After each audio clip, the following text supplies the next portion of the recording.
for coming to the ADA Edu Fest. I'm not going to talk too long because I'm handing over to Stephen, our Associate Dean Education, or now known as Deputy Dean Education. Is that started already? And so, yeah, he'll open the event for today. And yeah, over to you. Fantastic. Thank you, Dean, and thank you, everybody.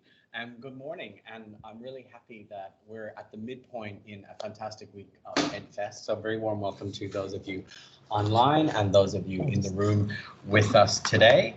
I'd like to begin, of course, by acknowledging the country in which we're working today for us in the Anita B. Lawrence Theatre, and that is the country of the Bidjigal people, and pay my respects to the Indigenous and Torres Strait Islander staff and students across the education portfolio, not just in ADA, but across all of your faculties and UNSW as well, and pay my respects to elders past, present, and emerging, and also acknowledge that for the people online are also joining us from many beautiful places around the country and indeed around the world.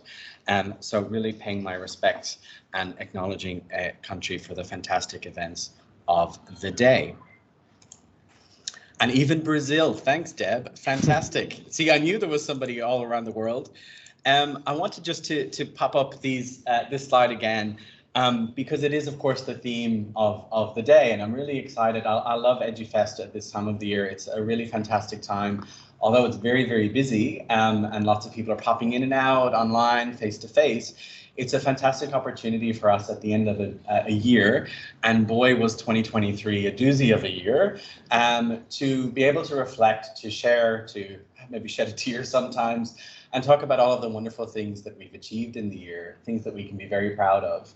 And there are lots of things that we see across the wonderful program today, not just in ADA, but across the university, that I'm and we are very proud of, in terms of coming from a position where we were coming back to campus, struggling with hybrid, face-to-face, online, new programs, EdTech, AI, ChatGPT, media hype, all of these expectations of us. And looking at where we were this time last year, which was probably in maybe a little bit of a blissful ignorance period, because a lot of the ChatGPT stuff really came in the new year. And I remember January 6th or something, getting emails around, what are we doing about that? And then that blew up into this wonderful but challenging year that we've had looking at technology. And it's really fantastic to see how technology is such a part of the program today. But I'll get back to that in a little bit. The themes of creativity, collaboration and inclusion are really important to us in the Faculty of Arts, Design and Architecture. We're a faculty of very diverse disciplines and ways of working, and that diversity is really, really important and a strength rather than a weakness. And I hope you'll agree that some of the diversity that you see in the different approaches across the topic of innovative assessment design today will convince you of that. These are tenets that are really important to us as a faculty as well, and our faculty strategy across all that we do, not just in education, but in research and in engagement with community and society more broadly. And I personally think that as educators, we have quite a profound impact on the world than we might think. So often we think that, yeah, we might teach a course here with 50 students, 100 students. Some of you I know have courses with maybe 1,000 students. But every year from UNSW, we have thousands of students who graduate and go into the world with the values, the knowledge, the skills, and the expertise that we provide to them and share with them and co-create with them often. And I think that's a really wonderful mechanism that we can have that impact on the world and equip our students, our graduates, for what will be 10, 20, 30, 40, 50 years of work and professional and personal success. And I think technology, AI particularly, resonates with that, and really trying to wonder and picture what that world will look like for those graduates in the future, not just in their careers, but also in their life, and how we can convey the importance of the values of UNSW and the faculty values that we have to prepare those students for successfully engaging and navigating a very, very increasingly technologized and challenging environment in the world with inequalities, political instability, and so on. And I think that as educators, we have really a profound impact on the world, directly and indirectly. We just, in our faculty, like many of you, have come out of different rounds of promotion, and it's really a joy to see in the promotion applications when people take that time to be able to think about how many students they've impacted over the years and what sort of benefit they have. And sometimes even in those promotion interviews, it's amazing to see staff kind of add up all of the numbers of, I've been here 10 years and been teaching maybe 2,000 students a year. That's a little town of people we've had an impact on. And they go on, as you know, with UNSW being #1 for graduate employability and the excellent locations that our graduates go to, not just in professional life, but also in personal life with NGOs, in community, and having such an impact across the board. So this creativity, collaboration, and inclusion is really, really important to us in ADA and indeed across the portfolio. What I think is really, really important, as you'll see, is that in the really innovative uses of technology, whether it's in videos, whether it's in Power Automate, whether it's in video submissions, and I think Deb wins the award for the most provocative title. I think that was it's a great title, our second session after this one. Really, really funny, Deb. I think also that what's so important is that, as you know, with the rise and the prevalence of AI, and I'll share one example from my own discipline in just a little bit, it's really, really important to hold on to those values and be really informed, critical users of those technologies, understanding the benefits and the way that we can empower colleagues and students to be critical users of these technologies as well, but also to understand the limitations. And there's some areas, like Salas with your paper, around really being able to reduce some of that manual heavy lifting work using a tool, and that really adds capacity and ability to create innovation and student experiences that we have that increased capacity to do.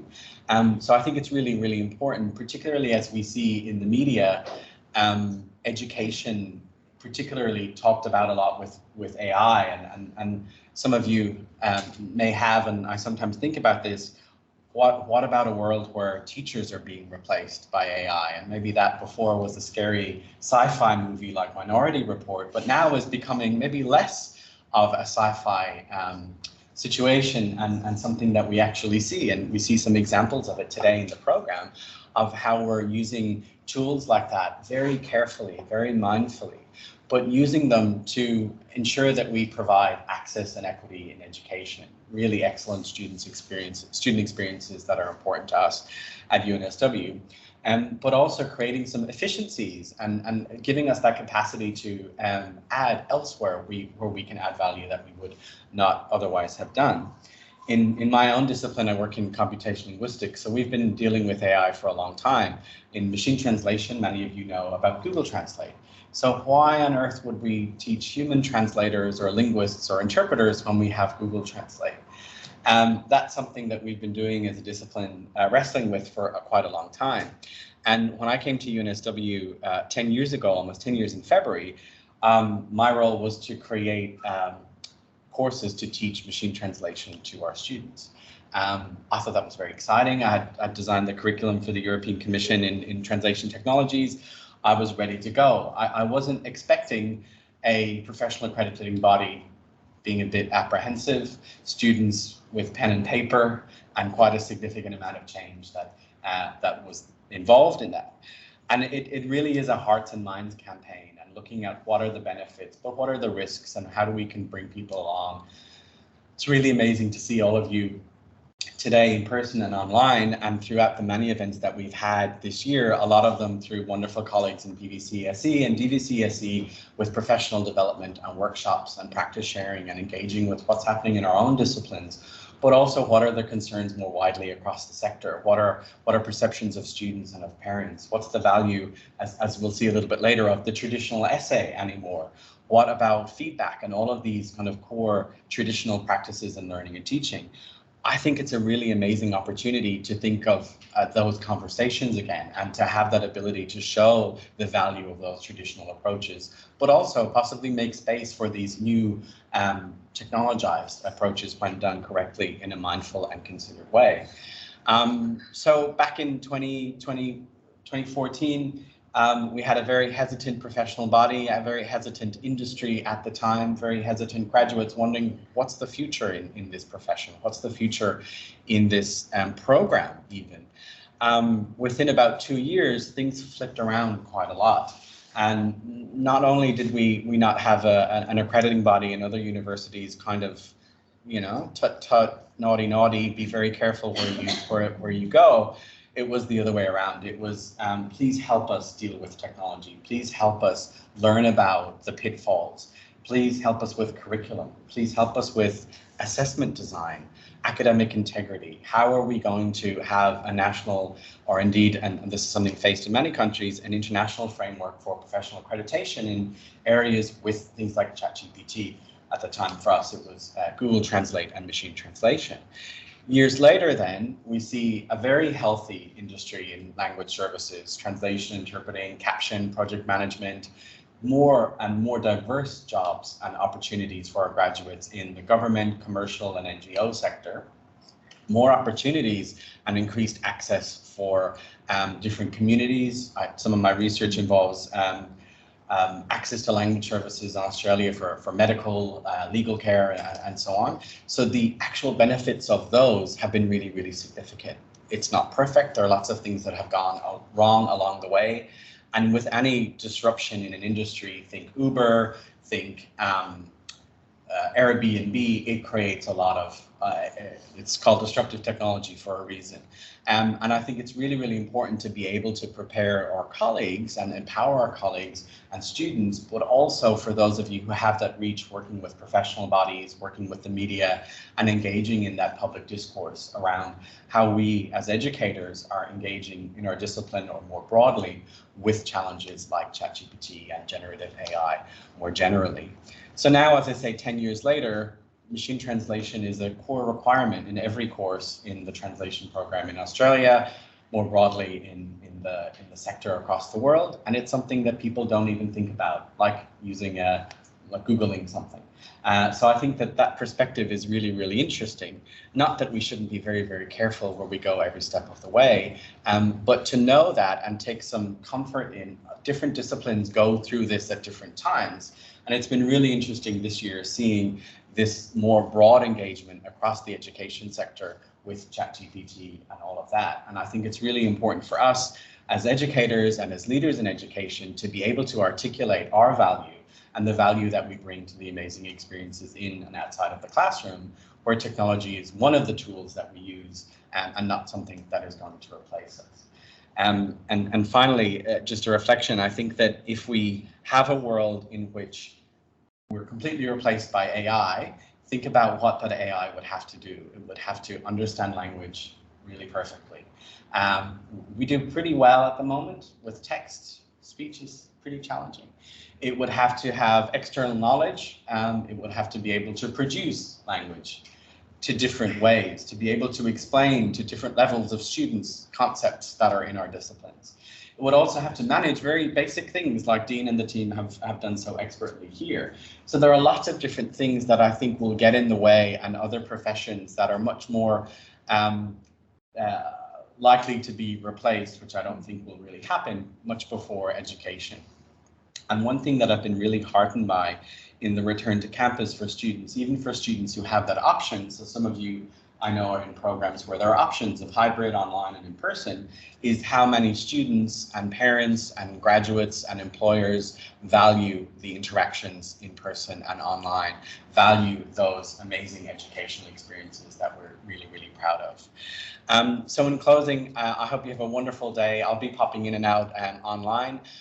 The sessions that we see before us are really excellent opportunities to share, to provide solutions, share challenges, and collaborate. And I think going into 2024, I'm really excited for the capacity and the lessons that we've built across UNSW and how we're positioned to deal with things like generative AI and assessment, particularly, and academic integrity, but also the key strategies of the university looking at belonging and well-being and access and inclusion and education. And it's really, really amazing to see those themes throughout the session, throughout the room that we have today. And in closing, to thank Dean and the wonderful ed dev team in arts design and architecture, Natasha Luckman, who's online, all of our speakers today, and for all of you for coming out in person and online and sharing all of this wonderful knowledge with your communities of practice as well. And of course to PVC ESE, DVC ESE for making EduFest, again, an amazing week of knowledge sharing and fantastic events. Thank you, everybody. Have a good day and enjoy the sessions. Dean, back to you. Thanks, Stephen, for the lovely words to open our event, ADA hosted theme.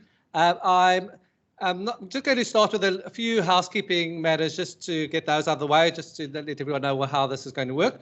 So what we've got online people and our cameras, for those of you in person, you'll see the camera, the presenters just right there, so you may look at them every now and then. For online people, the participants, you can post to the chat. We've got questions, a set of questions and answers at the end of each session. And this session, we've got two presenters. So once they presented, we'll have the questions as a combined thing.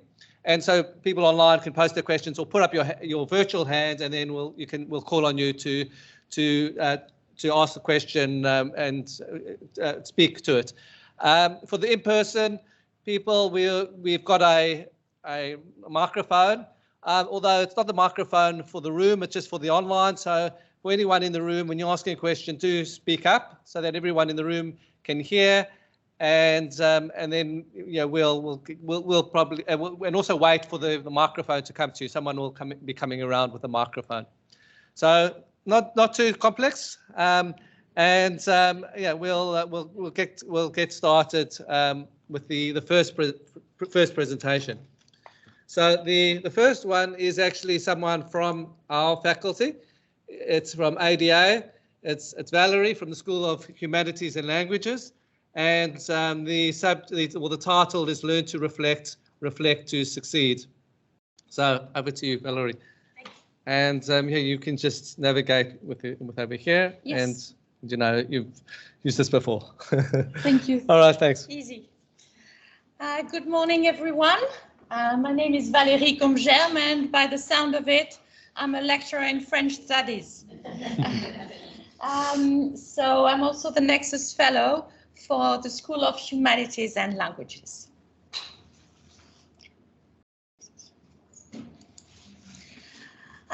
So I'll be talking about an assessment that we have introduced in French for our level 1 courses in 2021. And that year we decided to get rid of the final examination. It was not working well for us in a language situation, especially because it is at the end of the course, and as with any subject, but in languages in particular, it's very easy to lose students on the way. It's a rather smallish course by UNSW standards. In languages, it's pretty big, or average, should I say, 200 students in level 1. And you will notice that French 2 has only got 50% of the students. Why is that? It's because we have a very diverse cohort. 50% of the French 1 courses are general education subjects.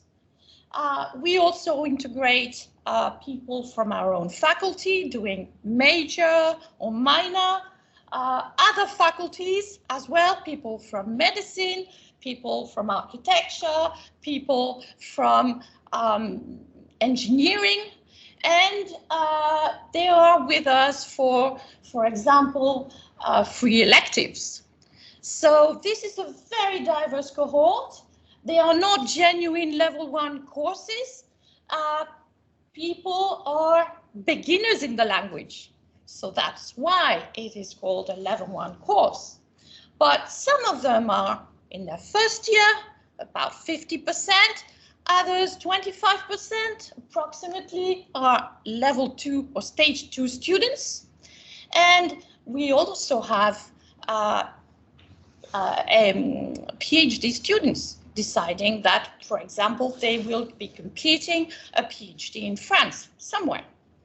So, as I said, a very diverse cohort. And we have no lectures. All the lessons are online. There are adaptive learning lessons on iSpring.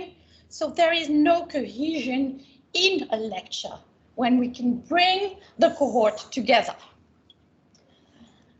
And we have to assess before it is too late, as I already mentioned. So what can we do? We wanted to replace the exam with an assessment that would be comprehensive. That is to say, starting from the very beginning of the course. When we are learning the alphabet, numbers may seem very easy. Well, start counting in French and you will see that it's not that easy. And we needed to take the students every week on this journey. We wanted to check the threshold concepts. We all stumble at the same point in the learning. So how can we overcome those hurdles? We wanted something that could provide a lot of feedback and that was supportive and inclusive and first and foremost conducive to reflection for students. How am I doing?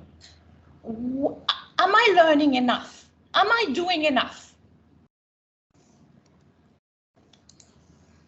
So we created the Reflective Learning Journal. 30%, it's not a huge percentage, but it's not little and more than the 10% you could imagine. So students take it seriously. What is it? It is an ePortfolio. In there, we have at present 6 submissions, evenly spread. The first one starting in week 2, last one week 10, easy. We want to assess everything, not just writing or reading, which would be the case in an exam, but also speaking, and pronunciation difficulties, or listening, comprehension. So that was easier in an ePortfolio. The students could train for their other assessments, like a video where they have to record themselves and speak and introduce themselves. We obviously can easily assess grammar and vocabulary, and as I said before, we are targeting the key concepts. So all that is in French, but we also have a reflective component in English. So, for instance, analyzing the difference between French and their own language, their own native language. So not necessarily English. And that's why we found it was more inclusive. We don't just want to simply match English and French. So students from diverse backgrounds were able to compare with their own mother tongue. They were also addressing their own individual difficulties. And for us, it was easy to pinpoint which students would need a little more help than others. And we wanted to encourage students to find strategies to succeed. We were not telling them what to do. Oh, you should do this or you should do that to improve. No, we said, oh, you are experiencing these difficulties. So what should you do to overcome these difficulties? And that's the reflection we were interested in.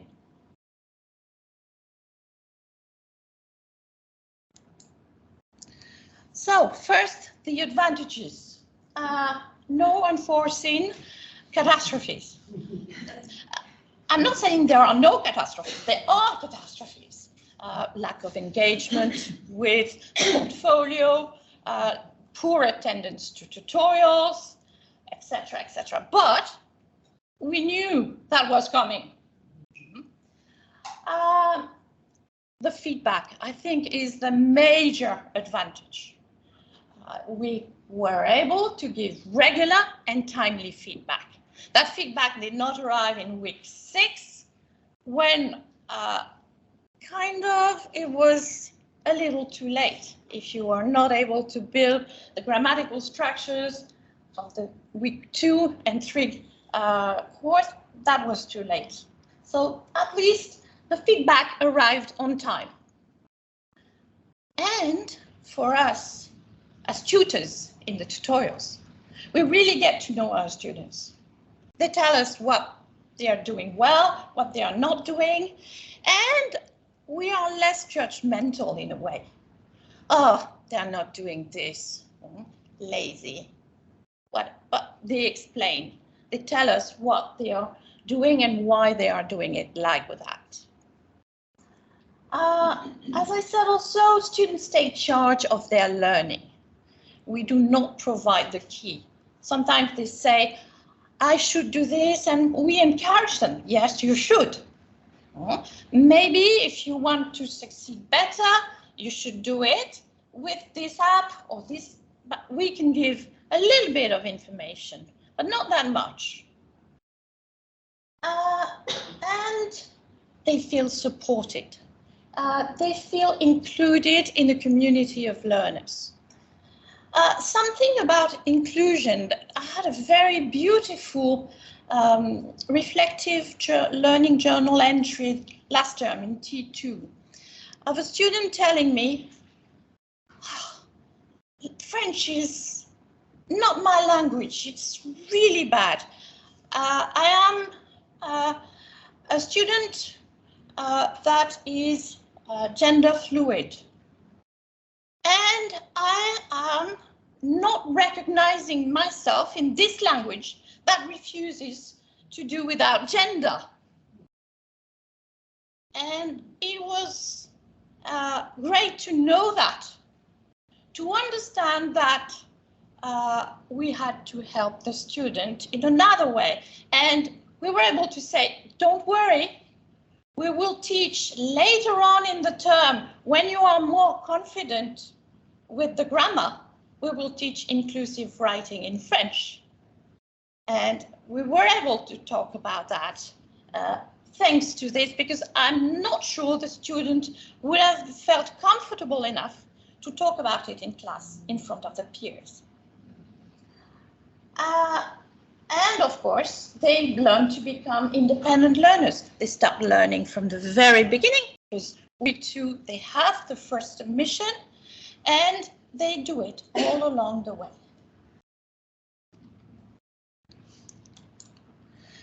So, is AI a challenge? Not so much. As Stephen explained, in languages, we had Google Translate a long time ago. So nothing new for us. Then we are making submissions very specific. What happened in the tutorial? So if a student just asked ChatGPT about the present tense in French, they will give me a whole lesson about the present. And I will say, thank you, but I know how to conjugate in French. So we make it very specific to their learning experience in the tutorial. And if they ask, especially at level French 1 and French 2, if they ask ChatGPT, ChatGPT is quite good, a little too good, okay? They will use things that we have not yet seen in the class.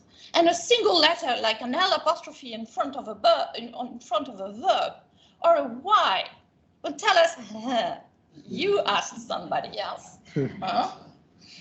And then we have reading and writing. You can write beautifully, but if I'm asking you to talk to me, that's a different thing.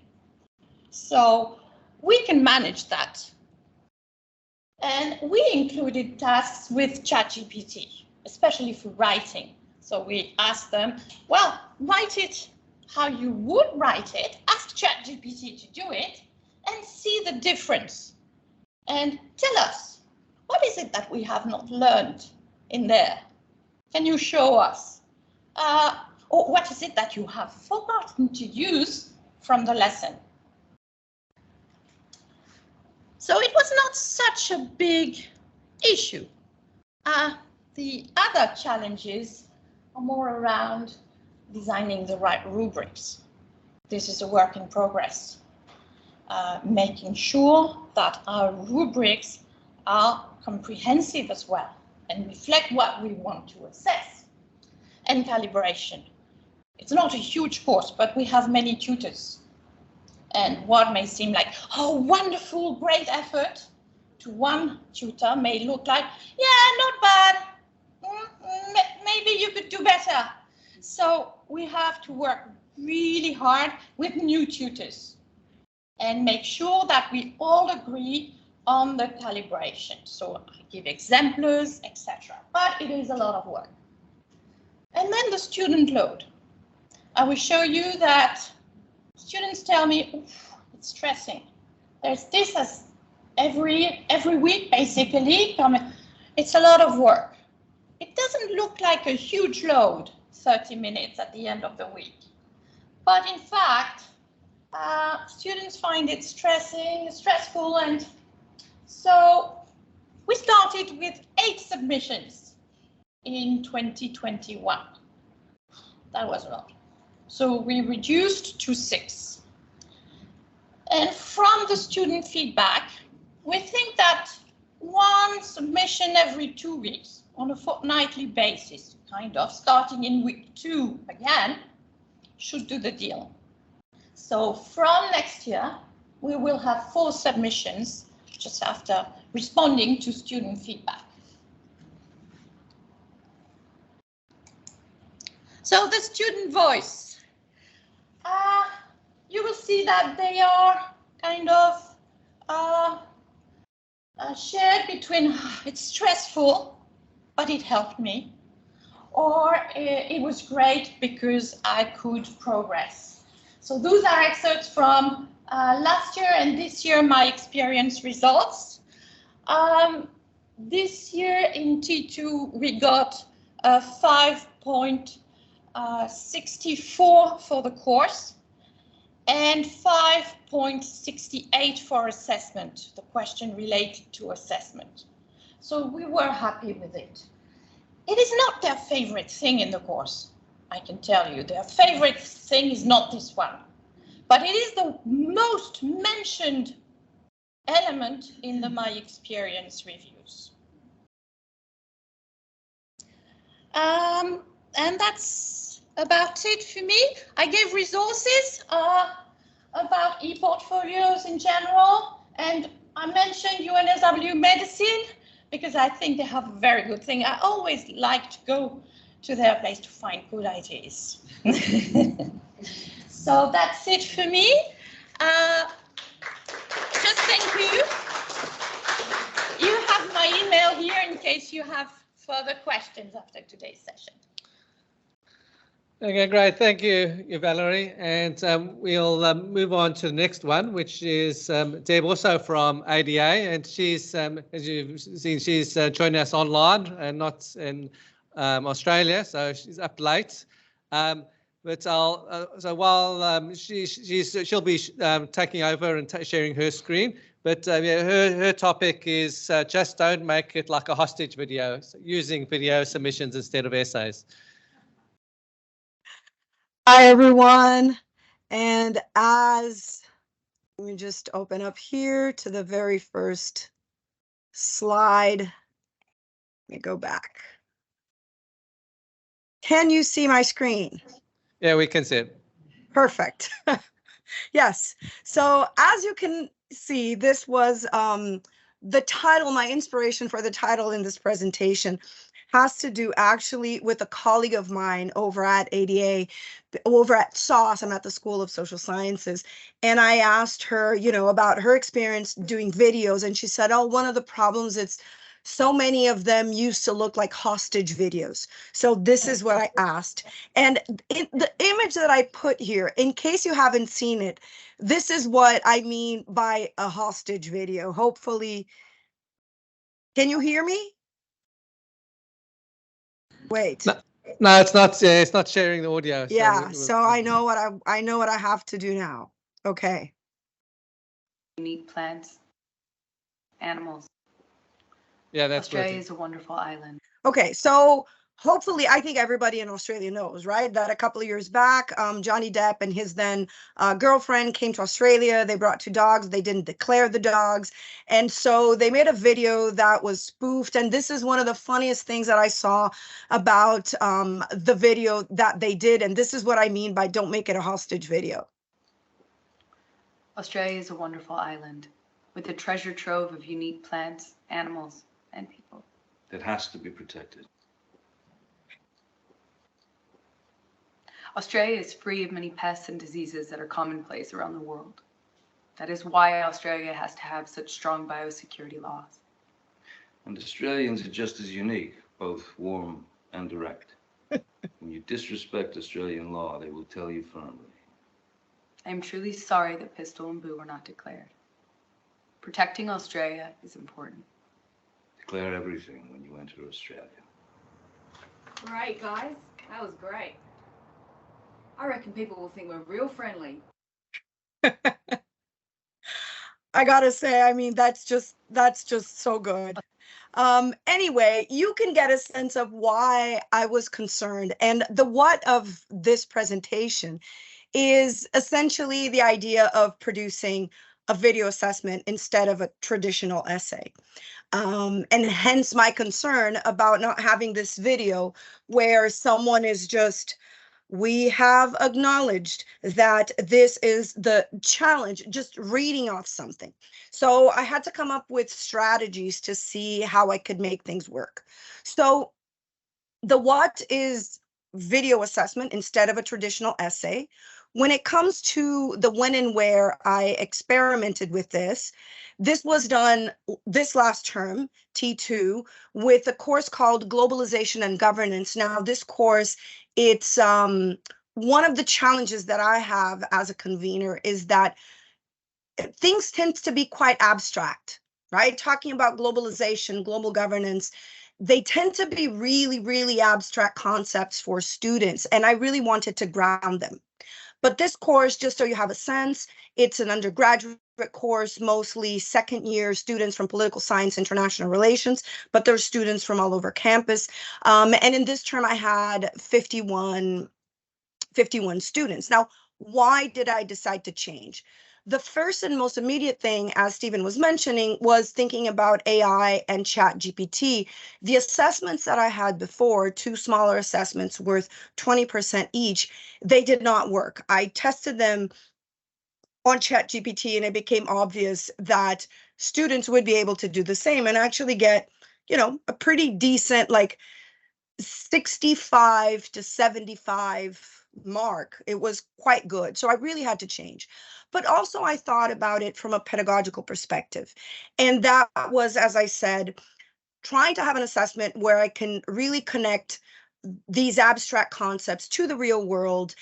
And the idea of the video, also trying to develop or test new skills for students, the video scaffold into the final essay, and maybe make it fun. Obviously, I put it with a question mark because not every student thought this was fun. Some students were really stressed. Others thought it was actually a fun in the nerd sense of being able to produce something that was quite different, that was a break from a traditional essay. And especially in the age of social media, a lot of people, not all students, but a lot of people actually feel relatively comfortable with talking to the screen. Now, how did I do this? So it ended up being, I asked them to do 2 short video submissions, each one worth 20%. Initially, I asked them for a 5 to 7 minute video, but it ended up being around 10. I'll soon explain why.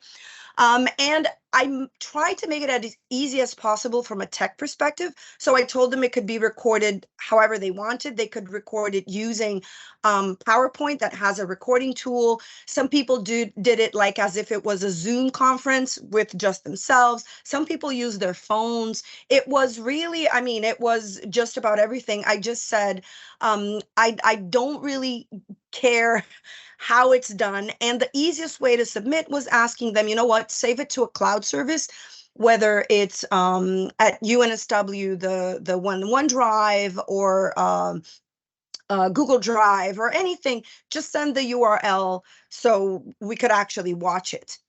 And the thing that I made very clear, and I think for anyone who wants to do a video submission, there needs to be a lot of clarity on the guidelines. And this is what took me a lot of time thinking about: how do I make sure that I get students to do what I actually want them to do, because this is not something that they're used to. So I'll give a bit more of a detailed description of what I asked in the first video. One video I asked, it was focused on global governance, and the second one was focused on globalization. And a lot of things I'm gonna say here are just copy and paste from what I gave them. So it started by, I asked students, before I go into the text, I asked students to pick 2 objects that they interact with or they consume in their everyday lives. I told them, go look at your backpack, your purse, look at inside your fridge, look in your bathroom, inside your pantry, something that you kind of use on a regular basis. And I want you to look at the global governance of those 2 items, those 2 things that you picked. And students picked, they ended up picking, you know, from, I don't know, menstrual pads to, what was one, rugby, the balls that you throw in rugby. Some people picked cigarettes, some people picked bottled water, sweaters, well, jumpers. And I mean, it was so, I mean, from a marker's perspective, this was fun. But this is what I asked. I asked them to choose 2 things or objects that would be fun for them to study. And essentially, so here, what I asked, and then I told them this is a springboard to reflect on how global governance and globalization are present in our day-to-day lives. So I really wanted them to think, okay, even if I have, you know, a pen, and think about where is the plastic coming from, why is it used, what is the meaning of it, or whatever. But just think of the global governance of the whole process, the kinds of laws, the kinds of politics, anything that is involved.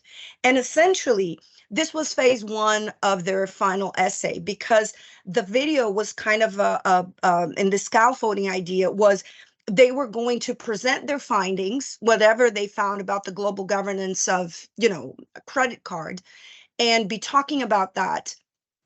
But also to say, look, you're going to mention, you want to mention in your video that you did research, right? It's not just a description.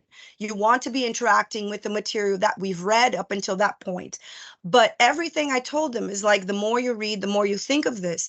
This is everything you're going to be using. You're going to be actually writing this in your final essay. So I try to really make this exercise match with the other one.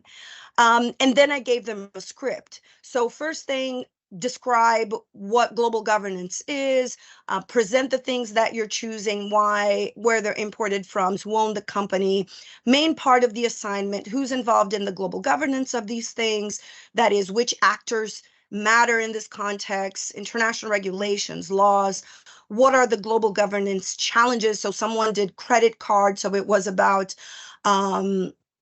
you know, all of the international legal elements that you have when it comes to wiring money, to SWIFT codes, all of these things in terms of politics that I wanted them to think about, and then present their findings for each thing. I wanted them to compare and summarize. So this, I think, was really helpful for students because I gave them a script and a lot of them followed it very closely. And I think this maybe helps to explain why there was actually quite a bit of actual good grades, because I think the fact that it was very specific about what they had to do was there.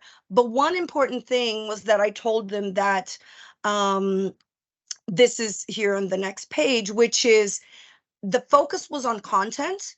The focus was not on how good they were making videos.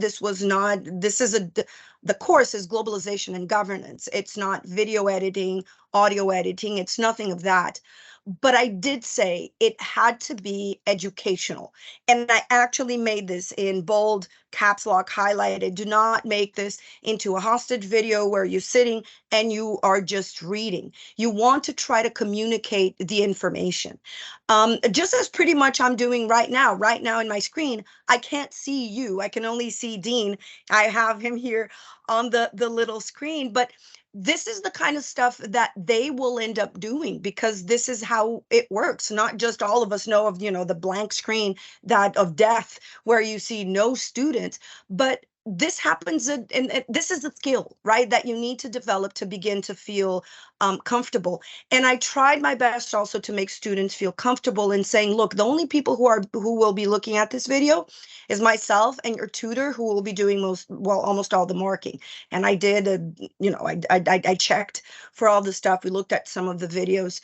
And so this was a chance, as I said, to do an experiment on how to present on a virtual space with very low stakes, and something for them to try to experiment. So on content, I just said, make it educational. That's the one thing. You can use graphs, you can use images. There's a whole bunch of different ways that you can do this. You don't have to be a performer, but you have to be used to get doing this. Imagine your audience, your peers, or myself, but I made it very clear that I was the only one. So I did have a rubric. I'm not going to go through it, but I try to make it very clear to the students what I was going to be looking at, the analysis, evidence of research, structure of presentation, the presentation itself. And this is a bit of the feedback that I got. The initial time that I gave was considered too short, which it was. It was 2 things initially that I asked them to do. So that's why I extended to about 10 minutes. And also students really underestimated the time it took to make the video. I think they saw a 5-minute video and they thought it would take 5 minutes, or a 7-minute video would take 7 minutes, and it does not. Like, it takes a lot of time to do it, and then you look and it's like, oh my God, this is still too big, or I don't like the way that I spoke here, and some of them would cut. So they underestimated the time. And I also made then the second video only focus on one of the 2 things. Another problem that I had is that because it's the first time, I didn't have an example of what a high distinction, video would be. So students did feel a little bit lost. So we were more lenient on the first video, because then we were able to give feedback and say for the second video, look, you know what you should be expecting. But overall, the result was quite good. For the student feedback, there wasn't a lot of comments. Well, there weren't a lot of really negative comments, which I thought was quite surprising. And this is some of the students I actively, asked students, please give me feedback. Some said, help me do research, prepare for the essay. The thing that motivated them to start early was welcome. This is nothing related to, typical essay, or people sometimes start week 9. It was a very practical thing. And I think a lot of students like the idea of being able to pick something that, one did of coffee and tuna. And they were looking at that and thinking, wow, there's so much politics behind these particular things. Another student, the format was less restrictive than an essay, challenges confidence and speaking skills. And this I thought was interesting, helping with future employment, because now some employers require candidates to send a video or do an online interview. So this is something that definitely is good, reminding students next. But although, this one said, prefer to do an in-person presentation, some technical issues, no audience. But and I think it's fair. I prefer also much more to do a person, you see people, you see their reactions. But I think it's important to just have an experience with that before you actually hit let's say the real world. So you're doing it in a place where you can get a lot more summative feedback, and even students being reflective on what they did, or even looking, it's not that bad. Now, I think it's important here just to mention quickly what the tutors said, which was, she said it was a bit fatiguing just because it was a lot of audio and visual stimuli. So even though the videos were short and much shorter to mark than an actual essay, it's just a lot of information. So she said she needed a bit more breaks. In some cases a bit harder, but this is something that happens in essays as well. For students, sometimes not that clear, not really a lot of technical issues. And this, I think, is something that I want to be able to address better, but also reiterate to students who are introverts, who are not English native speakers, for them to say, look, I'm not going to be judging you on how excellent your English skills are or whether you are an entertainer. This is not about auditioning for a YouTube channel. This is just another way of trying to convey information in a different way. And I think for me, I know that the next time I do this, I want to really, really, really make this very, very clear, especially here for students of other backgrounds where they can try and experiment, but that I will not be judging them negatively if it's visibly not their thing to be, you know, on camera. Hi, everyone, click and subscribe. You know, that's not the goal of what I'm actually doing. But I think it can be something where students do get a sense of how important it is to convey information. And also, I know I'm going a bit over time. I'll try to make this short, but it's just to say it's a lot easier, as I'm doing here, it's a lot easier to say a lot more with time. It's a lot harder to be concise. It's a lot harder to say, what's your point? And I think this was also something that all of them mentioned in learning. So what? It is a way of dealing with, you know, video essays with AI and chat GPT. In this case, because it's very specific what I'm asking, I did do my best to try to connect abstract concepts to their real world, developing, testing a new skill, scaffolding the videos into the final essay so they do feel that, you know, it's not just a random video. It's just a way. Some of them actually find it fun. I had fun looking at the video, especially the ones that were really good. They were amazing. Yeah, but as with any assessment format, not everybody liked it, but surprisingly, very, very few, actually only the ones that I listed there, that were actual written complaints of people saying that they didn't like. And yeah, more fun to mark, relatively quicker, not super quick. I think it's going to depend on the person, on how well you consume this volume, but definitely more fun to mark than just looking at another set of, you know, I don't know how many words in an essay. And that is, and I think that is me. Yes. And thanks, Deb. And we'll now, we are one of the things as a moderator for my jobs. I'm supposed to keep everyone to time, and we are going a little bit over time, but we do have a little bit of time for questions. So maybe Valerie can come to the front, and we'll have questions for both presenters. So we'll alternate between the online and in person, and I think Merida actually is also going to be moderating. We're switching, alternating between sessions, and we've got some other members of our team that'll be helping take the mic around. So I saw there was a question which was from Amira about thanks, which was for Deb, I guess. Did you find that students use ChatGPT to aid them with their scripts for the video essay? That is a very good question. I didn't find that because it was so specific on what I was asking, because they also had to compare. I wanted them to say, okay, I did coffee and I did tuna, and I wanted them to think, you know, in one, they would say, well, countries have a lot more power and negotiate a lot more. In another one, it was actually about big companies, or, you know, big companies were actually private companies were the main actors in this space and not actually countries themselves. Or some would say there's a lot of legal there's treaties, there's international organizations working on this, and others would say there's basically no legislation. This is a free space. So I think those kind of things made it easier to be able to address, instead of saying it's just you know, a description of how each one looked. So, but that was one concern that I have.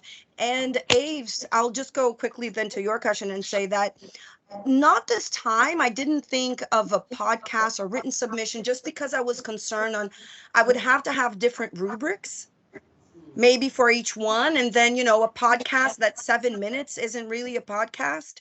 So that was the concern that I have. But now that you mentioned, it might be the case of maybe doing, you know, one first assignment in one format and then doing the second one in another one.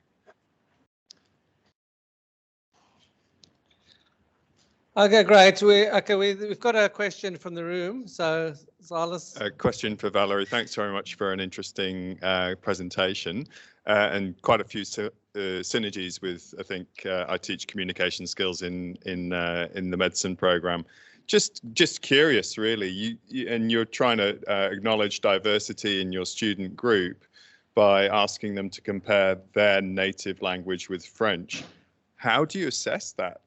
As a because you presumably you don't speak all the native the native languages of our students. I don't, but what I am asking is not very deep in the sense that we are not studying what Mandarin is doing, but students are just saying, look, this question around, for example, when we have conjugations, well, in Mandarin, I don't do conjugation. It's much easier.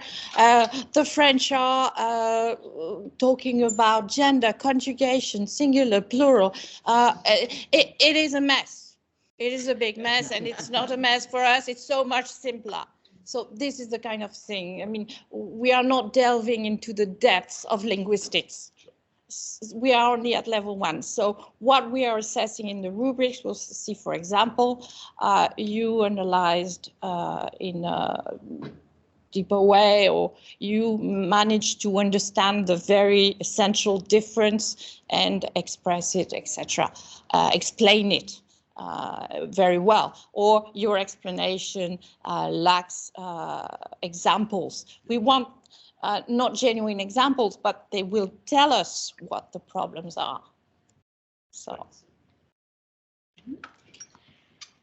Were there any more questions from the room? Yeah.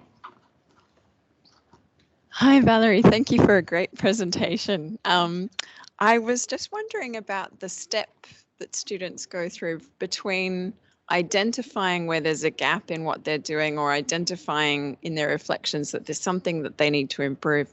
And then you go from that to the question of what are you going to do to address this? And I think that that step involves a lot of self-awareness and also awareness of skill sets. Hey, oh. What's going on? Sunday, you'll hurt yourself. Come on. Oh, could you please mute your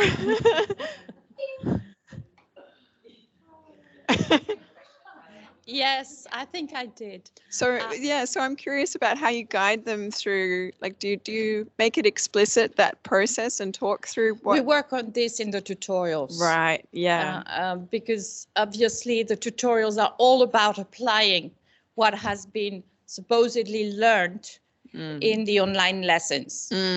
So while applying, we can already pinpoint the difficulties. And so we are already guiding them for that reflection and that awareness.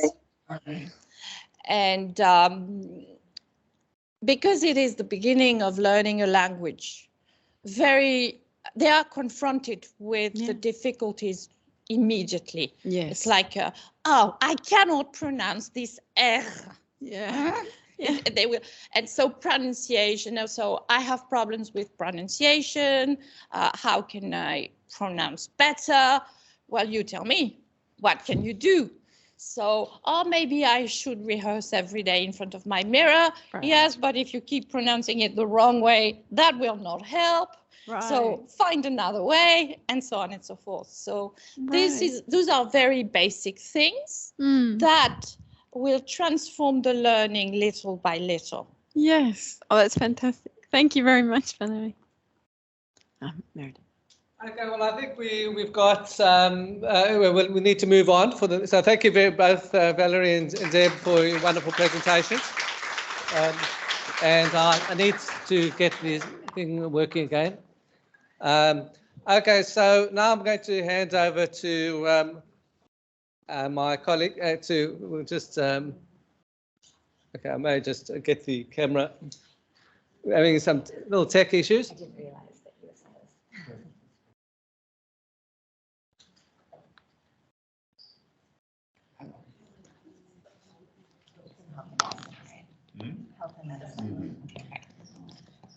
Health and medicine. I need to pull up the slides.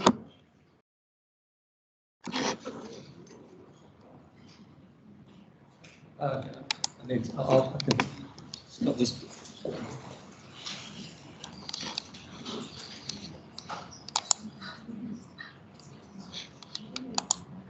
I'm still sharing.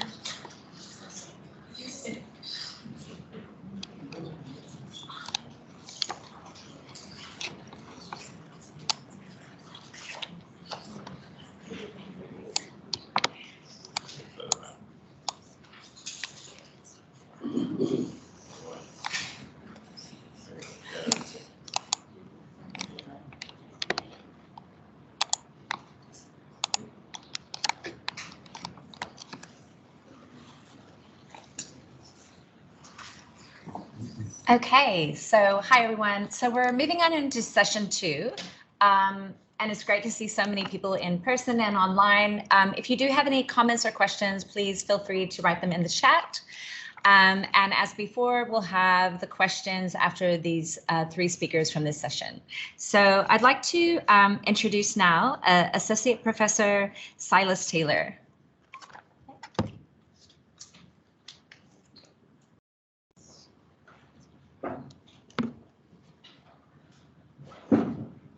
Okay.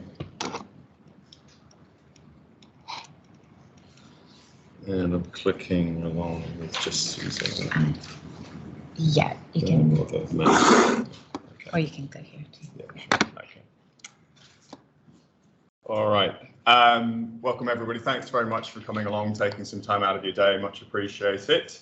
And to the Faculty of Art, Design and Architecture for inviting me to talk today. I'm not a salesperson, so this isn't a spruik for Microsoft, but I thought, colleagues, you'd be interested in some things that this company is doing. I don't know, like if you're like me, a few years back, MS Teams kept on popping up on screens all around university. I was like, what is that? Get out of the way, I need to show some slides. And we're all overly familiar with Teams now. So I suspect we might have a similar trajectory with some of these other offerings. Useful to know a little bit about it. What I thought I'd do is just very quickly tell you a little bit about what I do, what the teaching is, and then what I've done with this piece of technology. So one of my role is the convener of clinical skills in the medicine program, and part of that is teaching communication skills to junior medical students. And for that, I use a simulated patient program. We've got wonderful community volunteers that come in and give their time to help students develop their communication skills. Playing the role of a patient. They're well people, but just playing a role. The idea is for junior students to focus on what we call generic communication skills, essentially how well they interact with the person, such that later on they can really effectively and respectfully elicit the medical information from people. If you kind of don't get the relationship bit right, then it impairs your ability to elicit useful clinical information. That's the assessment that's going on here. And we have simulated patient sessions happening in fortnightly blocks because we've got a lot of students, up to nearly 600 students. So it takes 2 weeks, 10 sessions, 2 sessions per day to get through them all. And so there's a number of kind of players in each interaction. And I've tried to give you a sort of schematic rather than sort of talk about the people as I do at the bottom of the screen here. But the important thing is that there is an active and observed student, because we are providing feedback to that student. They want to know how they're going with their communication skills, right?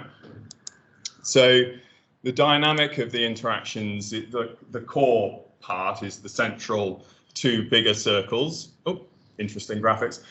So the simulated patient and the active student bouncing around for some reason, sorry.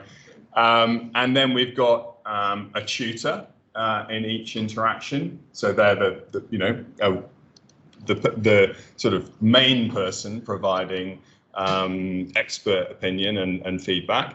And then we've also got the peer medical students watching on.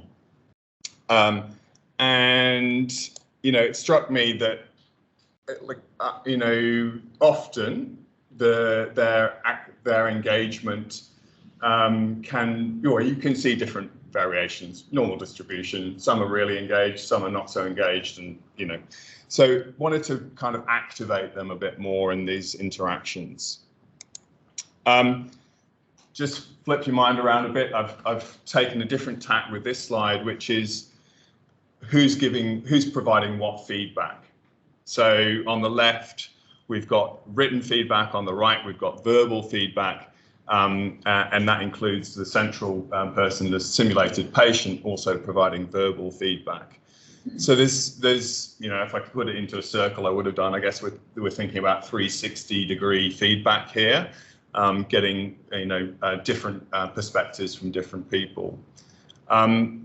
Verbal is good, that happens in the session, and so hopefully students are listening and taking note of what they're hearing in that verbal feedback, and that can be a very powerful and useful part of the learning. But we do need something captured in writing, and so that's important. Previously, I've spoken and used the CWA app. I won't go into any detail here, but suffice to say that it's an application that captures grades and comments from tutors and goes seamlessly into the student record in our eMed system in the medicine and health faculty kind of setup. The opportunity for peers to provide written feedback seemed to me to be an opportunity. So I really wanted to focus on that and get peers to provide something useful to their colleagues. That's where I use Power Automate. So Power Automate, shortened here to PA, just for brevity. Basically, you are stitching together Microsoft platforms or applications. Okay, so I create a feedback form in Microsoft Forms. And Power Automate helps me, so the students grab that off a screen using a QR code. They can then complete that as they're watching their colleagues in the interactions with the simulated patients. The first thing they do is they put in their ZID. And that ZID can be stripped out along with all the other data that they put in, whether it be sort of gradings and written commentary, can get stripped out by Power Automate and put into an email. And that email, as soon as the form is submitted, the email is sent straight to the student they've just observed. So before the student has even got out of the room, they've actually got peer feedback sitting in their email inbox. So yeah, it's kind of cool. It's actually relatively easy to use. I spent probably a couple of hours playing with Power Automate to just get a bit of familiarity with it, and then put together a workflow. And it helps you test it. So it's quite a nice and neat thing to do. This was a really simple workflow, you know, basically stitch together forms and Outlook, and that's it. But you can stitch together any of the applications that you use. So any MS, you know, whether it's Excel, you know, yeah, the world is your Microsoft, you know, oyster. And, you know, one thing I learned actually just yesterday is there's an MS bookings. And I was thinking, interesting, you could put bookings and a Teams interaction and forms. And if you wanted to document that, you could have that going into Excel. You know, a whole range of possibilities, I think, becomes available to us. You know, there are other things. If you're sending an email to a student, you can ask them to evaluate. You can take them to a reflection form, which in theory, you could also put into a Power Automate workflow. So yeah, lots of opportunities, lots of things that you can test and try and think about for yourselves. You know, it's like I say, the workflow, I mean, there's more. If you click into those boxes on the left-hand side, it's not very clear, sorry, but the workflow will open up for each of those boxes and it will show you what you've asked it to do. And this is just an example of the email that the students receive. So yeah, used in those sessions, we've got 1,200 pieces of peer assessment feedback that actually otherwise wouldn't have been captured. And it just happens like that. There's no further work to be done, and there's no paper and there's, you know, the only errors are probably the typing errors that the students put into the MS form in the first place. It's in addition to a whole lot of other feedback, which sort of maybe you've noticed from the schematic earlier, the verbal feedback and the CWA app, which is already going into the student systems.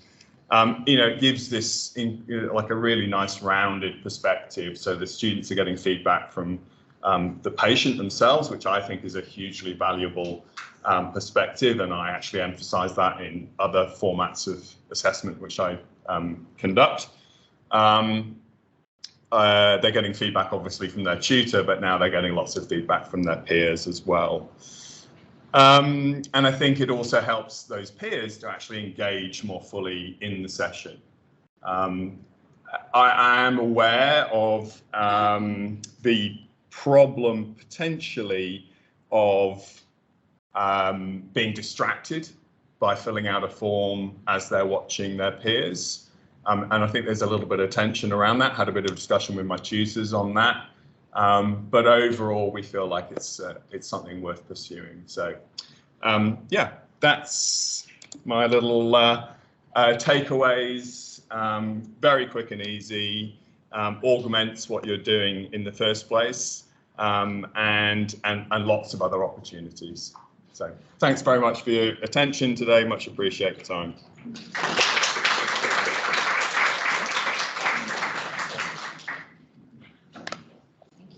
No worries. I'll just. Okay, thank you so much, Silas. And our next speakers are Professor Carol Oliver and David Edwards from the School of Science.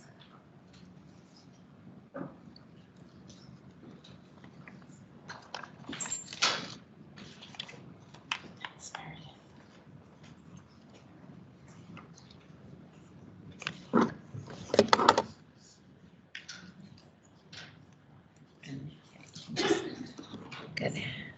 All right. Okay. Thanks very much.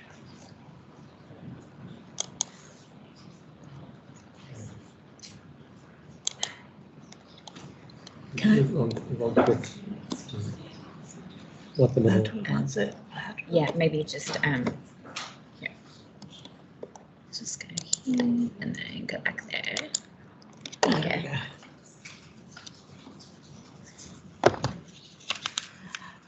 So thank you very much. I'm sorry that David couldn't be here today. We are both from the School of Biological, Earth and Environmental Sciences. and David teaches geology courses, and I teach fully online in science communication and astrobiology. But today I'm going to be talking about one of my astrobiology courses and introducing you to how to build assessments in a 360-degree virtual environment. If I can make this advance. Yes, the wrong button. Yes, I know, got it. Thank you. I'm not a PC person, clearly. So COVID and AI are obviously being game changers in the university environment. Already we were seeing the fault lines in things like essays and quizzes and exams. None of my 4 online courses has a final exam. Personally, I think that essays are no longer fit for purpose. So I'm glad to see some of the presenters this afternoon coming in with other ideas about how to overcome this problem. So I want to focus on one specific problem that I had in my upper level, 3rd level postgraduate course in astrobiology. It's an elective, and the students come from all over the university. They do need some science background, but not a great deal. So the problem is they come in without any geology knowledge for most part, and most cannot tell me the 3 basic rock types up here. Igneous, sedimentary, and metamorphic, if you don't know them, or you can't remember them from high school. And I've got to get them from that position to understanding the picture on the right, which is actually a Jezero crater on Mars. Now, Jezero crater, you can see, make out a little bit of a delta that you can think of that in terms of using that on a map of the world. And the students have to interpret the crater floor, the delta and the shoreline along the crater, and then beyond in Nile Fosse. So how do I manage to get them from that place to that place? So, and talking, by the way, in week 8 with NASA about carbonates and olivine and its relevance to looking for life on Mars. So last year at Edu Fest, we introduced Talia, the teaching and learning immersive authoring tool. It's been around since late 2021. We started developing it because one of the problems of developing 360-degree environments deliverable on a laptop is that before 2021, you need technical help, and each one cost $100,000 each. And I know that because I've been working with VFTs internationally since 2008. And clearly, we can't spend $100,000 on each course. And by the way, for a VFT virtual field trip that we can't then edit later as we get student feedback. So Talia was developed to give us the ability to be able to do this easily with no training required. And we have tried it with academics, and they've managed it straight away with no training required to build these environments for themselves. I'm using this example for astrobiology, but Talia can be used for anything, any discipline. And to give you some examples, next year the School of Aviation will be using it for 360s of airports, and chemistry will be using it to show the inside of the lab and what is happening in the lab.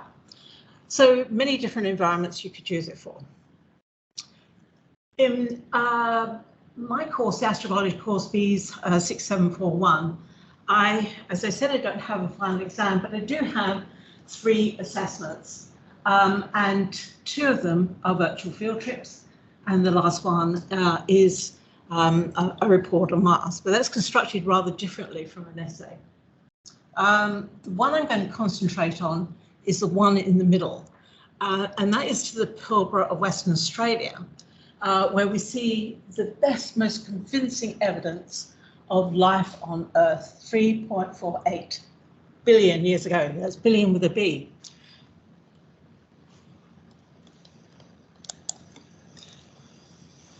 So first of all, how do we build these environments? What you're looking at is a flattened 360 degrees. Don't worry about the names of the images. That's just for me in building the image. And you can see a rock face in there, a rock outcrop. Now I started with the course learning outcomes and built these three interrelated assessments for the students to get to understanding how to look for life on Mars. Then we went out into the Pilbara, collected the 360-degree videos of the panoramas. And you might say, well, I don't have a 360-degree camera. Yes, you do. You can borrow them from the PVCE SE, and they will instruct you on how to use these. And then it's about collecting the assets.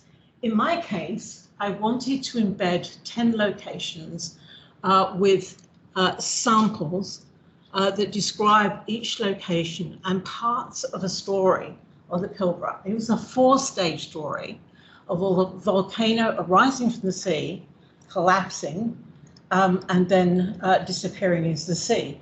As it collapsed, hot springs were occurring, and this is where we see in any hot spring around the Earth, we see microbial communities in extreme environments. And we're really interested in these because not only were these the first life on Earth, but that's what we would expect to find on Mars if it ever did have life. What we want the students to do in this case is we want them to understand context and relationships. The preceding virtual field trip was to hot springs in New Zealand, and that was just to teach them to observe.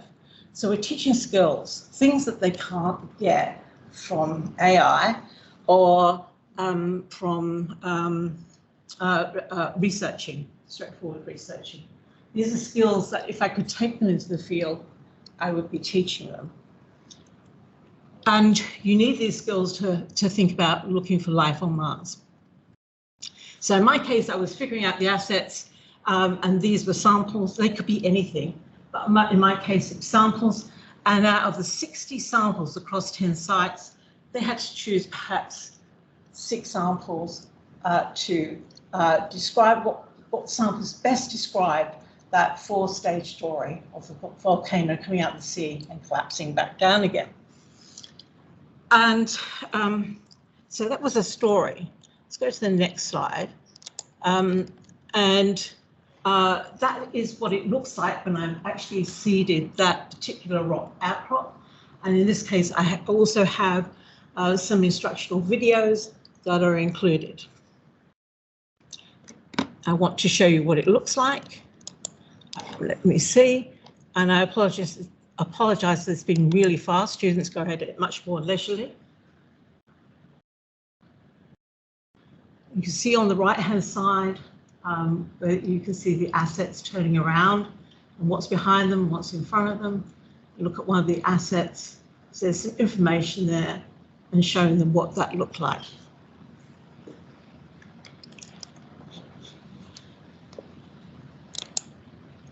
So I have permission of students to show this. These are the field notebooks. So the assessment, each of the virtual field trip assessments comes in 2 parts. First of all, they have a field notebook, handwritten, because that's what we do in the field environment. And it slows them down. It causes them to think critically about what they're looking at. They can go backwards and forwards in the virtual field trip, so they can think about those 6 samples that they want to collect. And they collect those just by making a screenshot. Now, these 2 students have interpreted that rock outcrop in 2 entirely different ways. And some of what they've written there is not actually correct, but that's okay because they get feedback and guidance. And then the next thing is that they produce a video in a team environment online, so with other students, and they interpret that story and decide on their final 6 samples that they're going to use to interpret that environment. Does it work? Yes. This shows in 2018, I had that $100,000 VFT that was produced internationally, and I wasn't using a handwritten field notebook. And students liked it, but it really wasn't working. As you can see from the distribution of the grades, these are final grades, not just for the VFT. And in 2019, I introduced the handwritten field notebook, and you can see because now the students are stopping and thinking, they're getting much, much better results, and that all comes together collectively for their final grade. And in 2021, I swapped the free tool that we have now in UNSW. By the way, we're the only university in the world to have this tool. The scores, as you can see, actually have slightly improved. And that improvement has continued through the years. What I want to say about the VFT is this is so easy to use that David has just completed an assessment with his students in which they went out into the actual field environment. There's one down in Wollongong somewhere. And for their assessment, they're making their own virtual field trips using this tool with no training. So students can do it, we can do it.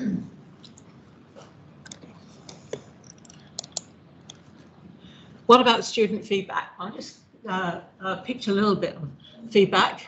For me, the feedback I get that shows that students are doing things that I'm not asking them to do, for me shows true engagement. So I shared the virtual field trip with my grandparents. How great is that? I spent the whole weekend discussing the content with my mates. This is exactly what we want to get our students to do. And then because that course is also for MPhil students, so postgraduate, I had one student a couple of years ago who couldn't go out into the Pilbara because of COVID, and but her master's was on the Pilbara. So she said, I had never seen the Pilbara early life site and could not visit it because of the pandemic. So I used the Pilbara VFT. When I eventually did get into the field, I walked into it knowing where everything was and the context of the early life fossils.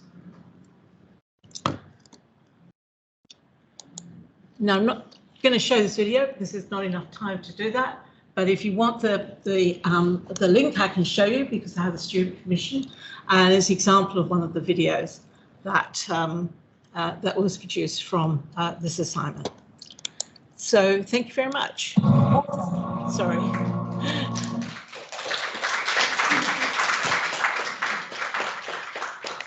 Thank you, that's great. Great, that was so interesting. Thank you so much, Carol. We're going to start now with our final presentation before our refreshment break. So we've got Sarah Watts and Dr. Helen Parker from Business. Thank you. You can just click to the next slide. Thanks everyone for coming along. I'm Dr. Helen Parker from the Business School, and I'm a coordinator for a first year subject in the Bachelor of Commerce, and it's called Com 1170 Organisational Resources. And I'm presenting here today with Sarah Watts, my valued colleague from Educational Design, also in the Business School. And we're going to be talking about unlocking creativity, introducing a reflective learning portfolio in Com 1170 today. Now, why are we doing this? Well, Com 1170 is also the problem child in the family that is the courses for the first year in the BCom. And my experience feedback for Com 1170 has been lackluster since it was first introduced in 2021. And this is just some of the feedback that's fit to print, if you like. So the students were confused with teamwork versus individual assessments. The tutorials were quite boring, and there was a real lack of student engagement, particularly in tutorials. The course covers 4 main topic areas for students, and it's got a very complicated course design and lots of material on Moodle. There was content overload after flexibility week, so it was very heavy in towards the end of the course, and then that culminated in a 60% waiting for the final exam. So quite a lot of work there. So the agenda we're going to consider now is the main pain points that we sought to resolve. Sarah's going to talk about the reflective learning portfolio structure and educational design of the task. And then we did introduce the new assessment into term 3 with approximately 800 students. So we're going to talk about, show you a sample of student portfolio and the initial preliminary feedback the students have given us, and then finalise the pros and cons. Okay, so challenges and pain points. As I said, there was a very complex assessment structure. Students started the semester with individual preparation and research. They then went to tutorials where they had to do a complicated 4-step hurdle team task. And then they went back out of that team task to create an individual assessment video. There was low engagement in learning activities throughout the course, and this was really reflected in the poor tutorial attendance. I can honestly say in my 11 years as an educator, I have never had a tutorial where only one student turned up. And I had to present the tutorial to one student. Never happened before, happened in COM 1170. There was poor sequencing of the content. So after flex work, there was a large volume of quantitative material covering accounting and finance topics, and this culminated in the 60% final exam. And in the 60% final exam, 2/3 of the material was based on that quantitative content from weeks 7 to 10. So if you were a very qualitative person, you didn't do so well in that final exam. And I'll hand over to Sarah to talk about the structure of the portfolio. Thanks, Helen. So hopefully it gets better from the image we've just seen. So I'll talk through quickly the structure of the portfolio first so you can envisage what that looks like, and then I'll talk through the design considerations. So Valerie was speaking earlier about the number of submission points. That was a big consideration for us as well. The reflective learning portfolio runs across 8 weeks. And as you can see in the visual on the screen, there are 2 main submission points. One in week 3 to make sure they get some nice early feedback coming through to inform later assessment. And then one in week 8, which is still before their final major assessment. The way that this works is we have really hands-on, active learning-based activities in every tutorial each week in COM 1170. And because it's an integrated first-year course, there's many different disciplines working together. This allowed us to put different types of active learning and related to different disciplines into each tutorial. From these tutorials, they then, where's the clicker here? At the submission points, there's some flexibility in their submission. So for the first one, they submit any 2 of their artifacts from weeks 1 to 3, alongside annotations and reflection to show their learning journey and how they've progressed and how they can link their learning to their future assessment. Same thing again in week 8, they submit this time any 3 artifacts. The weighting is a little bit higher for this one. And of course, in Flex Week, there are no tutorials and no activities. So there are a few considerations around the education design of this portfolio. I'll start with the broader considerations and I'll work my way down to the more narrow ones as we go. So firstly, this design has really strong inherent constructive alignment. By that I mean that we have a really strong thread right from the program learning outcome and course learning outcome level all the way down to the granular tutorial activities. This is because the tutorial activities are linked directly to the assessment, so they are necessarily, there's a really strong link there, and the assessment is designed around the course learning outcomes. So we actually see students demonstrating these outcomes in individual tutorials really nicely. The next one is that they are showing reflective thinking. PLO7, which is leadership, is a really important program learning outcome in this course. One of the components of this program learning outcome is self-leadership, which comes down to reflective thinking and their learning process. And especially at a stage 1 level, we really want students to be learning how to learn and, thinking about what have I gained from this activity, not just doing a fun, engaging tutorial activity and leaving it behind, but doing that activity and then thinking forward to their next assessment, the next part of their learning, and for the really good ones, maybe even further ahead than that into their career. The next piece is the engagement piece. We always want it to be engaging, especially given the rather dismal image that Helen painted for us. We wanted to make sure that in these tutorials, which are 2 hours, that's the majority of their face time with the course. The lectures are 1.5 hours. So we want to make sure these tutorials are really engaging and hands-on. Helen will tell you a bit more about the engagement results later. It's a low stakes piece, so that means it emphasizes meaningful feedback and the process of learning rather than just the output or how well they do in a large exam. That has quite a few benefits, including, plagiarism or cheating concerns comes into that. And it just means that they're more focused on the learning process that they're engaged in rather than the outcome or the output, the results of their assessment. And they get ongoing feedback, more regular feedback as well. And finally, the nice little element of they get some flexibility in their choice of artifacts. It's always nice where we can to incorporate flexibility, and it's not too shabby for plagiarism concerns as well. We didn't design it fully around this as a starting point, but that is also the case. I'll hand back to Helen now to take you through how it went.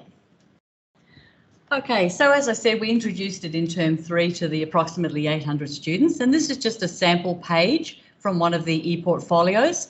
You can see there's a costing exercise to do with accounting, and the students did that exercise in the tutorials, and then they made annotations after the tutorial on the artifact. And the annotations included things like links to other parts of the course, other course concepts, further explanation of the answers they'd made, etc.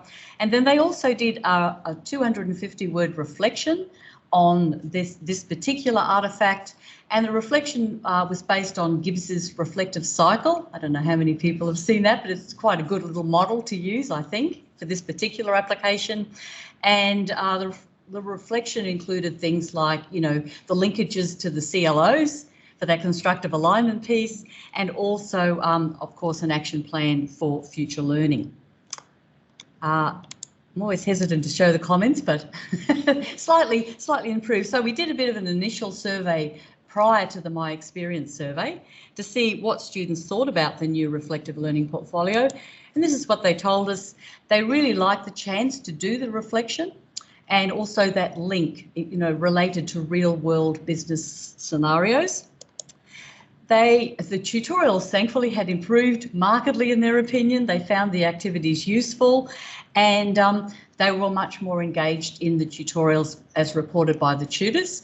Also, tutorial participation was over 80% between weeks 1 and 8 routinely throughout the whole course, which was fantastic, right? Compared to the one person I had in on my tutorial. They liked it as an assessment task all by itself, and they also could use the artifacts to help refine for their final assessment. So they really liked that submission choice. There were, of course, some downsides. They wanted better explanation of expectations. There tend to be variation in the tutors, what they were saying to students about what they expected, and we need to tighten up on that for next time. And there were kind of, submission niggles and things like that. So there were lots and lots of questions about the reflective learning portfolio. On just the pros and cons, as Sarah alluded to, I really do think there's now good, strong constructive alignment between the CLOs and the learning activities and assessments. So students know where they're going, where they are now, and where they've been before. The much more authentic learning tasks for myself as a business educator, really relating to those real world business problems. Student flexibility, submission choice, a real good focus on formative feedback, probably for the first time in this course. Much higher student engagement, and it was real. It wasn't just participation, I'm turning up, but they were actually actively engaged and energetic in the tutorials. And as Sarah said, it builds students' reflective capacity, which is an important part of PLO7 business leadership. And of course, there were the cons. We need to make those expectations clearer. We had to change the assessment guidelines a few times during the term, which was annoying for everybody, including the course coordinator. The marking rubric needs work, and the marking was a bit arduous. It was a bit of a heavy workload for tutors, so we'll be looking to cut that back for next year. There were assessment formatting and submission hiccups, which I won't bore you with, but again, things that can be fixed. Interesting sort of side effect of the artefacts they chose, there was an overly positive mark skew for the assessment. So 74% average is really, really good. That means a very high percentage of HDs, as you can imagine. And that was not due to the reflection that you might think that everyone reflects well. It was actually due to some of the artefacts being strictly quantitative accounting artefacts, and you could get 100% on that criteria if you answered it correctly. So that did tend to skew the marks, and we'll look to reformulate some of the artefacts again for next term. So that's all for now, and happy to take any questions, comments, and hear your ideas. Thank you.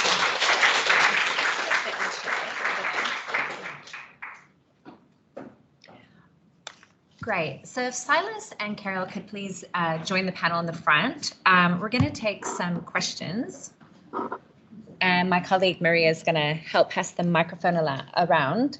We might just start with one question that I saw online. And that question was for Silas. Oops. Oh, and Silas, the question for you was about the feedback that the peers were giving to the simulated patients and whether students were taught how to give peer feedback, whether the feedback was scaffolded.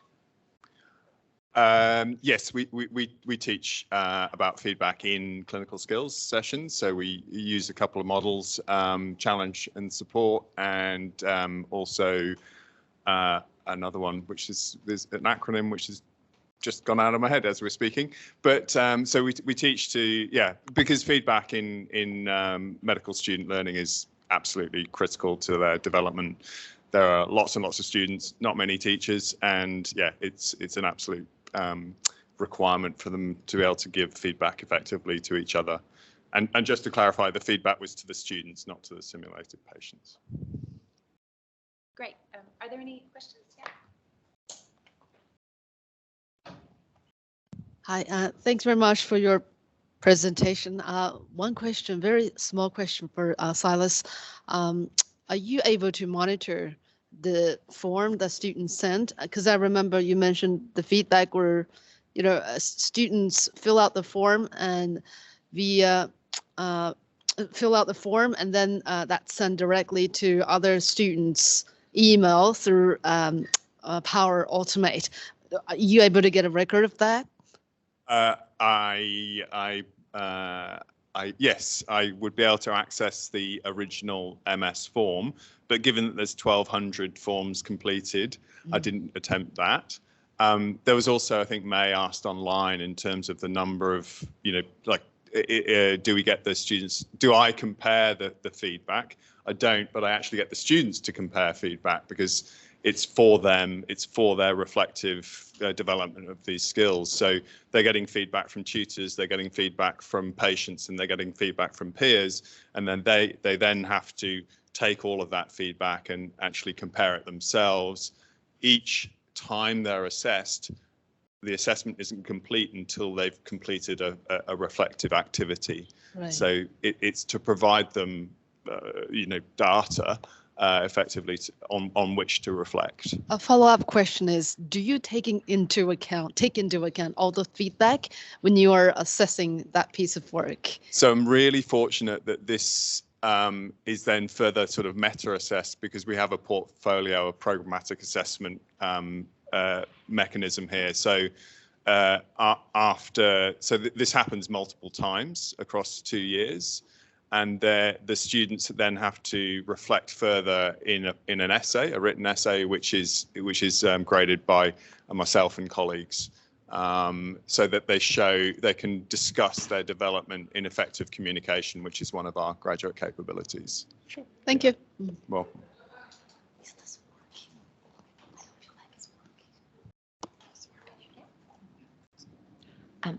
I'm going to ask a question or repeat a question that's from the chat.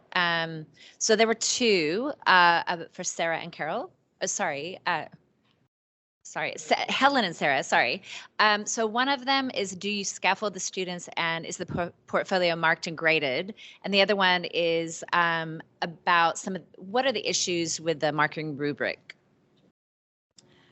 Yes, we do scaffold the students and some, so for instance, for the reflective piece, I actually made a video on how to reflect using the Gibbs's cycle and being very, very clear and practical and specific about that. And in some ways, the first reflective learning portfolio was a bit of scaffolding for the second one. And they're kind of built in complexity as well, too. The second one was more complex and more information required. So yes, there was scaffolding. Yeah. Just on that same point about scaffolding before we move to the next question as well, for the individual activities, the way that they're designed in the classroom is that students work in groups on a similar activity first, where they can share and they all have the same example and they can discuss and build that learning community. And then the piece that they submit is actually an individual piece, and it uses what they've done in that group activity, that scaffolded learning, and then they apply it to their own individual example. And that relates to, in many cases, an individual company, which links to their final assessment as well. So really strong scaffolding in both the reflection and the individual tutorial activities. Sorry, what was the second question? Yeah, we just, so I think Sarah mentioned there was some issues with the rubric that you wanted to improve. Yeah. Just, I think the marking was arduous because there were quite long pieces. Some of the portfolios were up to 10 pages long. So it's a lot for students to be looking at. And also they did a reflection on each artifact. So that's 3 lots of reflections. Also, we didn't limit the annotations. I think we made some bad assumptions to start with. So initially students were just annotating almost like full essays on each artifact. So we really had to tighten up on some of those criteria. So I think next time there's a lot of work. The rubric, it needs some tweaks, obviously, too. We might take, you have a question? Just a very last question, please, Sarah and Helen. It is about the artifacts, because I'm very interested in this. My own reflective journal is about what happened in the tutorial, but anything is done outside of the tutorial. And I was looking at producing artifacts inside the tutorial. Did that generate complexity? For example, if the students are absent, special consideration, how do you deal with all of that? Yeah. Is it considered like an assessment in class, or is it just considered as an assessment outside class? How do you deal with that complexity, please? It was very hard. At least we gave them some choice. So if they were sick one week, they could miss a week and it wouldn't affect their assessment. If they were sick for longer than that or had some other misadventure, we did get them to go for special consideration.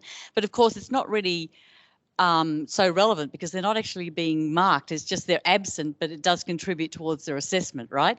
So they went for special consideration, and then we looked at it on a case-by-case basis and let them submit work on the artifact outside the tutorial later to fulfill the assessment criteria. But there was a lot of complexity around, the admin around that. You can imagine with 800 students missing tutorials, I'm not going to be, etc. They could have attended a different tutorial, but we tried to limit that because that became very, very unwieldy for tutors. We didn't actually encourage that. That was the last resort. But yeah, there was a lot of complexity on the admin side, and we'd look to see how we would do that better for next term. Yeah, unintended consequences. I think the next question is for Carol. Does someone have a question for Carol? You have a question? Yeah, I'll ask one. I think one of the things that when people see sort of virtual field trips and things is they think about the time that it takes to build these applications and maybe how long you can reuse them and whether you need to maintain them. So I guess my question is more about what advice do you give for people who want to create these things and how to make the most of them for the long term, so it's not a huge effort for a sort of small return in terms of the time. Okay. Thanks very much. Thanks, Silas.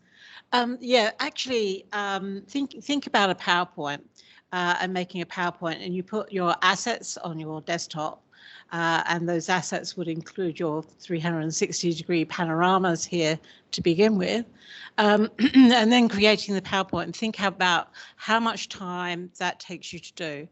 That's how much time it takes you to make one of these virtual field trips, literally. And I've built them with the assets in less than an hour. Other people might take 2, but that's as much as it needs. It's fully editable, and the editing takes place because of student feedback. If something's not clear, or I haven't described a sample, for example, very clearly, so they understand what stage of the story in the Pilbara that they're looking at, or I've not described the context or the relationships very clearly. One thing I would add to this, I have learned this morning some things actually from Deb about how to be clear about what I expect of the video, and I think I'm going to be making a few changes next year based on Deb's presentation, so thank you, Deb. But yes, I encourage anybody to explore this, because just think about the applications even within arts. Think about your students visiting an art gallery, for example. So plenty of places that you could use this for. And where do you find it? Well, I've actually tried to Google it on the on our website, the UNSW website. We can't do that right now, so we'll get that fixed. But it's at Immersive Learning Technologies in the PVCE SE, and just look for Graham Hanna, and he will point you to the link to set up your account, and that's all you need. That's it. It really is a few clicks away to create your first virtual field trip. Are there any more questions? Yeah, No? I might just ask a follow-up if that's okay. So, Oh, sure. so you're using 3D cameras for virtual field trips, which makes sense for your field. But could you just take a regular video and place assets on that? Yes, the answer is yes, it does do that now. So I mean, for those who use Edge 5P, I mean, there are reasons why I can't use it, but it sounds like you were doing something quite similar. Yeah. I think because we're running a bit behind schedule, we might now go to our break and our refreshments. So we'll meet in the, what is it called? Abby Lawrence Gallery. Yeah, the gallery just in next door. So for those in person, you get to come to and have some refreshments.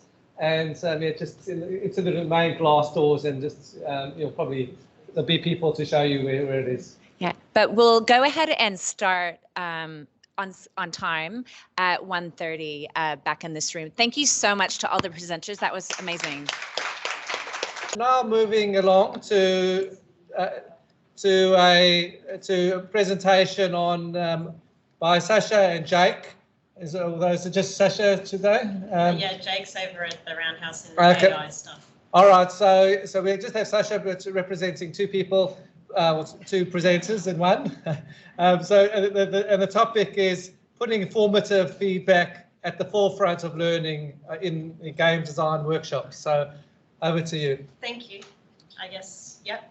Where should I go? Here? Yeah, you over here, and just the mic's over there, and we'll just see the chat there. Okay, thank you so much. All right, so I I'm going to talk about some formative feedback and a kind of different way that we've taught this course that was revived for the first time in 9 years, and I'll talk a little bit more about that in the next few slides. Okay, so first of all, why delayed summative assessment? So students are often motivated by grades, especially if, you know, the whole university WAM is calculated, it's then used for them to apply for jobs. They come from high school where things are also motivated by grades, so it's a really kind of something that they become very used to.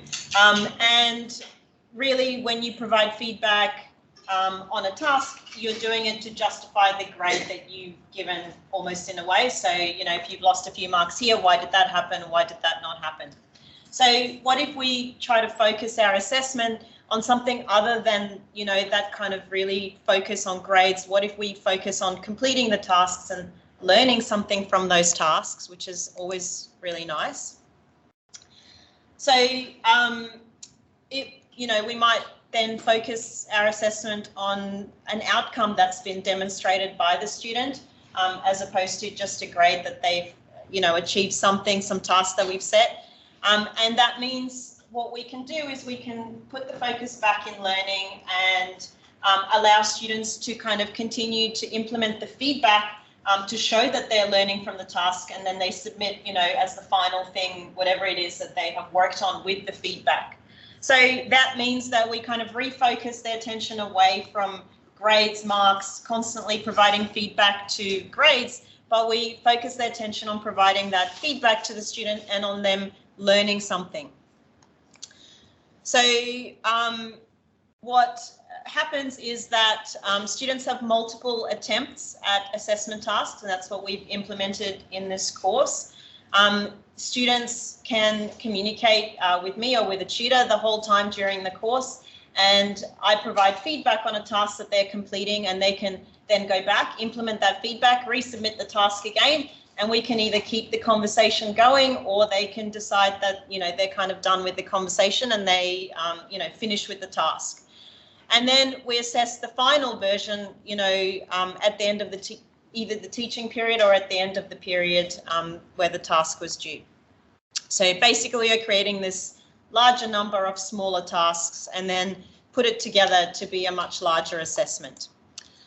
Okay, actually I'm just gonna go to this one. Okay, so there's, and that's kind of like a scaffolded portfolio. What I've just discussed is where students complete these small tasks, and a lot of them. And then there's unscaffolded, so students will work towards a big body of work. There is some opportunity for formative feedback. It's not particularly necessary. There's very little feedback provided to the students to indicate that they're on the right path, and that's not really that well suited to, you know, novice courses or students that are just starting out that really want to be able to know that they're on the right track and to be getting that feedback all the time. And then scaffolded delayed assessment. So this is the kind that I really subscribe by. So for students to ensure that they're on the right track, because often students will start a task and then they'll kind of halt a little bit because they're, well, I don't know if I'm on the right track or not. I don't really want to do a whole bunch of work if I don't know that I'm just doing the right thing. And all they really need is for someone to be like, yep, you're on the right track, and then they're happy to keep going. They don't feel like they're wasting effort. It is usually suited to novice learners, but I find that it's actually really suited across the board as well. You know, even as people in the professional workforce, we also like to know that we're on the right track as well before we keep going and produce a lot of work.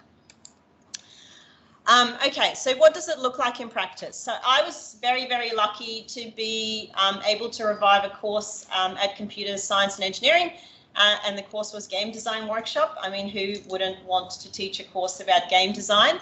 And obviously my students were also people that enroll in this course really love games and everything about games. So actually it was just, you know, the whole 10 weeks was just a real joy. But the course was basically a design-based subject, as you can imagine. Students go through like a design process to produce a final game or a portfolio as well. And they create a tabletop game in this course, using the MDA framework. Usually the students are in their last year of the degree. In this case, lots of them overloaded to do the course, which was, you know, a bit sad because then they're splitting their time and attention, but still hopefully having a good time. They already have experience with project-based courses. What I also did is that I allowed them to work individually if they wanted to, so have a group of one, or they could work together as a group. So if you had a really good idea and you really wanted to make that game, you could just split off and go on your own. No one even questioned that they were producing the same amount of work as a group of three. It was just as a, you know, everyone was there kind of almost for the joy of it, which was a novel experience because I'm used to teaching first year introductory courses where people are still finding their joy. So we used formative to do that. And basically what formative allowed us to do is it allows us to have those conversations with the students. So students would submit a task and then they would get some feedback from me, just a quick state-based feedback. And usually I would always move the task to this blue dot, which means that we're in discussion.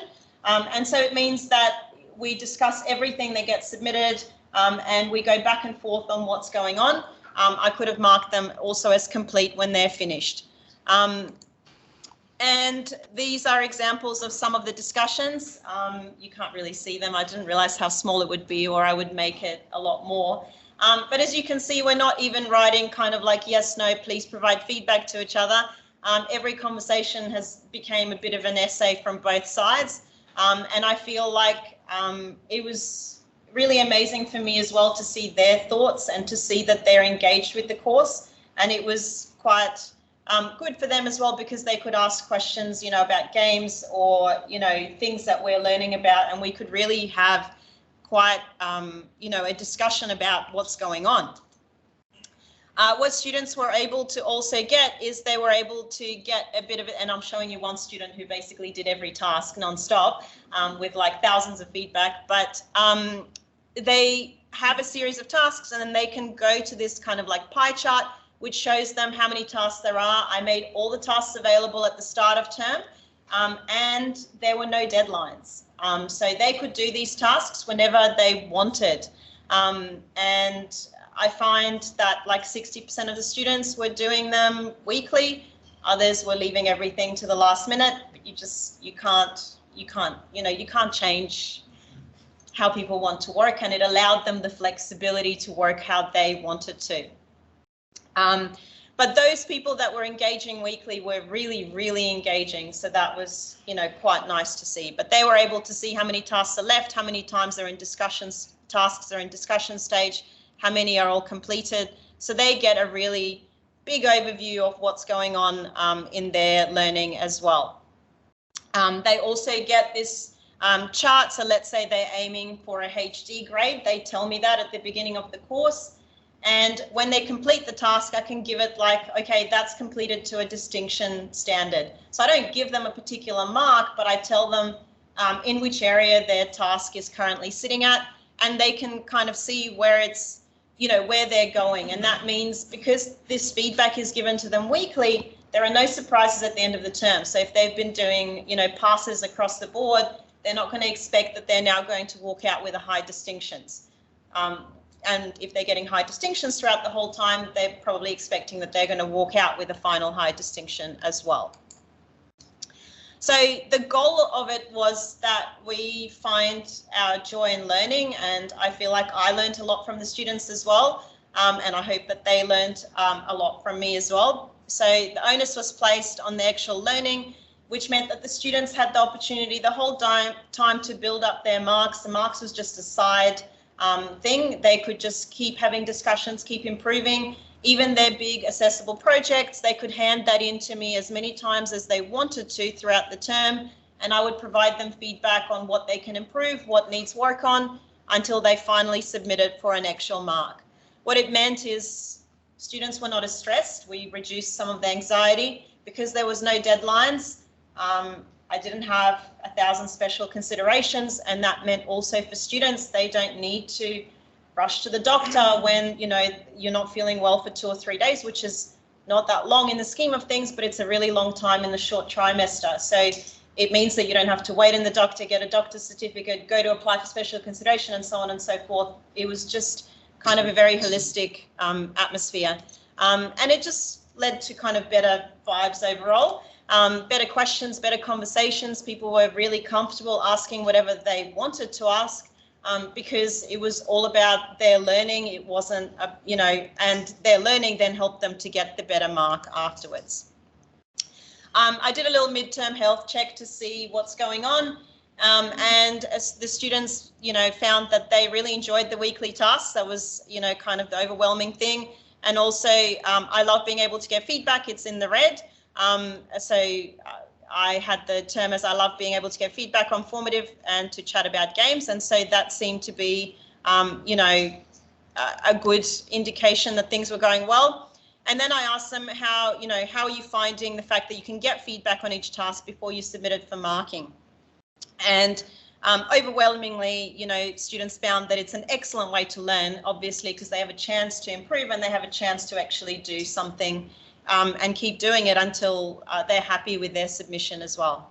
So overall, I think it was a really positive experience for everyone, for me included, and it really kind of made the course a lot more fun to teach because, it allowed those conversations to happen, which is why I kind of went into the classroom to start with, because I love teaching. So it was really nice to be able to engage with the students in that way.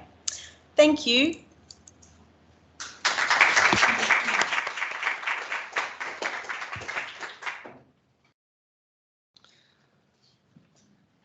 Thanks. So we've got we've got on the next presentation, and then we'll have three again, and then questions. So the next one is from Owen and Jen. It's Owen, both of you.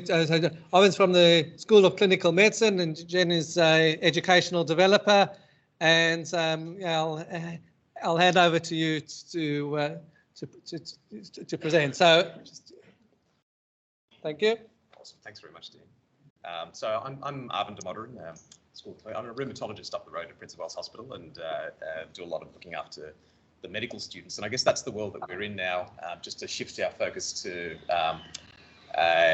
young people that are trying to become doctors, and thinking about how they are going to suddenly be splurted out into the world once they've graduated and be your interns and looking after you when you come into the emergency department, etc. So the stakes are high. So I'll just see how we go with. Sorry, yes. Okay, so one of the, quite a few years ago now, this guy Eric Holmbo, he's one of the guys from the States, but kind of noted that one of the biggest problems that we have in the evaluation of clinical skills is the lack of observation. So a lot of the time students kind of go through and don't get watched. Clinicians are really busy, there's lots of stuff going on. You're more likely to kind of get a tap on the shoulder and say, go do that while I do something else, because people are time poor. So really the thought about direct observation and structured feedback has become very pervasive in assessing students while they're in the workplace. So George Miller and a pyramid. So everyone recognise, like if I'm just looking at out in the room, do people recognise this pyramid, or is this something that's just specific to medical education? Just hands up who's seen this before. I can see a couple of doctors putting their hands up, but not that many. So I think most of you may recognise George Miller perhaps from Beyond Thunderdome. That's not that pyramid.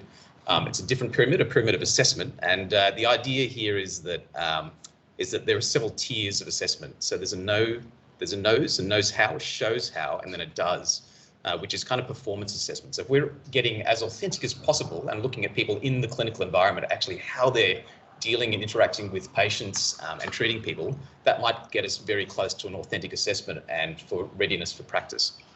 That's the idea, and that's the kind of the foundation principle of competency-based education.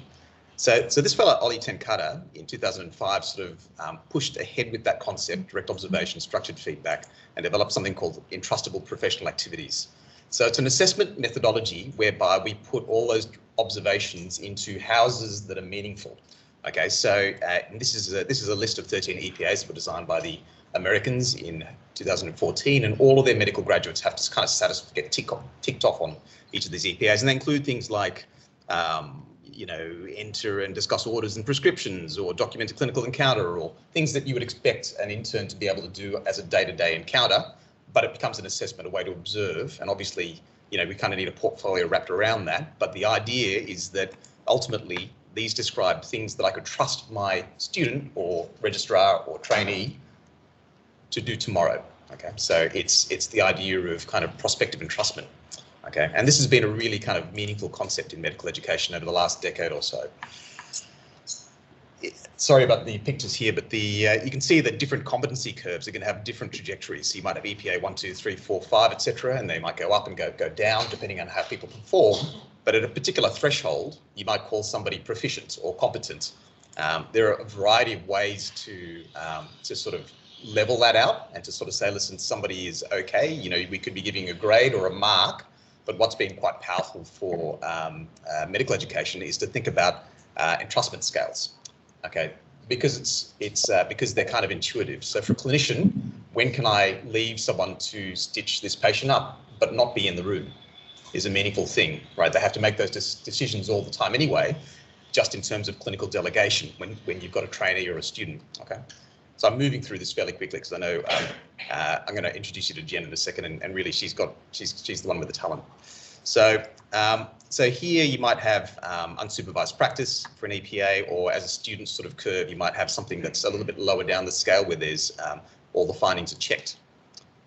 Now, it's become very meaningful for us in medicine, and the pressure's kind of on now because the Australian Medical Council, we have one of those professional courses that's accredited by a federal body, an independent authority. So the Australian Medical Council has now sort of mandated that entrustable professional activities are going to come into residency. By that I mean, PGY 1 and 2, so interns and residents are going to need to have some EPAs signed off on. And they've chosen a few, which are clinical assessment, recognition and care of an acutely unwell patient, prescribing and team communications. And so we're going to start to need to use EPAs, or rather in the career trajectory of young doctors, they're going to be using these anyway. It would make a lot of sense for us to introduce these early in the course, maybe at an easier competency area. Now, one of the major problems that we have, though, is that no one has really kind of figured out a great way to do these things efficiently, and with some of the sort of the smarts that have been sort of described this morning's sort of presentations. And so we can design EPAs. This is one that we designed for patient assessment, for instance, on paper, but actually making that work in the field is going to take someone who's a lot smarter than me. So I'm going to hand you over to Jen, who's our education developer in School of Clinical Medicine. Thank you, Arvin, you're too kind. So let's move on to the how of it all. It's really important that I kind of really focus on the process that we've utilized. Throughout this whole process, we've been very user-centered. So we really started out looking at understanding the problem, going to our users, really defining the problem itself. So asking really open-ended questions, minimizing your personal assumptions. So a not so great question might be, do you need this tool to do this and this and this? A better question would be, do we have a problem to begin with? What is the problem? And then we would move on to exploring all the different options. So here is the stage where you want to stay very open-minded, explore all the different things. And then you might move on to then prototyping to design some kind of a solution that, again, you want to put into the hands of your users so that you can then get feedback from them and really then analyze that feedback and then engage in this iterative cycle. Sometimes that might mean you might redefine your problem. Other times it might mean that you might engage in these three phases of looking at different options and prototyping again, etc. So in our case, what's quite a little bit complex is that we have, I guess you could say, 4 groups of users, broadly speaking. You have your students who are being observed. You have the supervisor doing the observing. You have an administrator who would be on top of across the cohort, tracking all the students.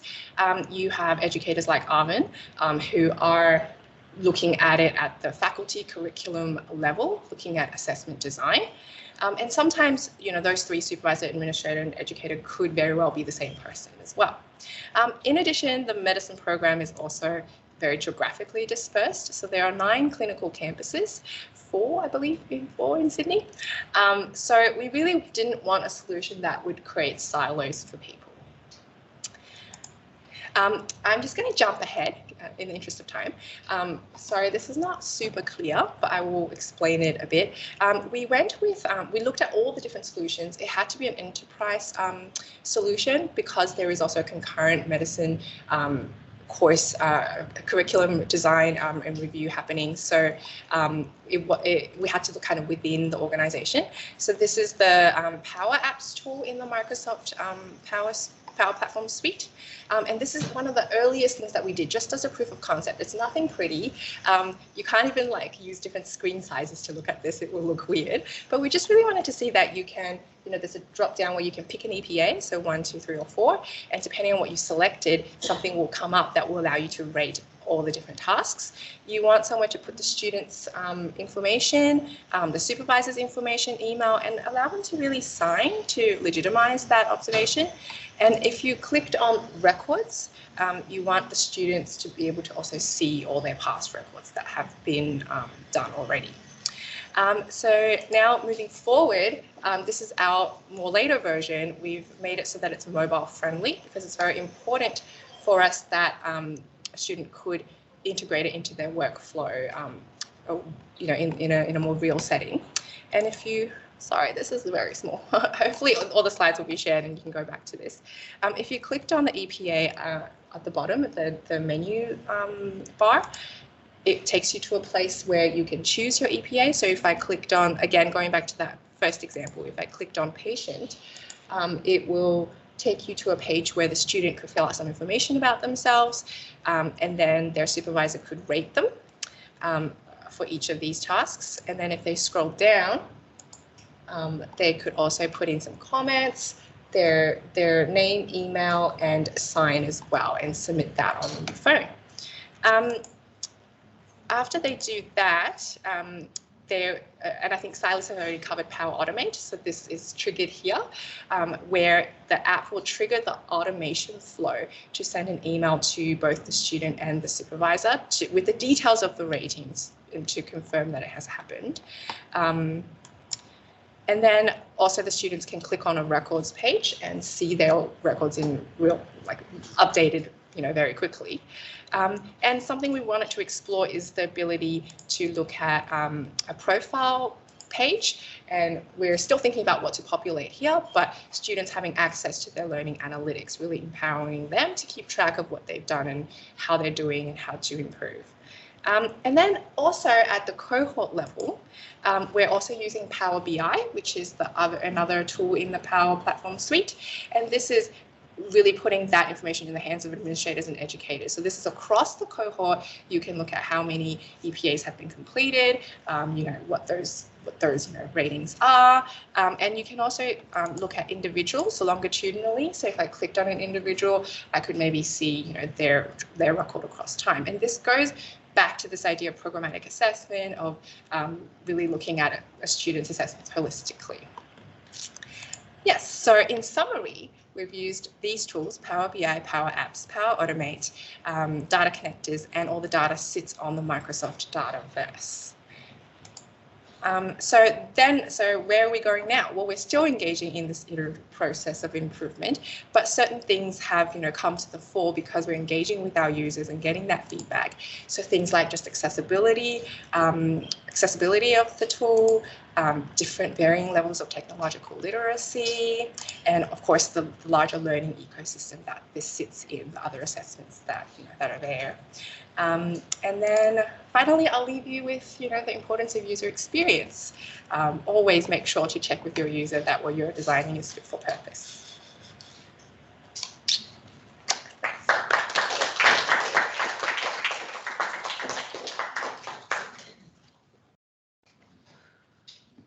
Okay, thank you.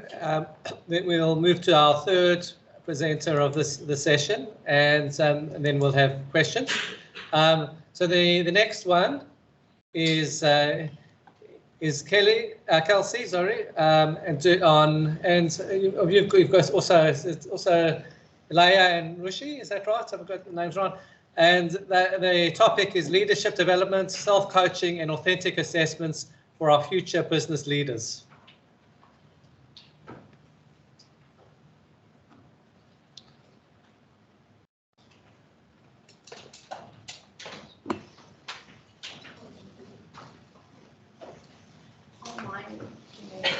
Okay. Yeah, so here's the microphone. Right here. Yeah, and if you want to move around then you can use this and walk around with this. Well, I'm just going passing, so. Okay. Okay, so first off, what I'm going to do is I'm going to kind of rush through this because I have student feedback. So I'd rather you hear from my students rather than listen to me stand up here and talk the entire time.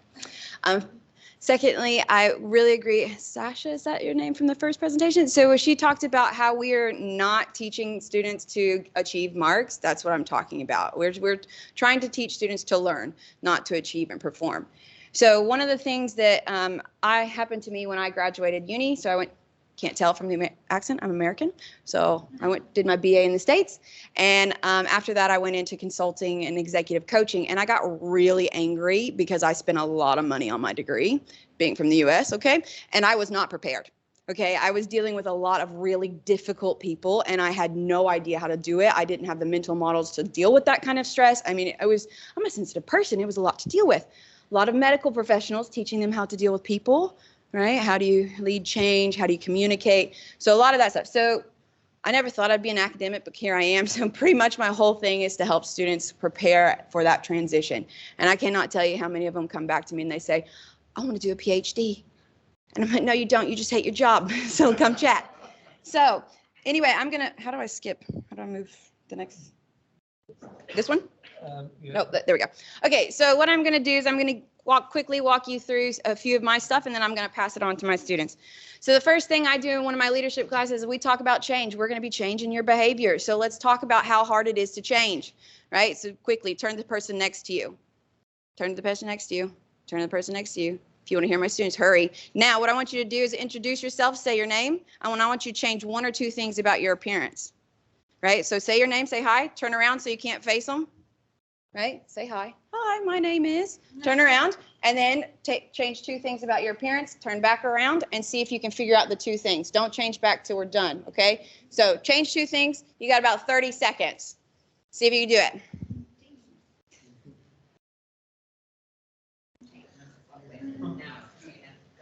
it. No, go.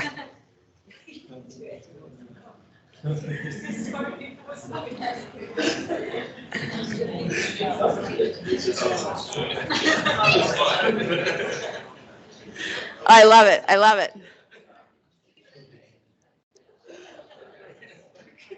Okay, was that fun? Yeah? Was that fun? Yeah. Okay, who's changed back?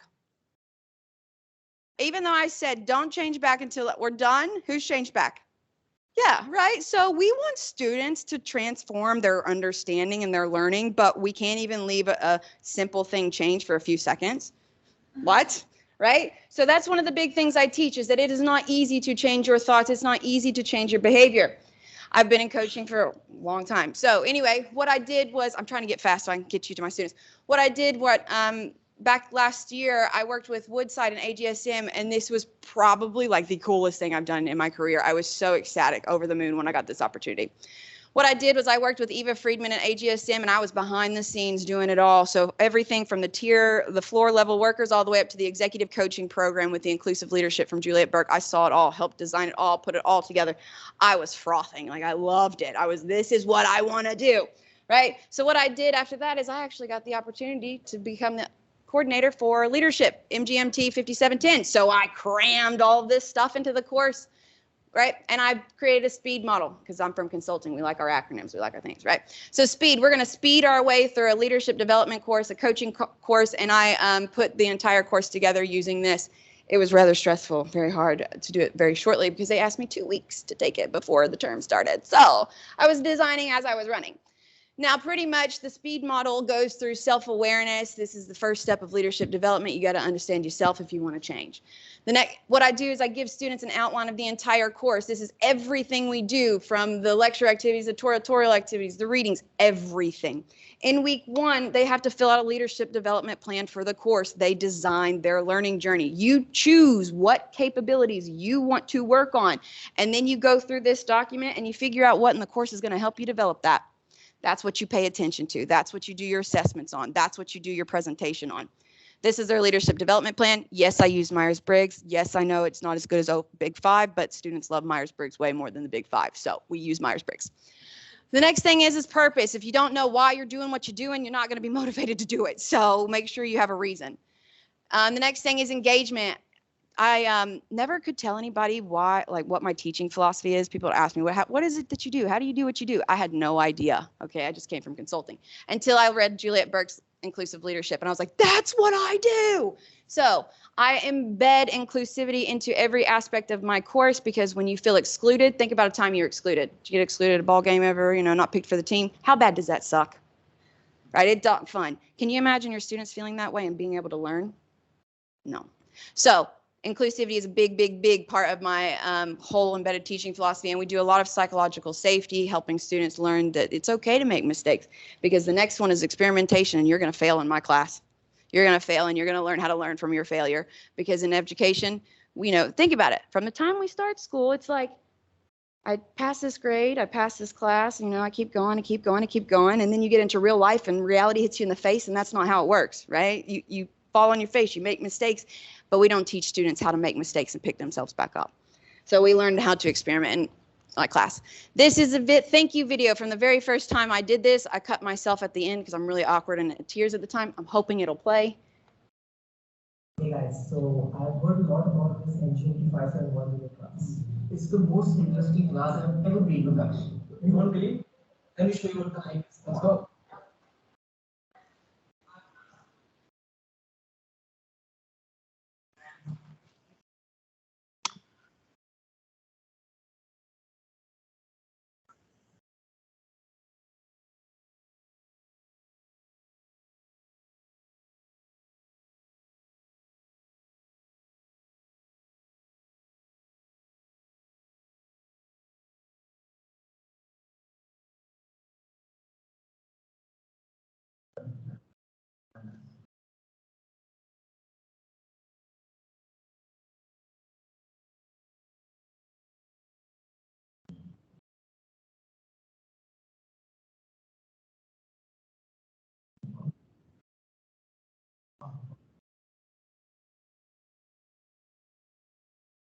And then tears start.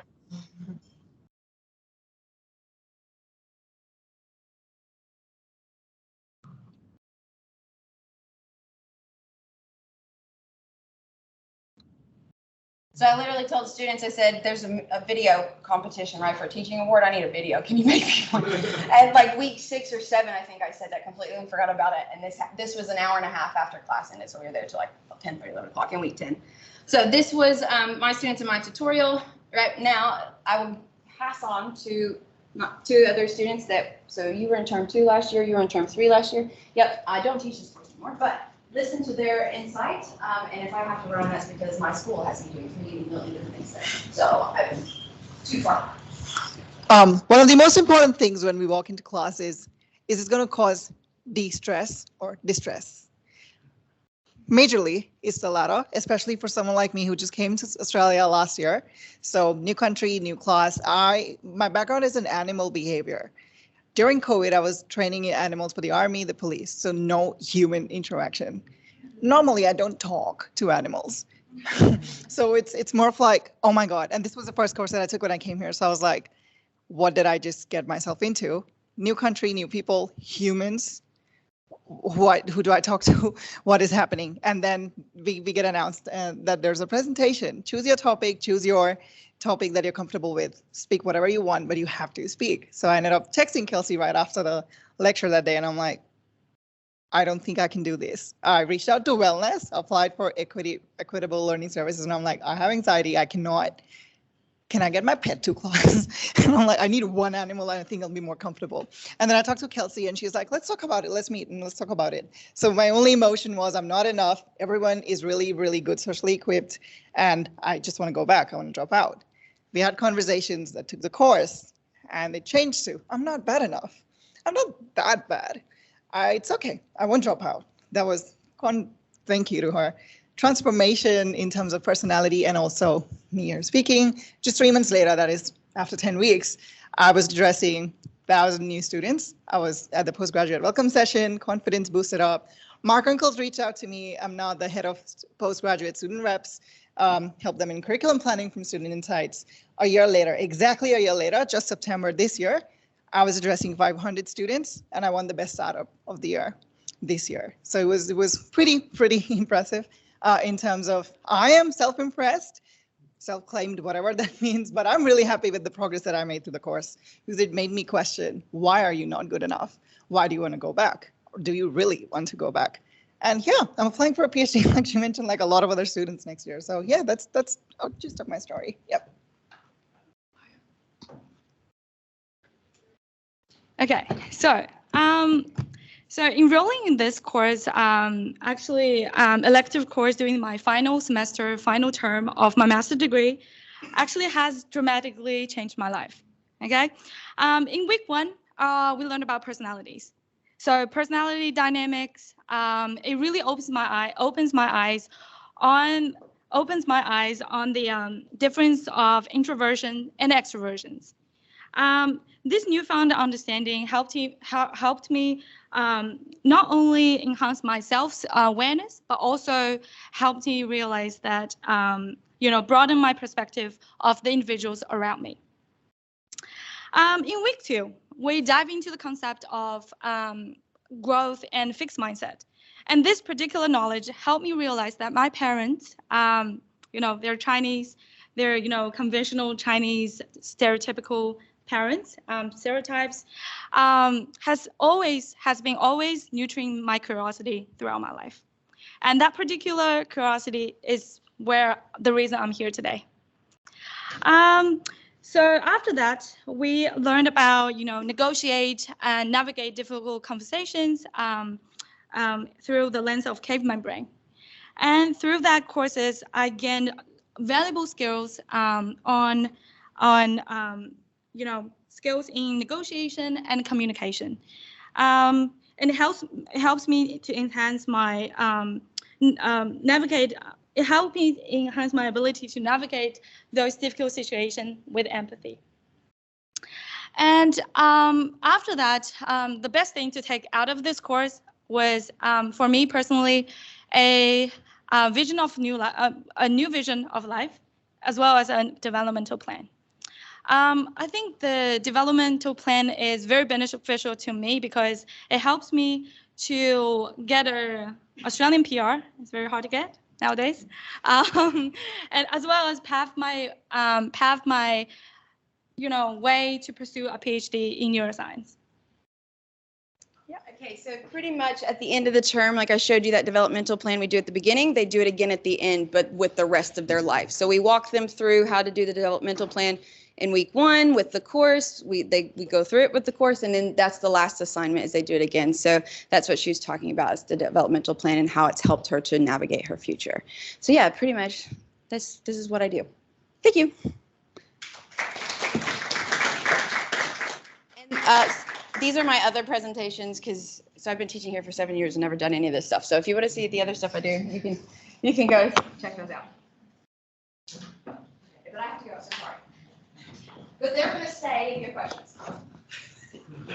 Okay, all right. We'll get the presenters to the front. So we'll take questions.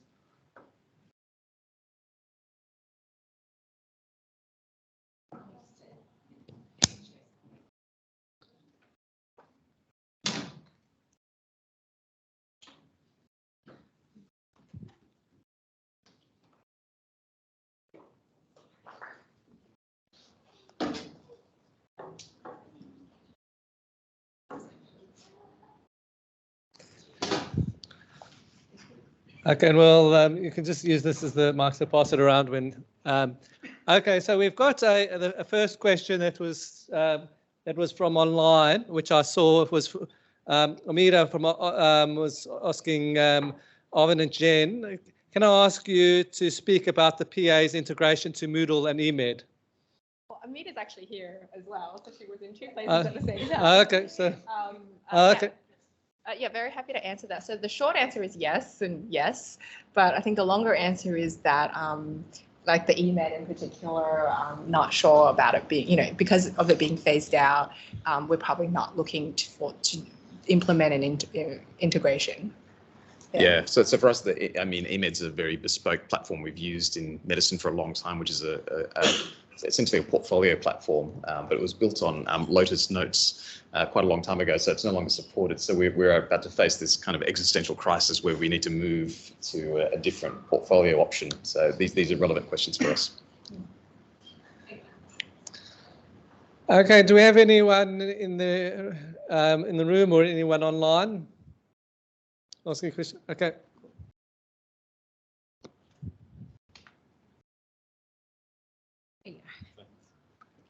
Sasha, thanks, and thanks to all the presenters. Great presentations. Thank you. Just on formative, so is that like widely available? What's the kind of licensing and cost and integration also issues there? What a great question.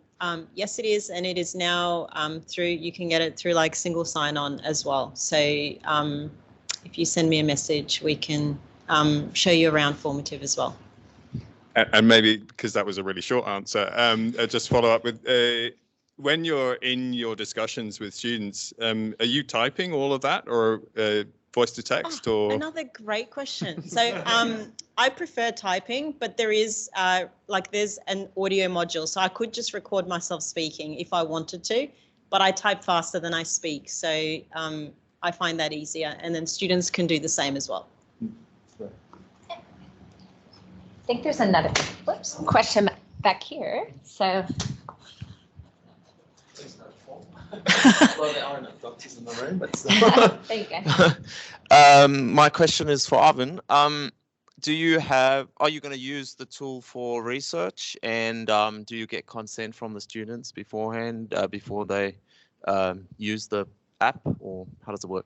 Yeah, that's a good question. I think at the moment we're in a kind of a pilot phase where Jen and the students are doing a lot of development and ironing out a lot of technical issues, but the plan would be to go forwards and try to get ethics for a wider project. I think the development of the new program in medicine and thinking about these other technological platforms, it should bring a bit of a new wave for us to think about research and proper evaluation. So hopefully we've got the staff now on board to help us with that, and yourself too, Kelly, if you're we'll get you on board and help us to try and do some proper research on these things, because I think it may make a big difference.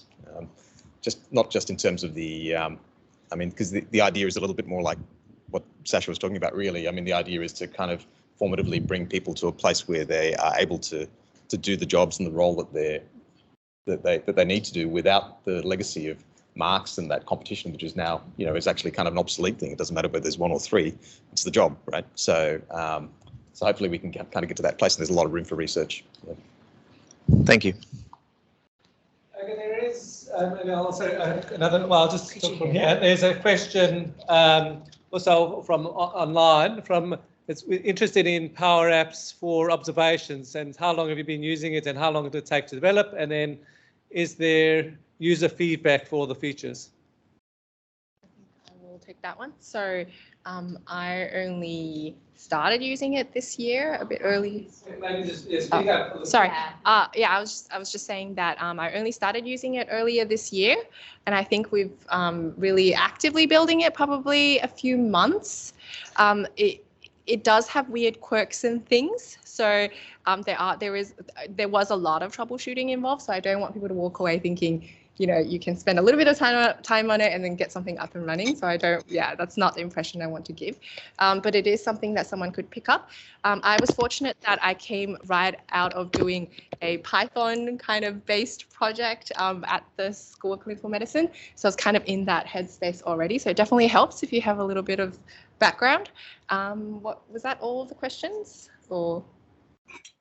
I think so. I think we've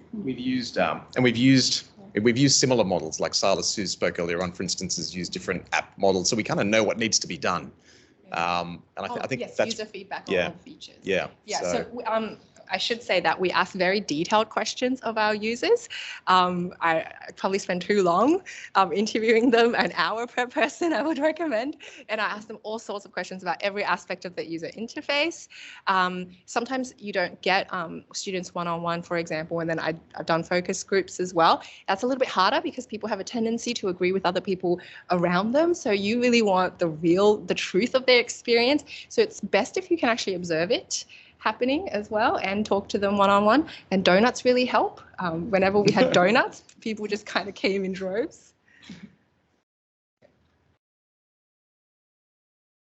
I had maybe a question for Sasha, if I may, unless, so just with the, you're using a kind of a formative assessment methodology through a course. How does that gel with other courses in the program? I mean, how do students feel about it in the context of, things being graded and wanting to sort of show their own excellence? How do you do that as an island? I mean, it's a great island. Maybe the whole program should be like that, but how do you do that? It's a really good question. So it works really well in this course. The course is a bit smaller. It's also a later year course. The students are also more about learning. They're very engaged with the topic. I also teach introductory computing, which is one of the largest courses at UNSW. And I've tried using formative feedback in that course, and it just does not work as well. Unfortunately, the students that have just come from school, they really are very focused on marks, and it takes a really long time to kind of ease them off that. And not having deadlines is actually detrimental to some people. They need the deadline to work towards. So that kind of plays into it as well, that time that you need to learn how to kind of self-manage your own, education and learning, and how to take the focus off the marks to become, interested in that. And really, I need to give the marks for them to calculate the WAM in the end as well. So it has to be holistic. It has to be at the end, at the university level as well. How do we change that? So I think it works really well towards the later year. It does not work at all in the first years. Yeah, not for us. Yeah. I think there's one more question in the back. Yeah.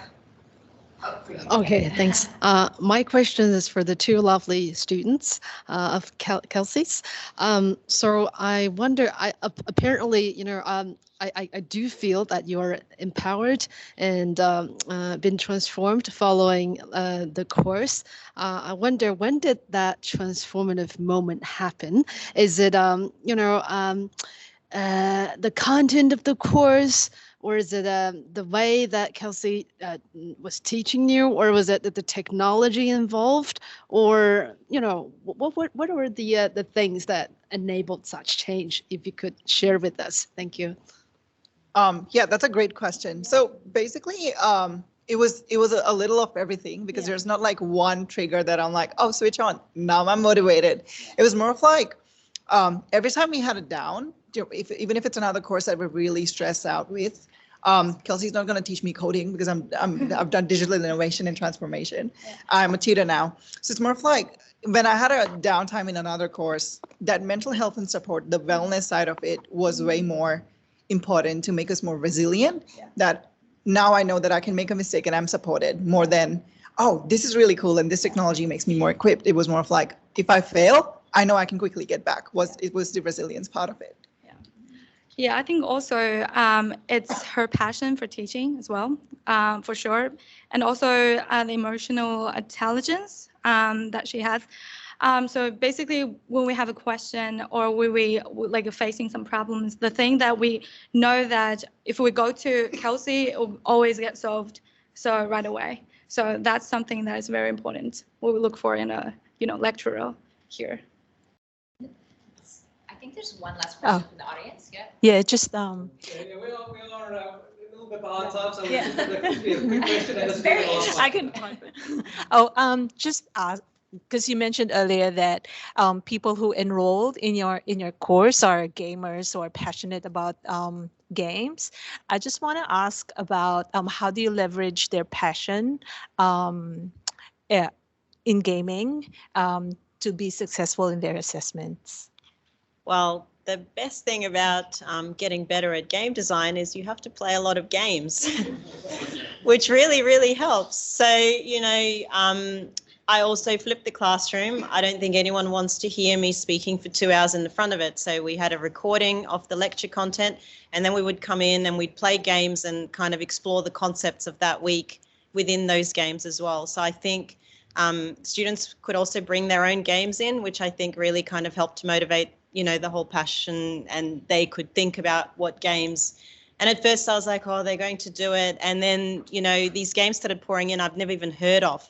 They were just so niche, indie games. People were buying weird games because they were like, oh, that sounds good. So then what started happening also, which was, you know, people started building like a community almost. They didn't know each other before the course. Suddenly they're meeting up after the course, in the course, you know, after like at lunchtimes to play games. And I think that was a really nice kind of after effect. And then suddenly I'm staying behind playing the games as well. So it was a disaster for everyone over the last 10 weeks. But it was, you know, it was a fun disaster because we really kind of were enjoying discussing what's going on. And yeah, I think gaming is like a kind of a bit of a niche. You know, you've got some very passionate people in there, as with other places, of course. But it's it was just a bit of a magical cauldron of, yeah. And I think them being able to express with their own games and to actually, you know, have a say in what's being taught as well. I had a lot of industry guests that they could then ask questions as well. So I think giving them that, you know, ability to participate and be an active participant in the course as well and ask what questions they wanted. They were not limited in what they were asking. Yeah. Okay, thank you. And let's put your hands together for our great speakers. Thank you very much. Okay, we'll get started. We'll move straight on to the next one, the next session.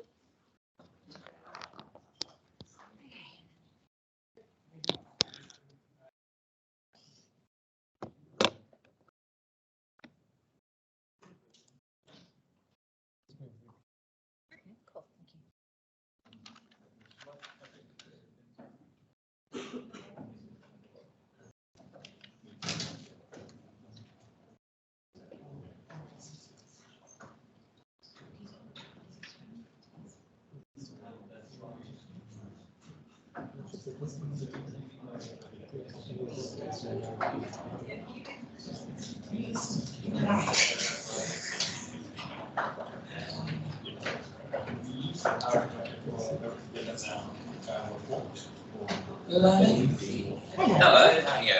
Am I next up? Yes, you are. My name's Ed. So, is that sound possible? Sorry, I'm Ed. So, Hello, I'm Meredith. nice to meet you, Meredith. Fantastic. That's it, council. Yeah. Yeah, is that right? Yeah. Okay. I could be anything you want me to be, really.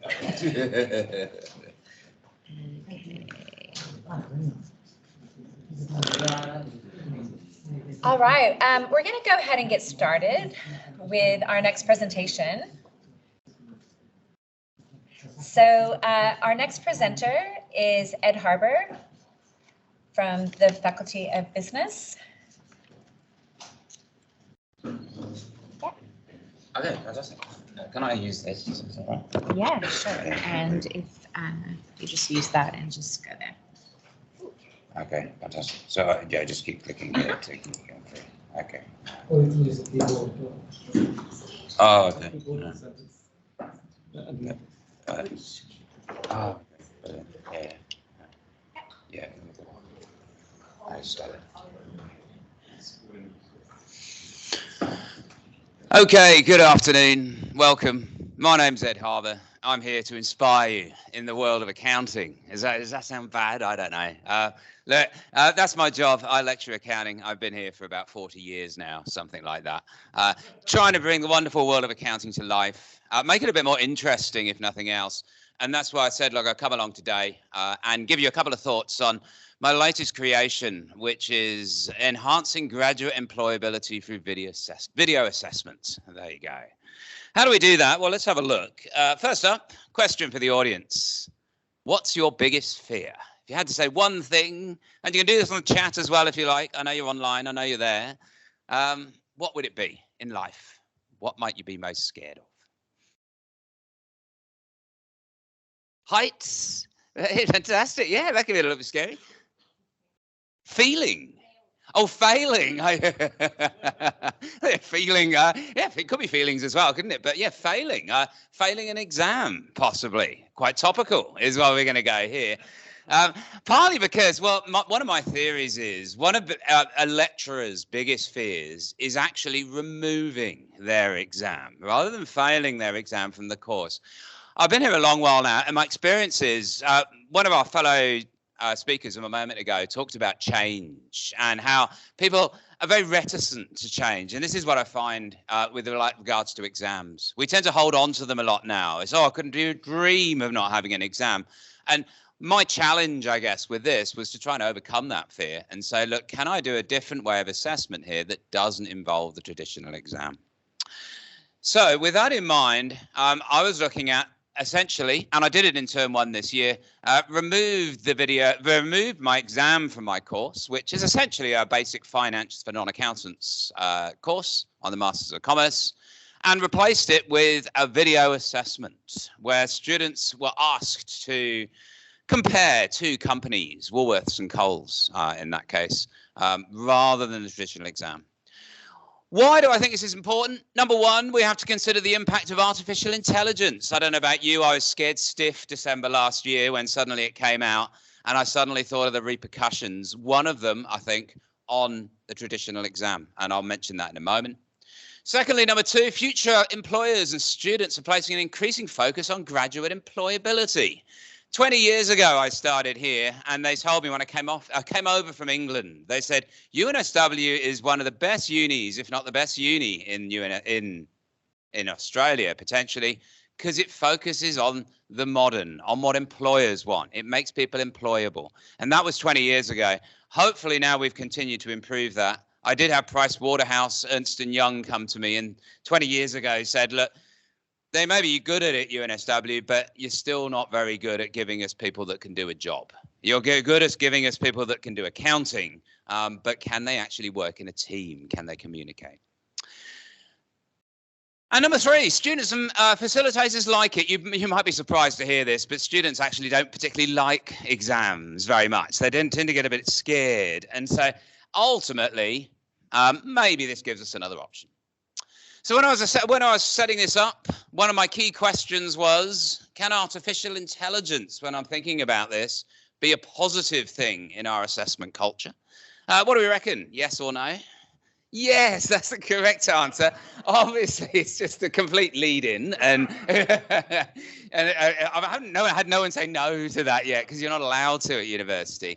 But certainly, I was scared of it, and I thought of it quite negatively when it first came out. But I think the longer we live with it, the more we can see we can use it to our advantage, and hopefully, that's what we can achieve. Right. So with that in mind, then, why is this so important? So.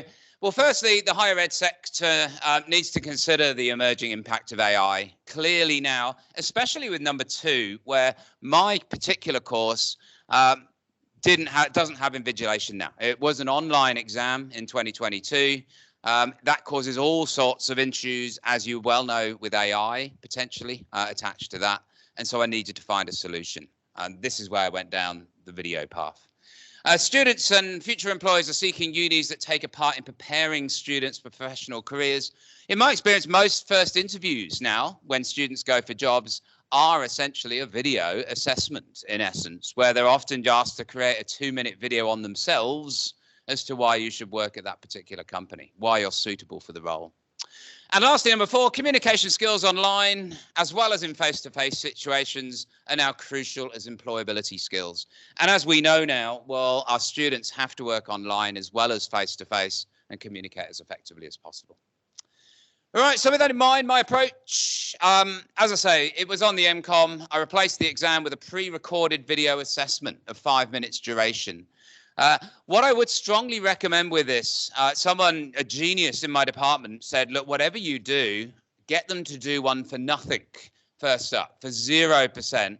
Make it compulsory, but at least they've got that as a trial run. If you're going to stick 30% on a grade and then you just ask them to do it as a one-off, you're going to face problems. And so I couldn't recommend that enough. I'm definitely doing that again next year so that they've got a chance to try out. I gave them some feedback on that initial one, and I think it's very helpful. Ultimately then as well, then the actual assessment is something we did on Panopto software at the time, but it doesn't really matter now. I think it's more to do with giving them a chance to get set up and ready to go. What did I find from doing this? Well, firstly, improved employability skills. Look, it was interesting, the comparison of presentation skills from practice to the final submission. By them doing those two, often they took on board, I think, a lot of the feedback that I was able to give them. The last ones were very good. Feedback surveys, look, potentially feedback did improve from that, I think, not surprisingly, probably to do partly with not having a final exam as much as everything else. There are challenges with this, though. I think the final exam is very good as a differentiator in terms of getting a nice range of pass to high distinction. Video assessments are a problem with that in that it's very easy for everyone to get a credit, but try to get that range. And that's something I'm still working on and looking at different marking rubrics and so on. So something to keep in mind. And the other thing I would say is certainly with my numeric course, I do find I still need a quiz. I had it at 20% in this time, partly just to keep that assessment side of things from week 1 to week 10 and get them really focusing on the whole range of the whole course. So I think there is still an element there that we need some sort of traditional assessment, but maybe to a much lesser degree. Look, there's the old hockey sticks that we can bring in. I'm sure everyone can find some of those if you try hard enough. But generally speaking, I think, look, the feedback from doing this was very positive, certainly in terms of students. Positive comments, video assessments are definitely better than exams, not surprisingly. What I like, though, is less pressure to memorize everything. It certainly gets away from that memory thing that you don't do in the real world. I've never done that in a job where I have to memorize a whole sheet of paper before I go into a meeting or something like that. It's not really a realistic skill, I think, that we tend to use. We're able to make the boring content attractive. They're suggesting there that accounting might be boring, but I just have to live with that, I think. And the recorded video presentation, this is my favorite one, discussing real and applicable business concepts is much more industry relevant than some high stress, exam conditioned, heavily weighted make or break test. I didn't make that up. A student actually wrote that, I can assure you. But absolutely key for me, we're heading in the right direction, I think, if we're really focusing on what people are doing in the real world. Smashing. Ultimately, what am I saying from this? Well, we've got to consider the impact of AI. I think with relation to doing something like this, that can certainly there's proof that the student's doing it potentially because you can actually see them clearly on the video, if nothing else. Certainly, I think graduate employability comes into this with number 2. And definitely, we're getting positive feedback in relation to something like this as well from the students. I've kept that nice and brief. I know you don't want to stand here listening, sit here listening to me with this, but hopefully you get the general theme, and obviously happy to answer some questions on this at the end if you wish. Other than that, that's enough from me. Thank you. Thank you very much.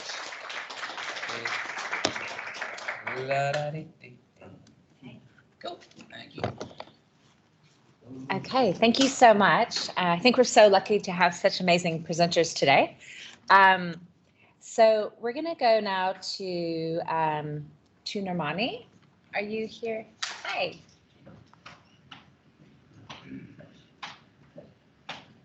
Yep. And her presentation is called Make Labs Great Again. Thanks. Thanks everyone for being here today. So I don't know about people who do labs in other faculties, but we have found in the last few years that attendance in the lab is because it's a compulsory class rather than students being eager to be there and to learn.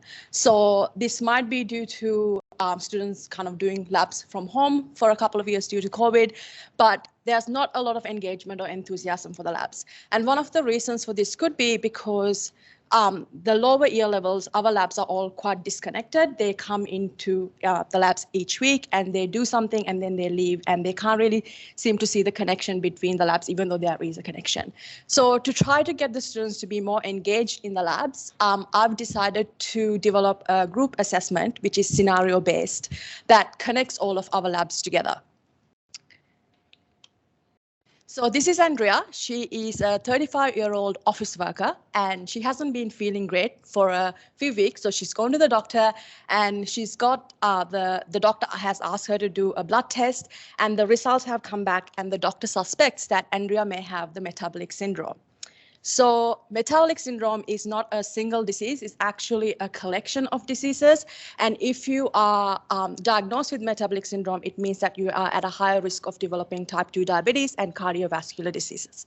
So there's no one definition for metabolic syndrome. It depends on who came up with the definition over the years. So this is one of the definitions from the International Diabetes Federation. So if you have higher than normal waist circumference, along with 2 or more of these other conditions, then you have been diagnosed with the metabolic syndrome. So this is like high blood glucose, high fats, high HDL, hypertension, and so on.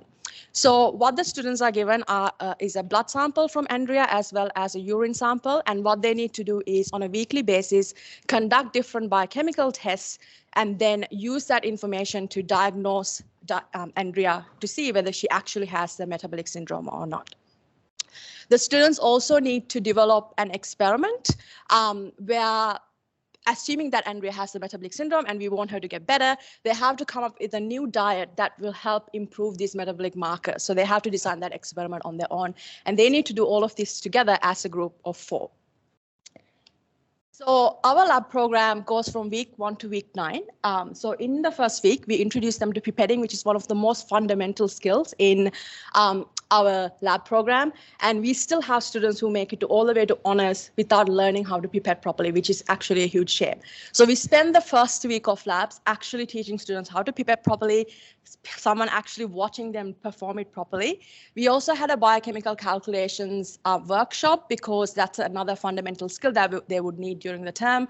And we also had some group bonding activities so that they could get to know their group members that they're going to be working for the rest of the term.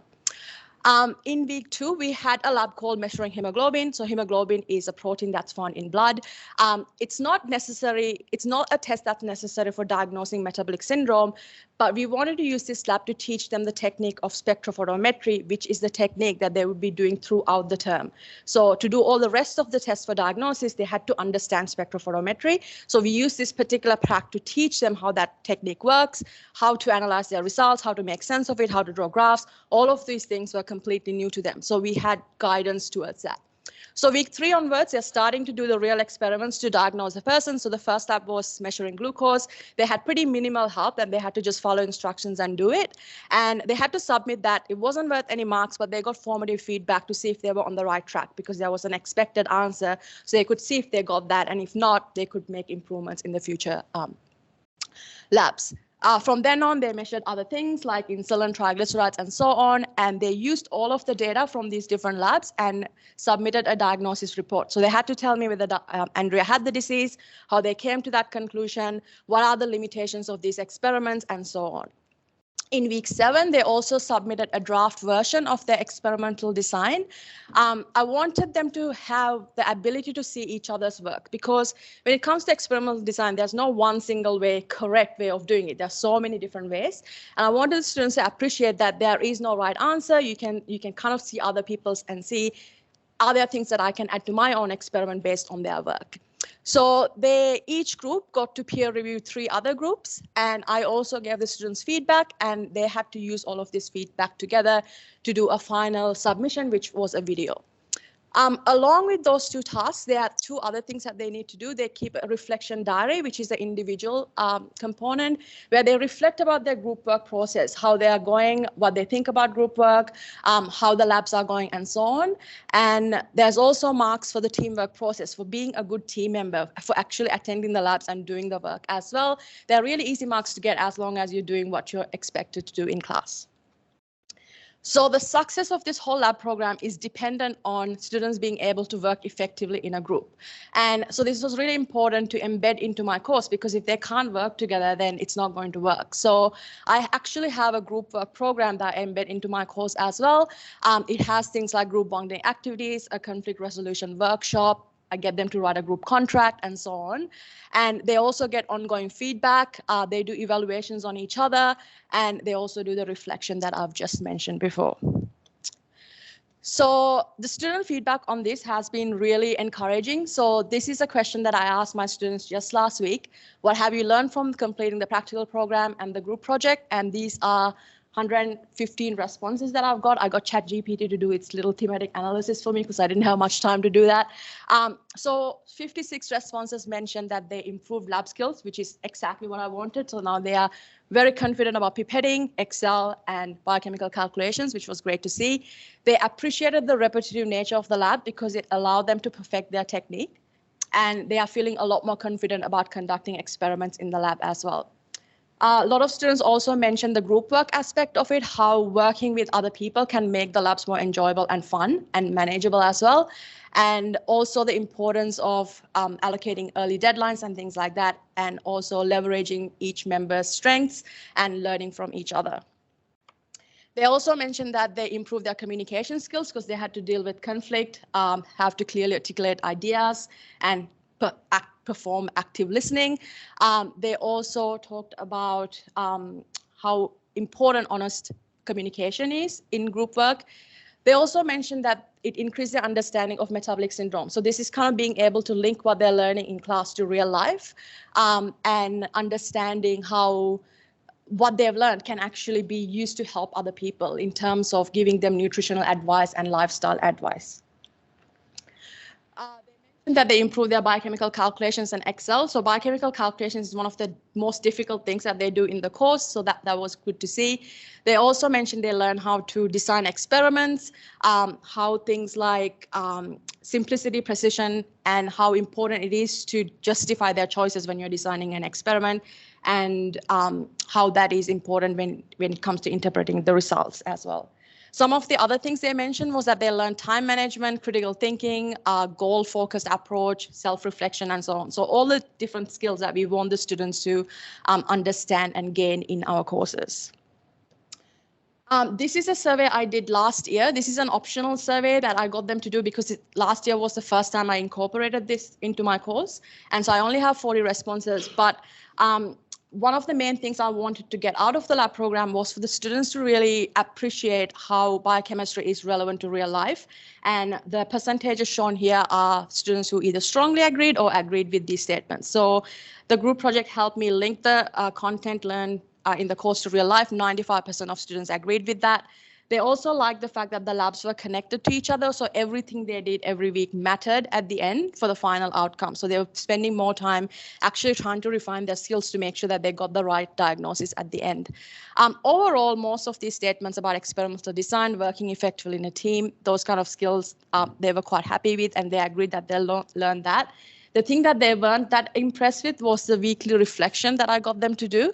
I think they found it kind of hard to see how that was relevant to the group project. But for me personally, it was the most rewarding because reading their reflections helped me understand the struggles that they were having during the term so that I could kind of step in and help them with the project or anything else that was happening. So I think I need to maybe spend a bit more time showing them why that's important, but I would still keep that in because you learn so much about your students by reading those weekly reflections.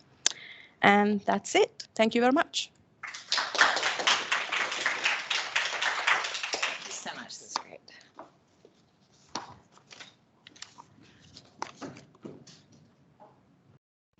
All right, so we've got our final presentation for session 4. So we've got Dr. Pranit Anand and Matt O'Kane from the School of Business. You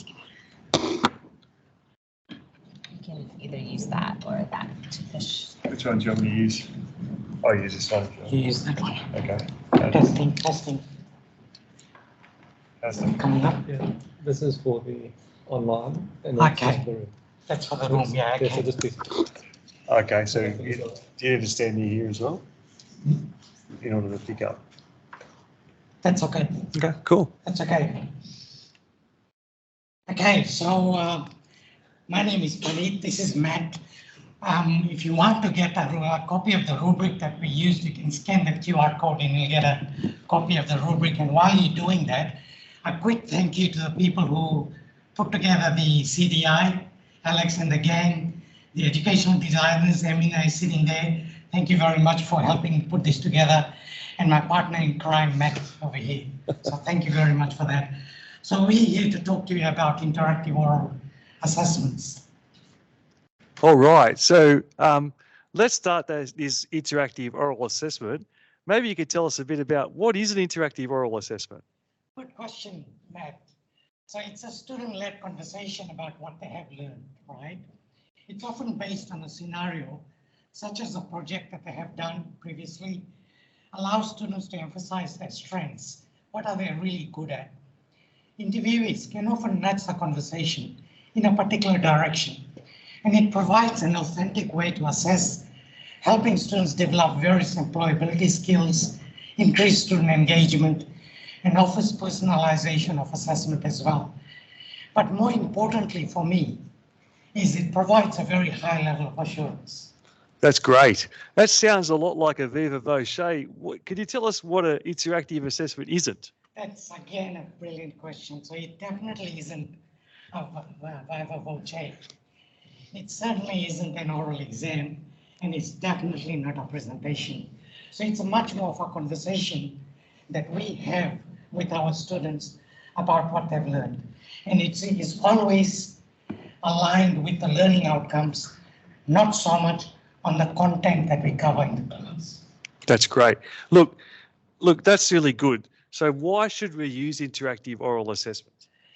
Again, we just finished, as you know, we just finished the oral assessment yesterday, and there's a dot point that's missing over here that we wanted to add, and that is students loved having a conversation with us. They felt that they belonged somewhere. Finally, they could have a chat to the teachers, Matt and I. Yeah. But it's an authentic conversation, very similar to what students would be facing in real life in a workplace. It's much less stressful, much less anxiety invoking. It's engaging, it's personalized, it's very convenient for students, convenient for staffs and institutions as well. It's much fairer on the students because you can actually react to students and how they are reacting immediately. They're sitting in front of you and you can change your approach immediately. As I mentioned earlier on, it provides much higher level assurance of learning. And it's higher standards of academic integrity as well. That's true. Let's say, now before we move on though, let's say we wanted to dive deeper, to really probe a topic, to really be assured that the student knows about it. Can you tell us why this particular assessment is useful for that? Yeah, so for example, if students answer a particular question, for example, we can always probe them a little bit more. Yep. And the probing actually really depends on each and every student, for example, as we experienced yesterday. Yep. So every student comes up with a slightly different answer, for example, and we are able to then nudge that conversation through various different types of probing questions after that. Yep. So again, as I mentioned earlier on, it allows students to really harness their strengths more than anything. That's great.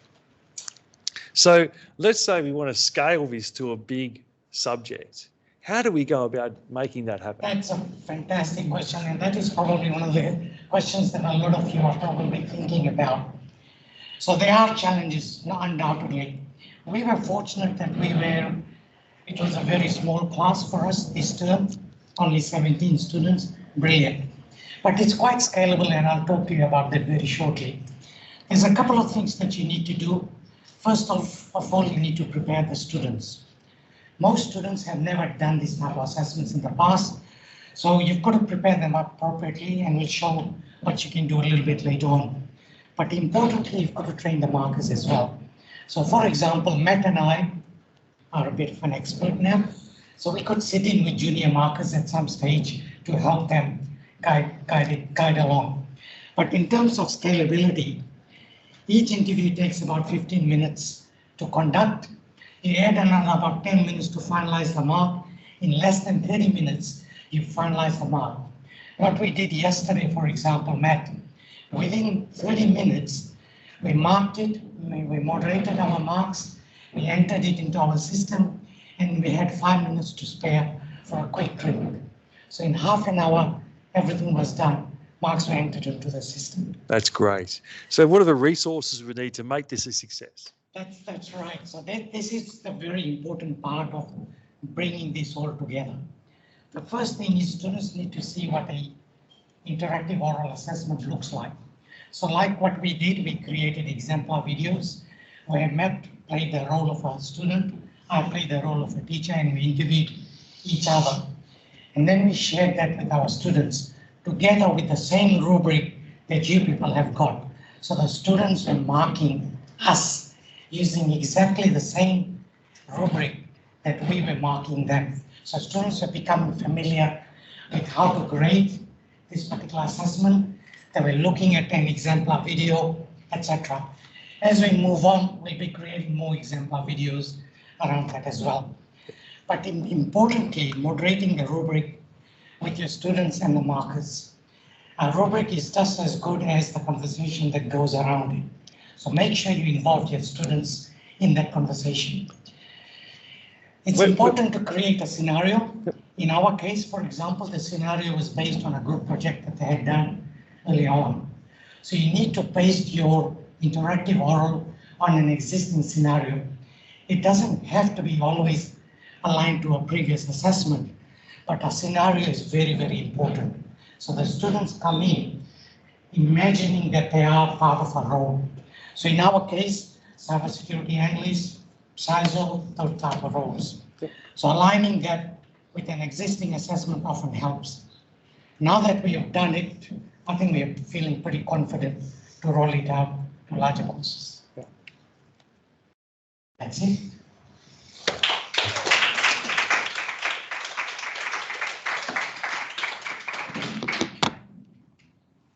Would you like to sit? Yeah, And have the question panel? No worries. All right, so if I could have all of the speakers come to the front for the panel, and we'll do a Q&A. Janelle?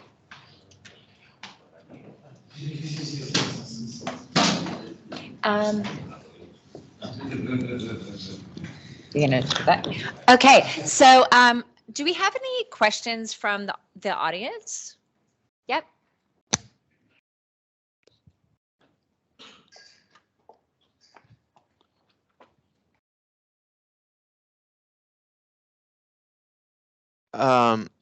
Just for the first speaker, the accountant, doing the video. I'm glad you remember I'm an accountant. Doing the video assessment takes time. I've done video assessments with my students, and mostly the editing and putting in animations and making it exciting. They've reported that it took a lot of time from their studying. How do you get around that? Yeah, to be honest, partly with that, I emphasize to them that it's not so much about the technology and their PowerPoints. It's more to do with, number one, their ability. I always say, look, you're sitting in a meeting room with your manager and maybe your team, and imagine you are presenting to them. So you're not going to get obsessed about flashy lights and firework PowerPoints and so forth. All I want you to do is present and imagine you're in that meeting. And so let's not go too crazy in terms of the rest of the stuff. It's about what you're saying and how professionally you come across, and the content of what you're delivering. Yeah, and I think that's important because I know some people like me are not that good in the technology side. Well, look, in the workplace is what you say, how you say it, how you deliver it, and that's where I try and focus them. And I didn't say good question, by the way, because everyone says that.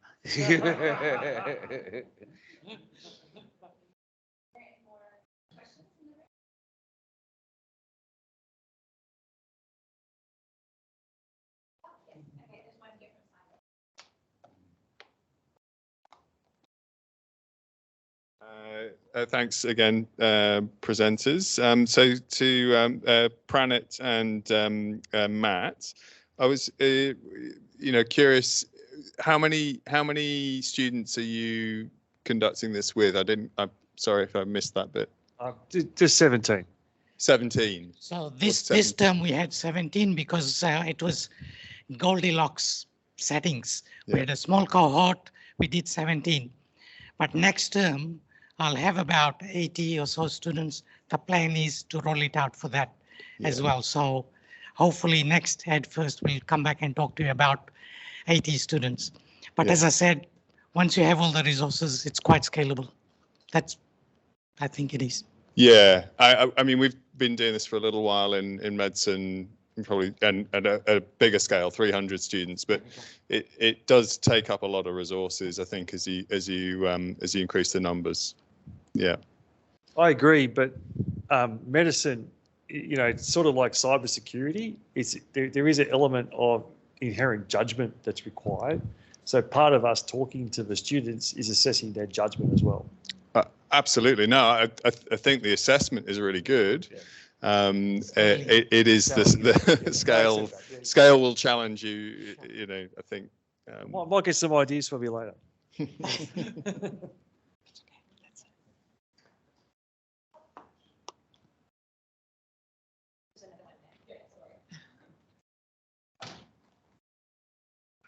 Hey, Praneet, you know me. Just a question. After you've completed the assessment, I guess, is there anything that you learnt from how it went that you might want to improve on, or anything that sticks out? Look, there was so many learnings actually. As I said, within with less than 30 minutes, we were able to complete it. So we had about 5 minutes at the end of every single interview for us to have a chat. So Matt and I both conducted the interview. But what came out of it, very importantly, yes, there's a few little things that we need to change around the rubric, how we test the rubric with the students and stuff like that. But you get immediate feedback about how you have taught and how you need to teach right there and then for every single learning outcome that you're focusing on. It's immediate feedback. So apart from what we learned about the actual process, we learned how we can improve our teaching. And that to me is quite significant. Question for Namani. So the project the students are working on, are they collecting the data for that through the labs that they're doing, or is that something that they do separately to the lab work? No, so they're collecting data during the lab. So each week they'll have a lab that's designed to help diagnose the person. So each lab they'll come in and do the experiments and analyze the results and do the work. So there's no separate labs. The labs are the ones that's needed for diagnosis. I've got a question for you also, Namani.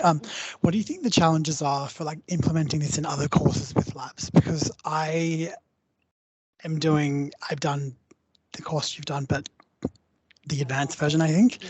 And I would have loved to have this because this would have just helped me connect the dots between what labs, the interconnectedness, and also the reflection I think is very important. But what do you think the challenges are for other courses implementing something like this within their course?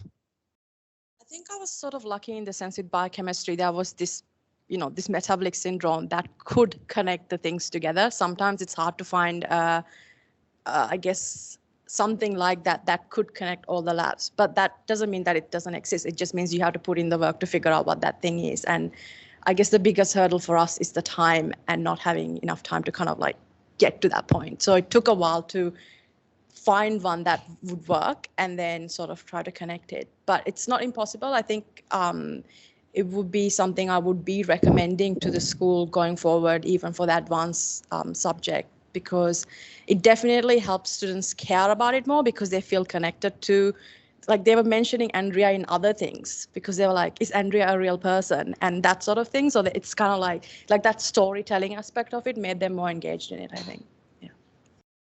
Sorry, Nirmani, I have another question for you. You mentioned that the cohort didn't particularly like the weekly reflection towards the very end. And I know that you said that you quite liked that because it helped you understand the student's perspective. Do you know why they didn't particularly like the weekly reflection?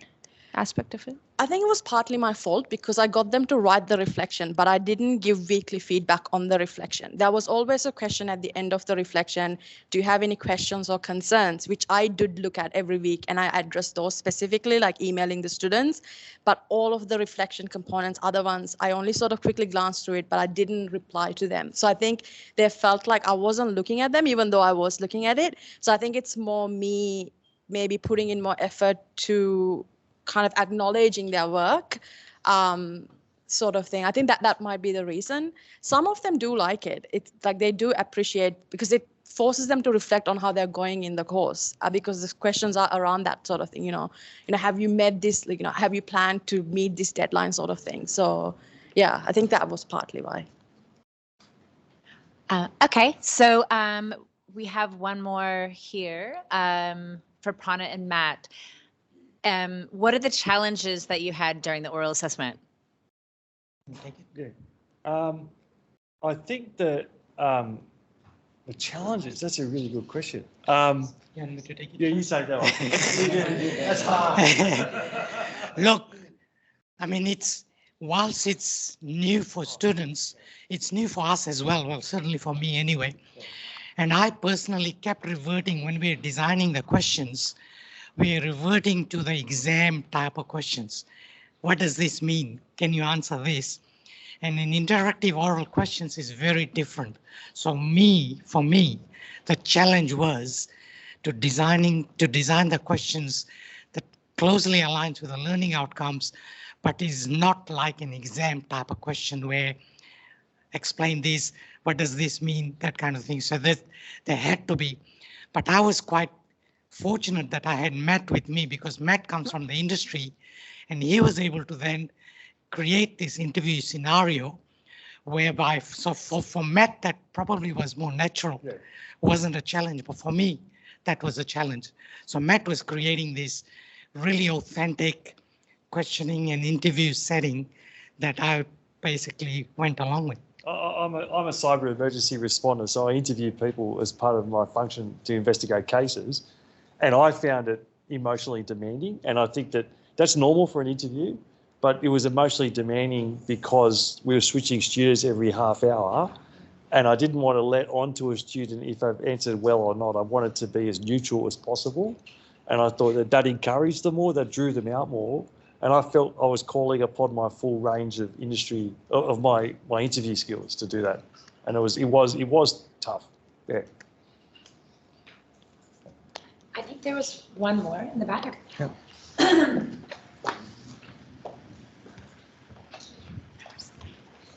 Thanks. Yeah, I just have one question for Ed. So you mentioned about 2 video assessments. So you have one practice video assessment, and then you have one 30% final exam video assessment. So I'm just wondering, do you guys provide specific feedback to students for the practice video assessment in the middle of the term? Yes, absolutely. So to be honest with you, I'll probably get more feedback with that one almost than the final one to a certain degree, because I think that's the one that's crucial, that can give them the chance. Partly because I think as a lecturer, it is your opinion sometimes in terms of what makes a good presentation and what doesn't. And leaning back on that initial point about where to focus when they're going to do their video assessment and PowerPoint slides and everything else.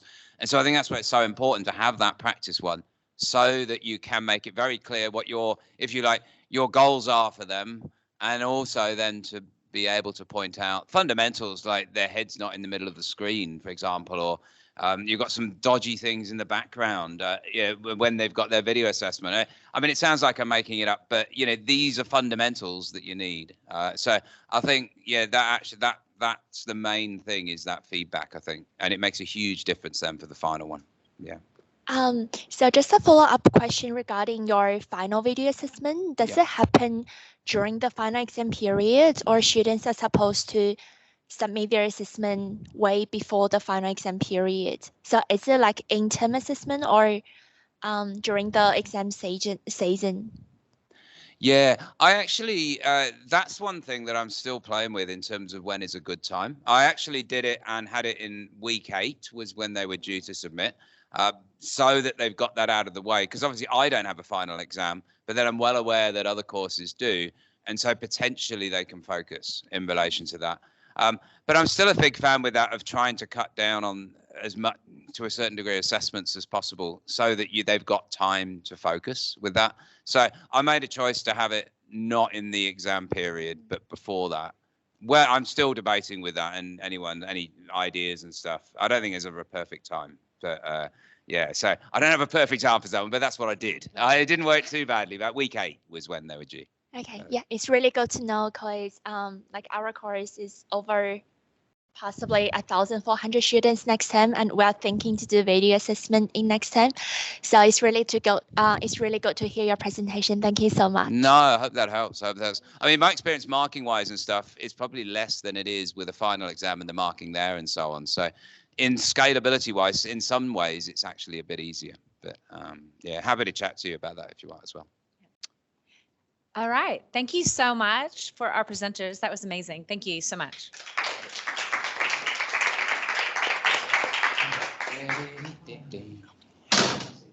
And amazingly, we may be on time. Thanks, guys. Thank you so much. That was...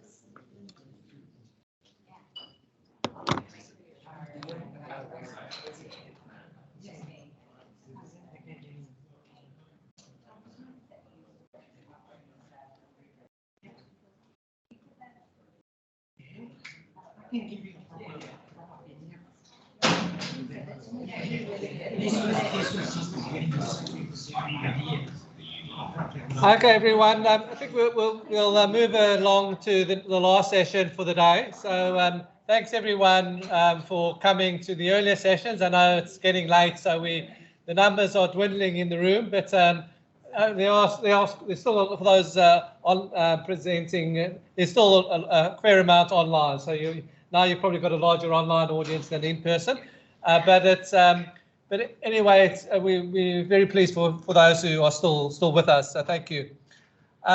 So we're now moving along to our next presenter, which is G. Amula Aaron, on the creation of inclusive assessments designed through collaboration with student ambassadors and the wider student cohort.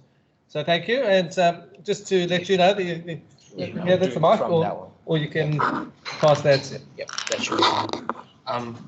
Just like the earlier presentations, as Kelsey has already done, so this one, this is a presentation where the students make me do it. So, you know, just saying. Now, so the title really is about creating an inclusive assessment while a collaboration with the students. When Ed mentioned earlier, what's your biggest fear? I guess, you know, how about trying to give that assessment design opportunity to your students, not you who design the assessment? That could be your biggest fear. Let's see, right? I don't know whether the students will blow your head off, but let's see. All right, so so the whole outline of the presentation is going to talk a bit about the purpose, and then I'll give you some example how I do it with the students, and then I'll let the rest of the talk to be coming from the students, what they feel and how they sort of sense about that opportunity. Now, we have already heard about from Sasha earlier today. So about well, basically I'm challenging the purpose of us delivering or designing our assessments. So really my main purpose here is to have our assessment as a learning opportunity for our students to learn as they progress towards their end goal. And when they do that, they get feedback. They are using the feedback to improve their learning as a process. So this is a AFL approach. So it's not the AFL football. So the AFL approach, which is coming from Dylan Vidium. So really the challenge is about where the learner is and then where they're going and where to go next. So how do I do that using Students Ambassador Program? I'm going to show you next. It's a massive image. Don't worry, I'll guide you through. But the lucky thing for you is that we try to prototype or framework it into 5 simple steps. We do have a students created Instagram now to sort of guide you through this process. So those process starting with an firstly recruitment, then active listening, review, co-design, evaluation. Sounds simple, but let me walk you through the more complex format of it. So when we do a recruitment process, we invite students to set up a task force, a project group with us, to trying to target or even trying to brainstorm what kind of learning challenges that the students face within the term. Okay, so this is about within the term. It's not about end of term evaluation. It's not about changing my course next term. So the second process, active listening, we then invite students to have a safe conversation with us. Now, students ambassadors are not privileged to give us or to tell us what we need to do. They are there to consult. They are there to express their learning challenges. And then we do go through a review session, which is pointed out by this arrow here. We do go back to our students' cohort to double check the learning challenges. And finally, when these learning challenges are confirmed, we come back to our project group with our students to co-design an assessment that helps them, that can help them learn throughout the process. Then finally, of course, when we get it, put it out there, implement the strategy, we then go through the evaluation process. So a simple 5 steps that can be a bit more complex as well. Now, all of you will ask, well, how do you exactly do that? What's the example, right? So this is something that my students would say in my in term 1 this year. So after the midterm just happened, I think in week 4 of the a 10 weeks term, the students' feedback is very simple. Gee, that midterm is bloody hard. Okay, so then, well, with the safe conversations is that, okay, so how can I help you? They ask for, well, can you have more practice questions? I say no. Can you have more of this? No. So let's work together. Let's co-design some formative assessment. 0%. You're not giving away your authority. You're not giving your biggest fear. Don't worry. So students, the co-design solution is basically having 4 stages where the stage 1 involves students questions collections coming from the student cohort. And then the wider students cohort vote for the top 5 questions. And after that, that's where I come in, because I say no, I can't just say no all the way. So I have to come in and I sort of say, oh, all right. So for the top 5 questions, I'm happy to help you change that into something more formal, more exam-like. So we end up giving them a final responses, exemplar results for that. So basically, it's a formative assessments that can help students learn and tackle that feedback that they gave midway of the term. So there's a reciprocity that happens there. Here's another example. Basically, I'm just repeating that sort of process. So again, well, students find something hard during the term, and then they sort of say, well, can you give us more practice questions? Of course, the answer is no. All right, so let's go through the same process again.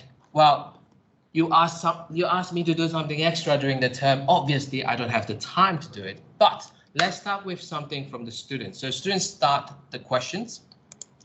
They then voting on the whole cohort. Now, this step 2 is very important because it has to be not just coming from the students ambassador. It has to be a confirmation from the entire cohort as a representations. We want to make sure that whatever we do is going to help out the larger cohort.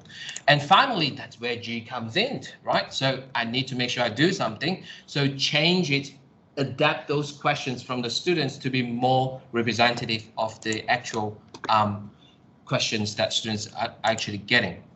Now, in terms of the feedback, students like the opportunity, like the new formative assessment that they are now created. They should be proud in terms of what they have already created.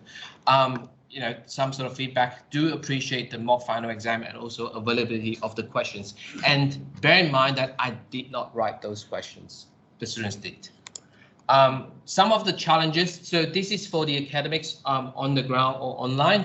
So really, the biggest fear is not about giving away our power.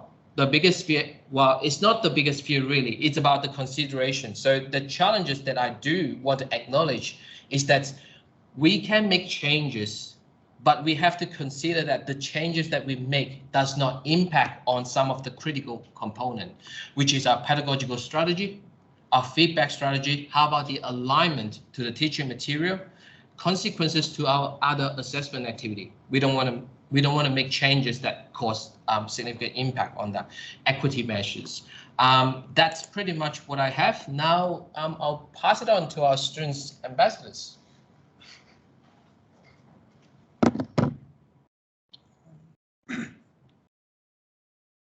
Okay, so I've been a student ambassador within, I think, 3 BABS courses so far, maybe 4.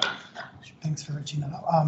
But for the courses that I do know that have implemented the student ambassador program, I do know that it has made significant impact on the student experience. That being said, I do know that it's not easy to implement, and there's a lot of hesitation, I guess, for like uptake from bringing the student ambassador program into a course. But I think I just wanted to highlight some of the significant advantages that the student ambassador program can, I guess, contribute to the greater university experience. Definitely by using co-design and co-production, it makes students feel heard and valued, improving their sense of belonging.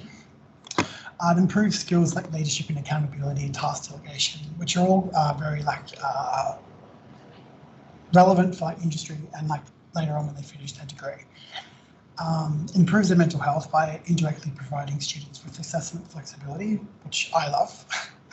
And provides a diverse range of students advocating for a course. I think the diversity aspect and also the inclusion was a big part for me. I'm neurodiverse, I have ADHD, so having multiple kind of students voicing their problems to me was beneficial for me and I think for the communities as well. It improves course accessibility. Definitely, if I can voice my concerns and students can voice theirs and we can kind of connect, we're all not alone in this kind of similar issue. I think, yeah, it just creates a better sense of belonging as well. It encourages higher order thinking. I think when students are trying to think like an academic in terms of how they need to structure a question for an exam, I think that's how students should be learning rather than just how they potentially are now. So yeah, I think all of these things align with UNSW's 2025 strategy. So yeah.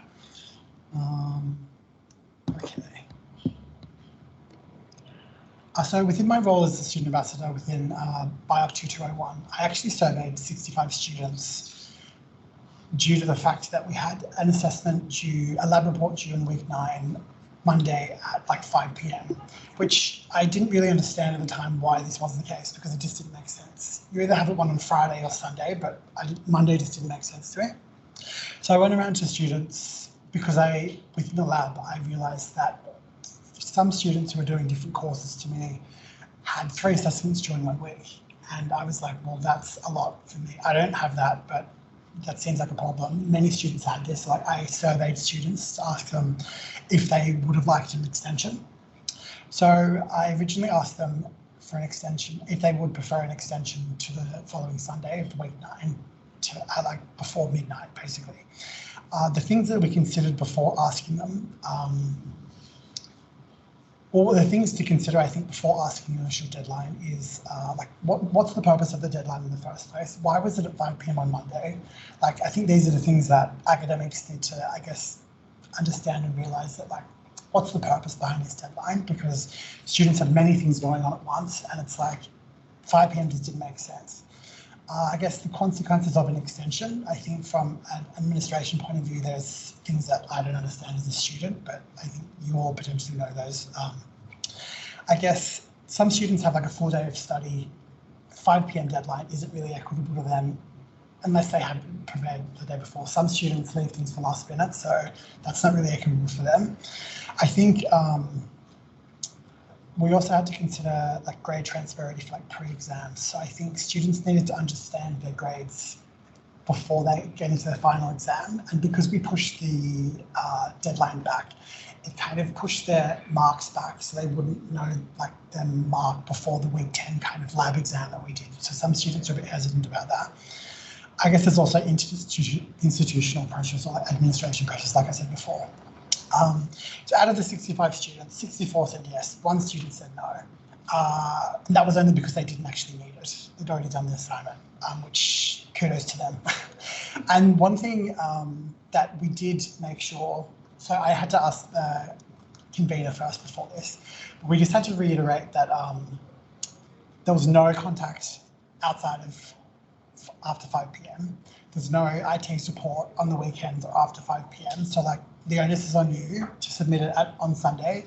If you do it before Sunday and Friday, you'll get the support you need. But if there's any IT problems, like that's on the student. Students agreed, and 64 of them out of the 65 said yes, which was great. And the thing is, I didn't actually realize I needed it, but I've got ADHD, chronic fatigue, fibromyalgia, IBS, and I actually really needed it. And just having that extension took a huge weight off myself, which was amazing. Okay, so I think we all know that this is a multifaceted problem. And I guess from a convener or like an academic's point of view, like there's multiple deadlines that you have to meet as well as students. So I think we've both got deadlines weighing on us. There's time constraints. There's also the assessment guidelines. I think from an administration point of view, you've got certain things that have to be set within certain timeframes and stuff like that. I think student ambassadors could really help in terms of like creating flexible deadlines at the start, because I think one of the problems is academics maybe don't realise how many clashing assessment deadlines students have. But if the student ambassadors could potentially have a meeting initially at the start, trying to survey students in terms of like, does this deadline work, or can we potentially change it, say from Monday to Friday, Sunday like we already did, but initially at the start so students don't have that stress. I think that's something that would really benefit students. I think also, for those who know, the short extensions is being implemented next year. And I think that by opting in for that for students, that would be a great opportunity for them to know that if they need an extension for whatever reason. For an example, I know a student who was studying neuroscience. She was concussed. She couldn't make her exam or quiz for some reason, but special consideration didn't allow that, so she didn't get the marks for the quiz that she missed. There was also a student who had a cultural, really cultural significance day that they had to attend, but special consideration didn't kind of accept that, maybe because of time delays, administration, I'm not sure. But it's things like that that students kind of, I guess, it's not equitable and it's not really fair or morally just to like deny a student non-special consideration due to cultural things, for example. So I think by implementing these two things, this could help students as well as academics potentially. I'm going to pass it over to Amelia now, but thank you. Hi everyone, my name is Amelia. I realize that we're really short on time, so I'm just going to race to the next bit. It's just some presentation of some ideas that we kind of wanted to scaffold and sort of present. So this slide basically shows the perceived perspective of a student of kind of what a course looks like. So the talks that happen with conveners and with the academics beforehand, and then it goes straight into a sort of, yeah, I mean, you complete the course throughout the term, and then you have the successful outcome of the course. But with the Student Ambassador Program, there are several steps that you can take, as is listed on the slide. And it's a little bit of an analogy where you go, where it's sort of like building a house. So you have the initial talks, but you have the students involved from the very beginning. And you go through the stages of building a house. So you have the foundation, so the identifying of overlaps across courses, because for quite a few students who take certain degrees, a lot of courses that they do overlap. For example, I'm a medical science student, and a lot of courses that I do, basically all my cohort members do as well at the same time. And we tend to have quite a lot of assessments that kind of clash, especially towards the end of the term, as Aaron was mentioning, which is why we kind of needed that deadline extension, or we found that deadline extension to be very useful. So the builders are sort of like, well, they have a variety of roles, and that kind of, you know, that's kind of the student, you bring in the student perspective there as well. And one particular thing that I found was the sense of belonging that's brought about by the Student Ambassador Program. Not just applicable to one course, but every course that you're part of. And it's the fact that you're able to actively make changes to the course design that not only improves your confidence in the course, but also you're able to give the academic or the course convener some feedback based on that, and hopefully they take it well. Sorry, just quickly, with the framework and the inspection being the next step, implementing the ideas from the student feedback, and then a successful course outcome as the final product. Very, very briefly, potential challenges that we sort of accept, that we acknowledge from a student perspective and from an academics perspective. So from the academics perspective, after talking to G as well, the feedback cycle can be impacted based on deadline shifts and things. And for students, it's, like I mentioned earlier, a lot of assessments across different courses and a lot of clashing deadlines.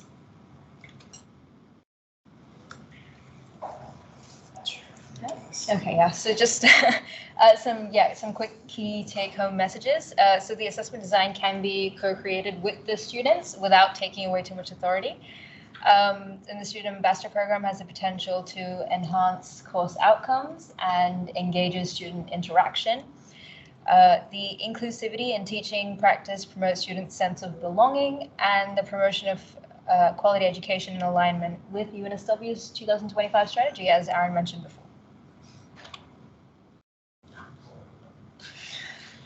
That's just a reminder of the SDG.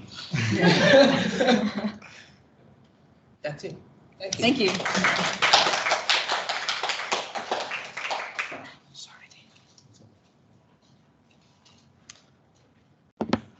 Okay, great. Thank you for that. We're now moving on to the next one, which is this one. Also, we've got a main presenter is a student in engineering. Is that right? So it's a Lionel with a co-presenter, on personalized learning made easy, our smart dynamic question generation tool.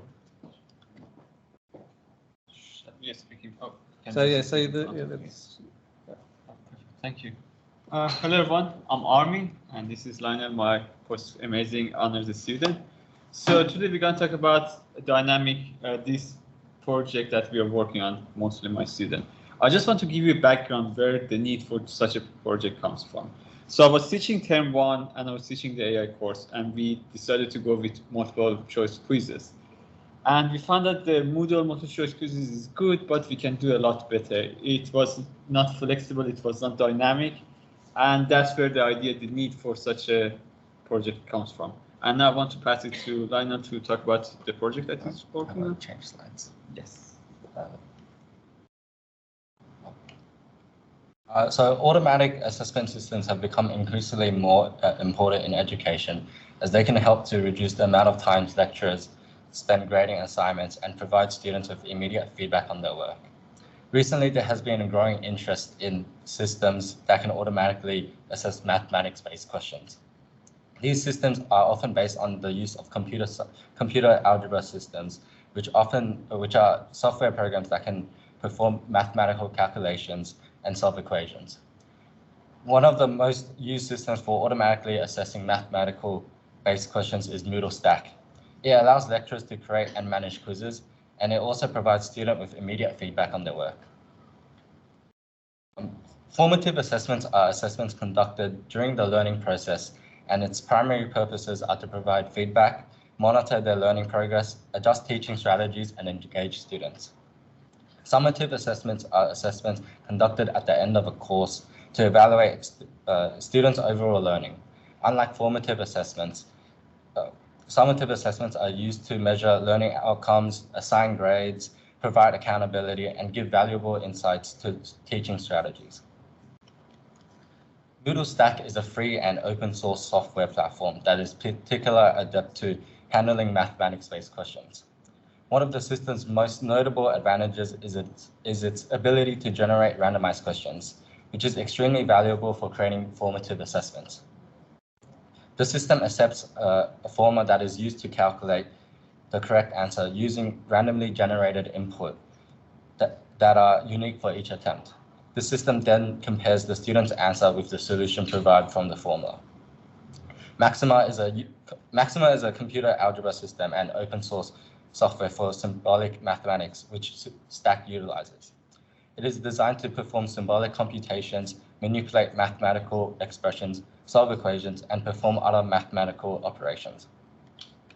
So why is this project being created?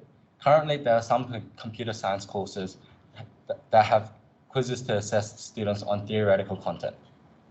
Currently, the questions in these quizzes are identical for each student. This prevents students from learning from their mistakes and interpreting the feedback and content correctly. Without the feedback and different question values, lecturers are limited to summative assessments rather than formative assessments that benefits a student's understanding. So what are the current problems with Moodle Stack? A notable limitation of Moodle Stack is its exclusive compatibility with simple math formulas, rendering it unsuitable for computer science courses. Computer science courses that involve complex topics like neural networks. Currently, the user interface for admins of Moodle Stack is overloaded and does not have an aesthetic and minimalistic design. So how will my solution benefit the computer science faculty and its students? The proposed solution will be a system that is similar to Moodle Stack, utilizing its randomization aspect. This feature will be the highlight of this system since it will help create more formative assessments for computer science courses. Another feature that is not present in Moodle Stack is the ability to write solutions in code. Currently, Moodle Stack allows lecturers to utilize mathematical formulas with maxima to determine the final result. In this proposed concept, rather than relying on mathematical formulas, the lecturers would employ Python code to calculate the final result. This tailored solution holds significant potential for teaching and learning in computer science courses. So the first epic is code solutions. This feature will be the highlighted functionality of this project and that which separates it from other systems.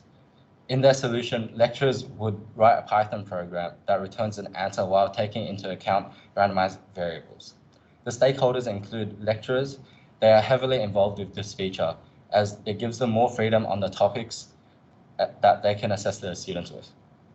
Developers, the feature has to be accessible and easy to use, which is the responsibility of the developers. There are several user stories to this epic. First one is, as a lecturer, I want to use Python to mark a student's answer so I can incorporate programming questions. The acceptance criteria for this user story is, given I have created a question, when I write a solution, then I should be able to provide a solution using Python. Another user story is, as a lecturer, I want the code solution to handle randomized variables so I don't have to manually mark randomized questions. The acceptance criteria for this user story is, given I have declared randomized variables, when the system marks a student's answer, then it should be able to handle randomized variables with my proposed solution.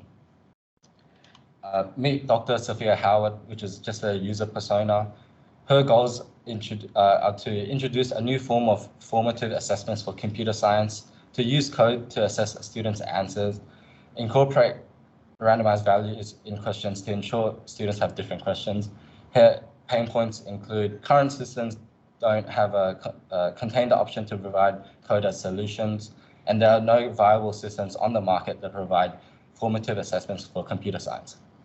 Her needs include the ability to use programming to validate a student's answer, which is beneficial for computer science questions, and a simple and easy to use interface that guides her in creating a solution. And the next epic is auto marking. The automated marking epic aims to develop a robust system that automates the marking and grading process for quizzes in this project. It should incorporate any Python solution provided by a lecturer. Without a human marker, it prevents the possibility of any subjective bias when it comes to marking quizzes, allowing each student to be treated fairly. After a quiz has been marked, lecturers and students will be able to review the marking and any feedback provided, which prevents any systematic errors.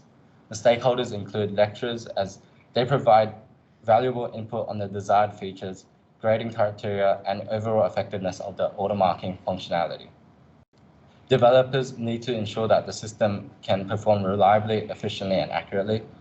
Students, their experience with the automated auto marking system, including the accuracy of grading and the quality of feedback, is crucial in evaluating the effectiveness and usability of the system. So the user stories of this ethic include, as a lecturer, I want a system to automatically mark my students' quizzes so I can efficiently return the marks back to my students. The acceptance criteria for this user story is, given I have provided the code to validate the answers, when the system marks the quizzes, then the system should automatically and efficiently return the students' marks. Another user story is, as a lecturer, I want the flexibility to manually review and override automated grades so students are marked fairly. The acceptance criteria for this user story is, given the system has marked the quizzes, when I review the results, then I should be able to manually edit any results.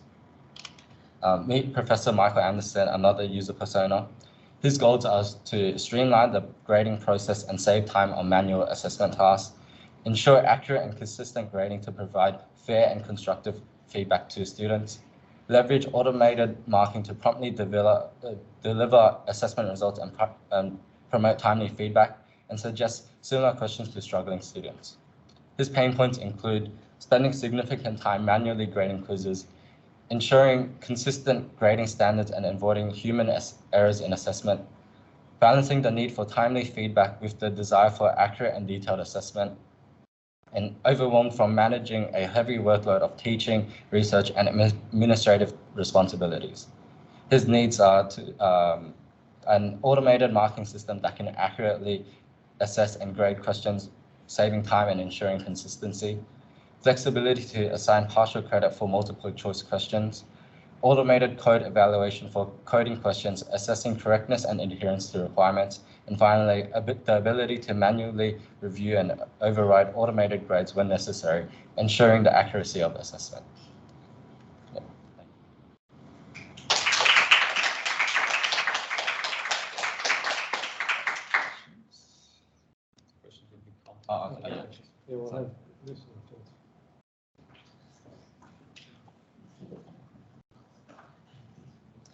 Okay, we've got our last presentation before we do the questions and end our session. So now we've got Sarah and Ali on rethinking assessment in the age of generative AI, a topic that's we've heard about before, AI. Focusing on process over product. Thank you. Thank you, Dean. Hi, everyone. Thanks for being here. Today we are going to talk about AI, as Dean just said. We are going to focus on assessment. Because we thought we were going to have only 10 minutes, we decided only one of us is going to present. So that's why I'm going to present, and Ali is going to be here for any final comments or any questions, any answer to questions. So do you want to start off with something? Yeah, thank you. Hi, everyone. Based on the problems that we had in the School of Computer Science and the whole university, because Sarah is from a School of Education, I'm from the School of Computer Science, and based on the problems that we have in designing the assessments by the emergence of ChatGPT, that is an amazing tool. We don't want to criticize ChatGPT. It's an amazing tool, but for designing assessments, assignments, and final exams, we faced some issues. And based on those issues, we came up with a solution, and Sarah will explain it. Thanks very much. Thank you very much, Ali. So I just have to go back and tell you how much I liked your idea. I always really love to hear ideas that include students, hearing student voice, and that negotiation that goes on. And I also really like the idea of auto-assessment, also auto-remarking, because that's going to save a lot of time. So kudos for that, but let's go ahead and talk about our presentation. So how do I change slides?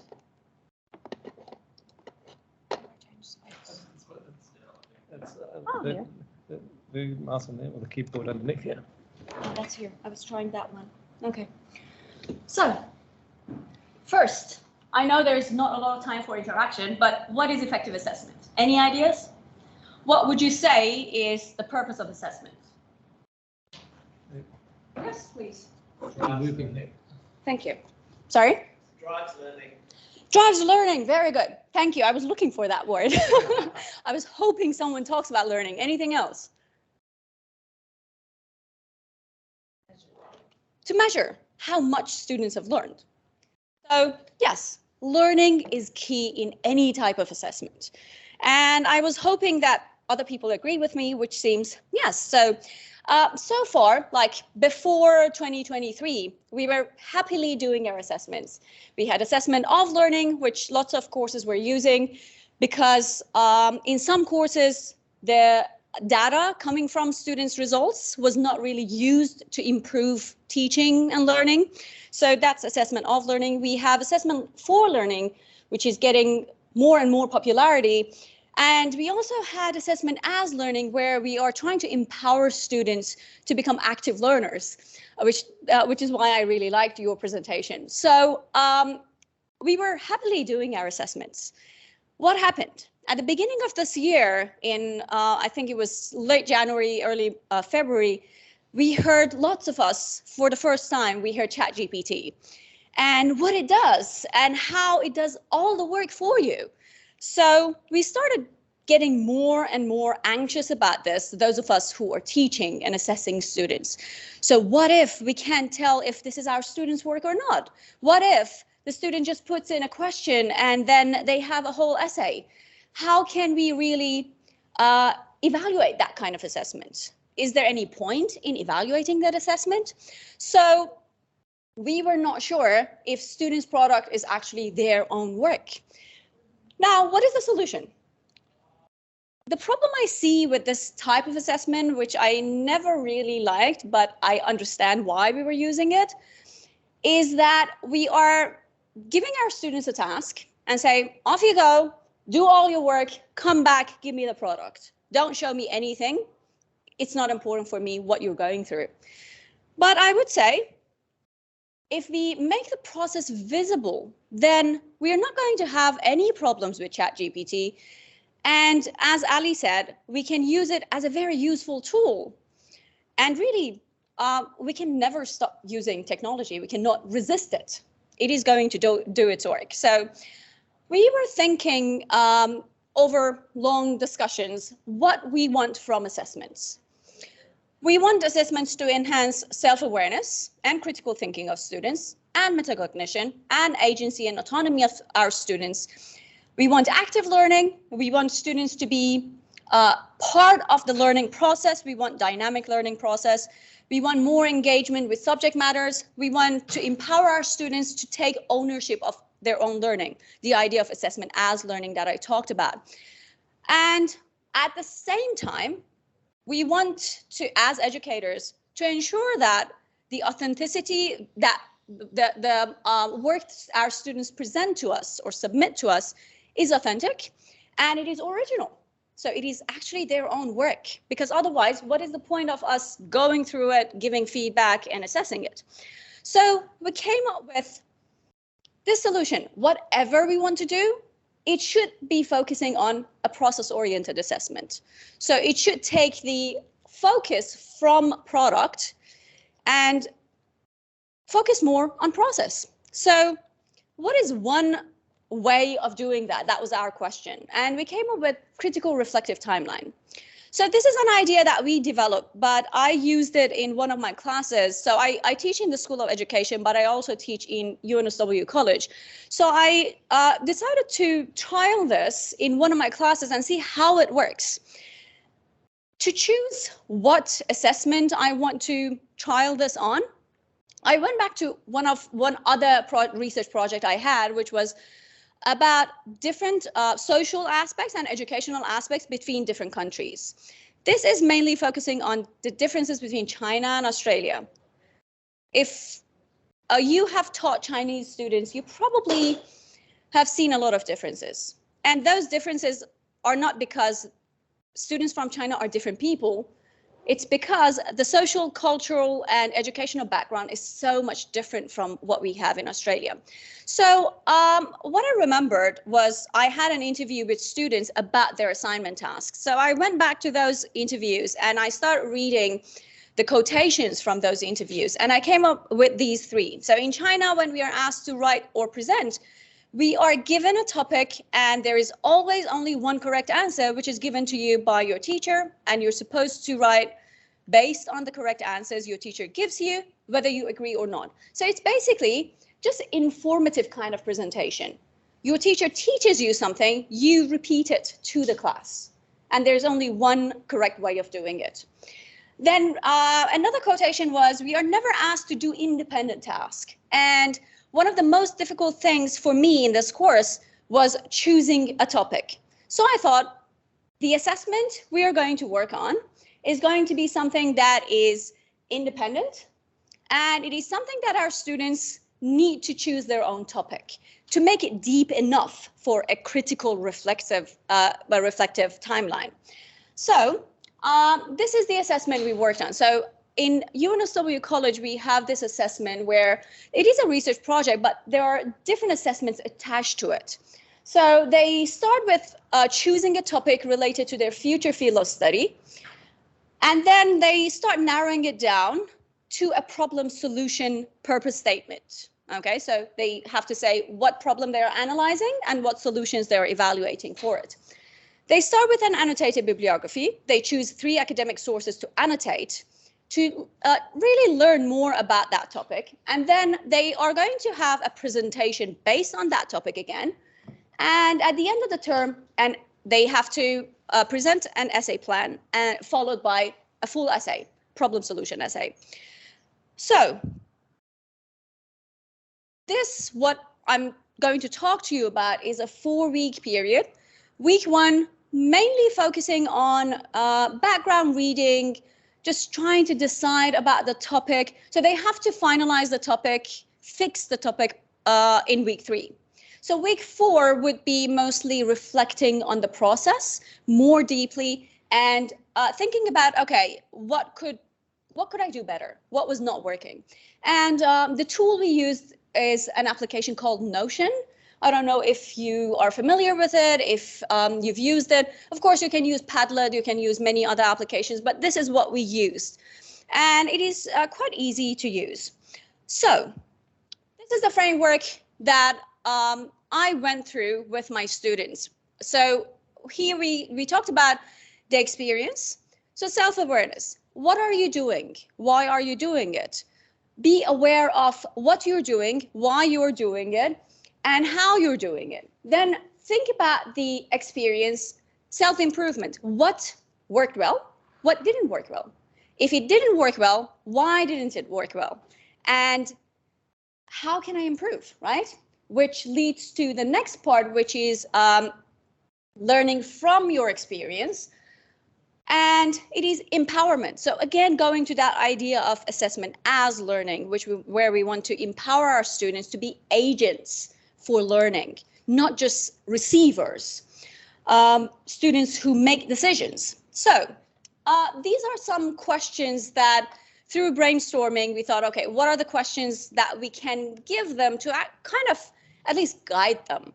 So questions about, where am I starting? What is my initial idea or topic? What steps did I take? Which ones were useful? Which ones were not? And why? Which were the ones that were useful? Why? If not, why? Why not? What did I learn in each step? What tools did I use? Did I use AI, ChatGPT? Did I use Google search? What are the tools that helped me? What questions did I ask? Did the answers I get help? In what ways? Did I change or narrow down my topic? Why did I do that? How did I come to that decision? What did I change? How did I change my method, tools, and strategies along the way? Did I learn any lessons that I can use in my future assignments? And did I learn any lessons? How can I use them in future assignments? So these two are practically the same, but anyhow. So as you can see, all these questions are asking about the process. They're asking about your thought process as a student. Where did you start? Where did you go? Why? Did it work? Did it not? Did you go back? Why did you go back? And what can you learn from it for your future assignments? So again, empowering our students to be agentic learners. So I'm going to give you, show you an example of one of the responses I got from one of my students.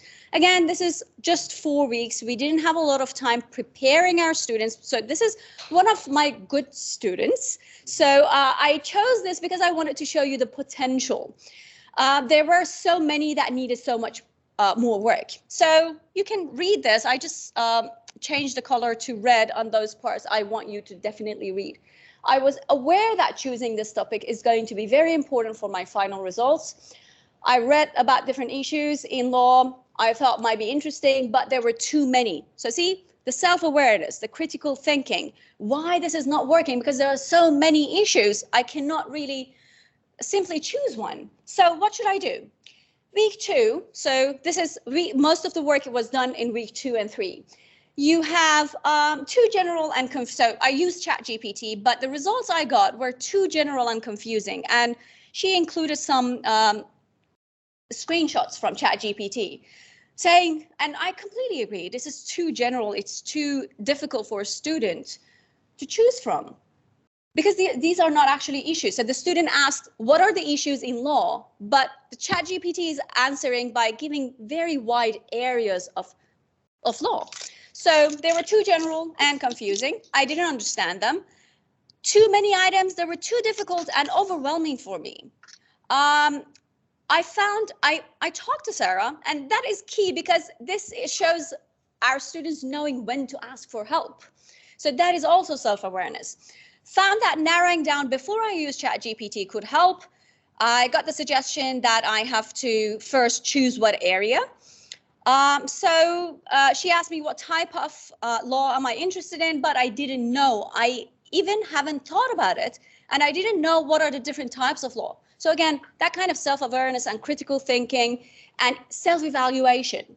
And I started doing a Google search. I did a Google search on different types of law and decided I'm interested in international human rights law. Thought about the different problems existed in that area, and I started asking myself, which one is important to me? So that kind of reflection is quite important for students. And this is, again, an international student coming from China who is not used to doing a lot of critical thinking, is not used to choosing their own topics based on the results of interviews. So yeah, this is a screenshot from ChatGPT, but this is a screenshot from Google search. You see how different this is? So in Google search, you have very clearly the different areas, and you click on this drop down bottom and you can read about that area, that specific area. So it's just looking at the images, it's easier for students to understand this rather than that. But what I really liked was how she then understood where to use what tool. So here we have, I then went back to ChatGPT, asked about recent issues related to forced labor, which was the area that she decided she's going to focus on. I wanted to make sure that it is a real issue, and I wanted to find some suggestions and solutions that I can then search on. So she knows why she's gone to ChatGPT. And I started to choose the most effective solutions among them. So this choosing, not just copying and pasting, is also important. But I still had to make changes to those solutions to make them more practical. So understanding that what ChatGPT is giving you is not what you have to accept, is something that is just a suggestion. It is a tool that you're using. So you have to really evaluate and understand how to use it and what is useful for you, what is not. Again, in the next part, she came and talked to me. And again, that is important because she knows when to ask for help, which lots of our students don't know. And just to add here, studies show that international students and students coming from lower SES, they tend to ask less questions. They don't know when to ask for help. They don't know if they can ask for help. So it's important for educators to know, because if we know that if we have students who are taking all our attention by asking questions, and we have these quiet students, they probably also have questions, but they don't know when and how to ask those questions. So for us just to be aware of that is also important.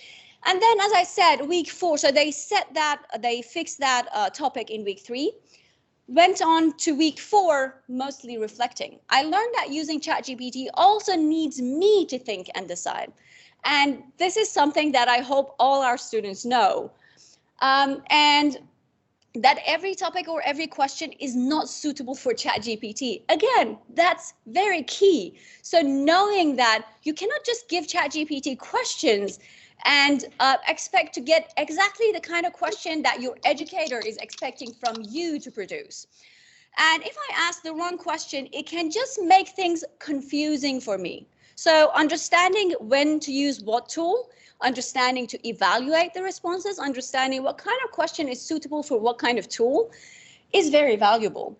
I learned about the importance of doing background research and making decisions about what a good topic is for me. So making decisions about what a good topic is for me, and understanding that there is no perfect topics. And when I asked her about this, she said, a topic that is good for me, what happened? A topic that is good for me might not be good for someone else, because I might be interested in that topic, someone else is not. And also that I cannot be too picky about choosing a topic, because there are going to be problems along the way. I'm going to have challenges. So how I face those challenges is much more important than how I choose that topic. So I cannot wait forever to come up with a perfect topic. So that was one of the important things that she talked about. And then the very last point that she talked about was, we're waiting for it. Next week, the next one. Okay, thank you.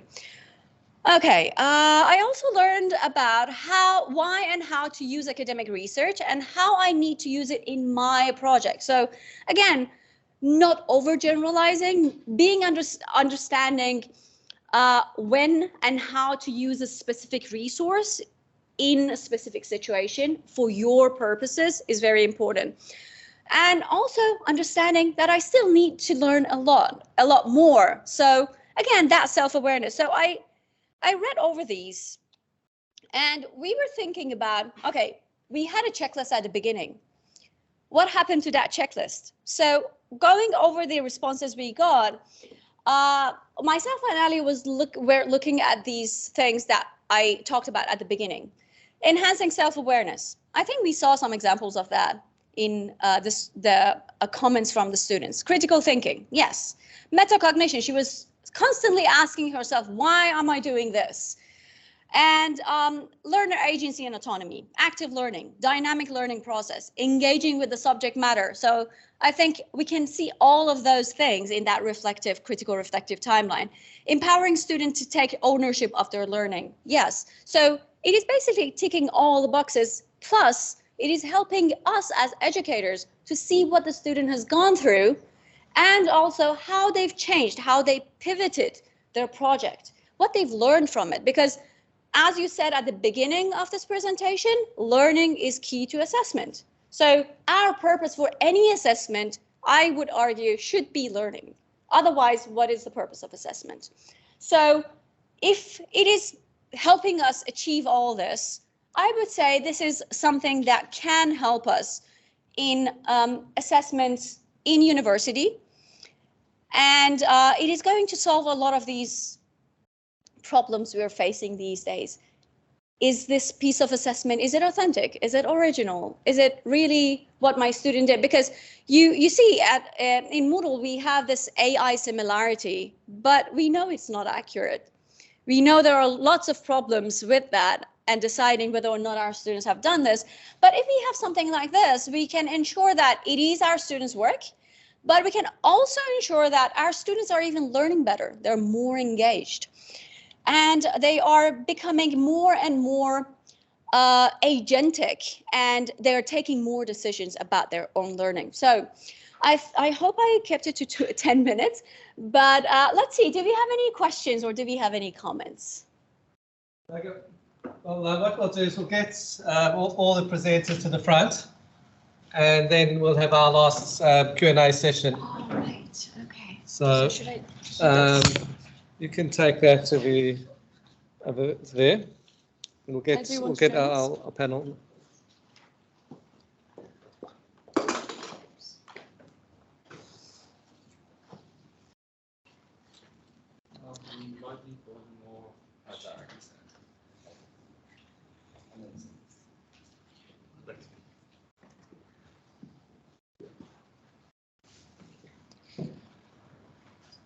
Okay, do we have anyone from the room that wants to?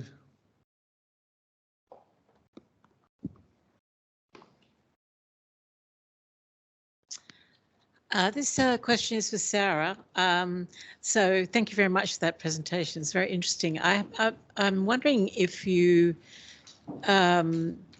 spend any time teaching the students how to ask questions, prompt engineering. Yes, so that is definitely something we have to do. So with this cohort, what I did was I spent a lot of time after class to just teach them how to ask questions and how to ask this kind of self-evaluation. So I developed a lot of these self-evaluation criteria so they know what questions should they be asking themselves. I showed you some examples, but I completely understand that that is a concern. But I was thinking, how like with our HER students, we have this research course that they have to pass in order to start their research process. Why not having this kind of critical thinking or self-awareness or learner autonomy course before they can start their studies? So then every course can use these kinds of tools and strategies, knowing that our students already are familiar with that. So that could be one of the solutions, because I was exactly thinking the same thing. If we are expecting our students to do this, have they taught them how to do it?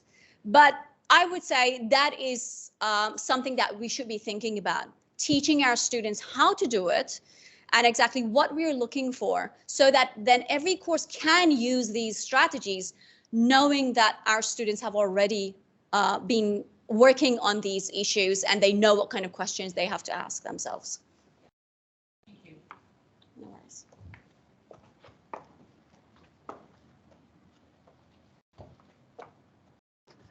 I'd like to follow on from that question, Sarah, if I may. Yes, of course. It's not a microphone. Got it. Okay.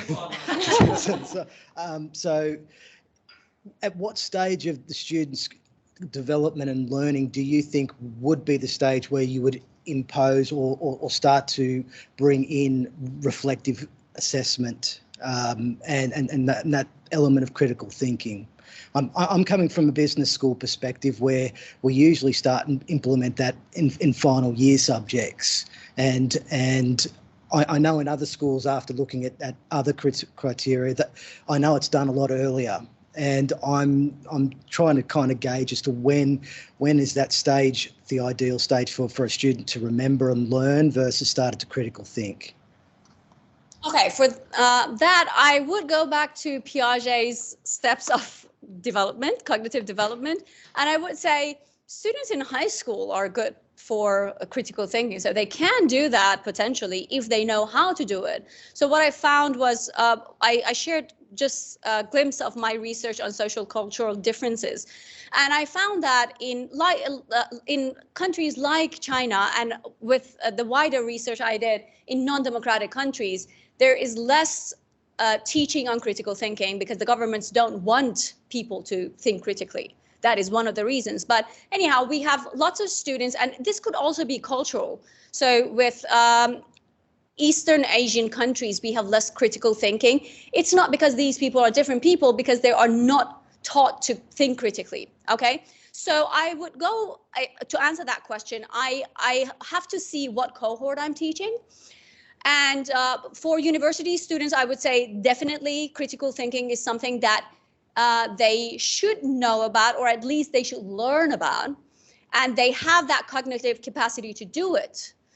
But then comes the question that I was just talking about, how to make sure that they are equipped with the tools and strategies to do it, because we definitely need to do that. So I teach first year education courses. I also teach master's courses.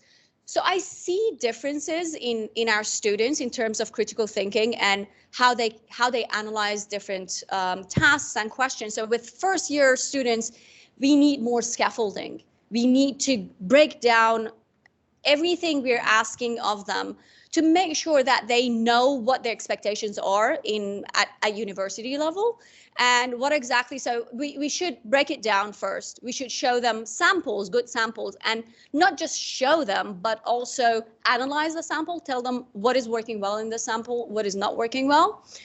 So all of those things come in the picture. But if I want to simply answer that question, high school students, university level students, they're definitely capable of doing critical thinking and analysis if they have the tools. So the question would be, do they have the tools or not? Or should I work more on providing the tools and teaching them how to do it? I have a question for G and Aaron and Amulya. Actually, it's really for the students. I'm sorry, G. Amulya, I think it was that mentioned that the process that you went through as student ambassadors actually helped you become a better student or a better learner as well. And I'm assuming that neither of you had the experience of being student ambassadors in your first year, so correct me if I'm wrong, but what difference do you think it would have made to your educational experience had you done something like what you've done in G's course in your first year of study at university? Yeah, so I don't know if you can hear me. I actually did, was part of the student ambassador program in first year as well. I actually started in first year with one of G's other courses, BABS 2202. And I thought that was in term 2. So if I can just make the comparison between term 2 and term 1, I definitely think having joined the student ambassador program, it's definitely helped develop some of the more softer skills that you don't get outside, like you're given the opportunity to lead, so you get leadership skills, and you get to develop communication and all these other really key skills that you need to survive in the outer world. And I think having joined the student ambassador program in term 2, that sort of catapulted the rest of it, because I did the same thing in term 1 this year. Term 3 I didn't last year, but I did the same thing in term 1. And term 2 and term 3 actually. So the entire year this year. Yeah.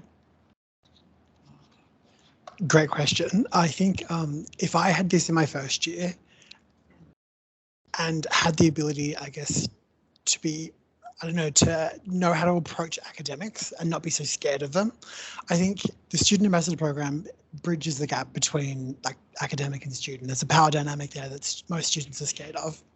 I'm not now, and I don't think Amelia is either, but I think as a first year student, if I have the capacity to either indirectly speak to the academic through a student ambassador or directly speak to them about what I was struggling with, because I think we all struggle with, I guess, finding our feet in our first year and actually learning how to learning how to what our communication styles are, like how to uni basically. It's like, it's not easy, and some people still don't even know it in their second or third year. Like, it's just not an easy thing. But I think if I had, I guess, people advocating for me in what I was struggling with, I think that would have been a game changer.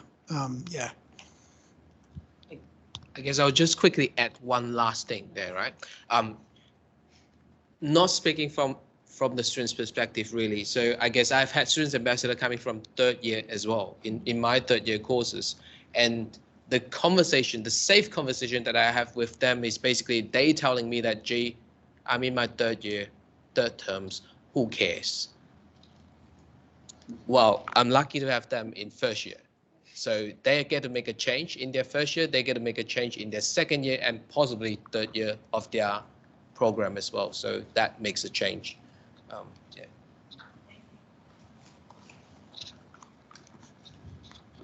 Thanks. Okay. Thanks. So I really enjoyed this idea that you have this, you let the student voice to be heard, and then you have elections, and it's like a democratic class, and there will not be that much of complaint. But when do you decide on the deadline? Do you decide at the start of the term, middle of the term, and wouldn't a student be not happy that, okay, they should have known this from the start? And also the extension. When do you decide if you have an extension or not? Are you referring to the deadline of the formative assessment that we create? All right. It was only formative, or you have summative assessment? We are able to make changes to summative, whether in the form of structure of the assessment, or the deadline mainly is to push, just like what we are going to do with the flexibility that Aaron mentioned in that. While for the formative assessment that co-create with the students have less stake. So that's why in the key take-home message is about don't worry about losing your authority. It's about, you know, co-creating that experience with the students that benefits them, that they wanted, you know, at least they have they can't complain afterwards. Yeah. So really the deadlines is something that suits them as well. It's challenging for a 10 weeks term, I have to say. Yes. Just add on.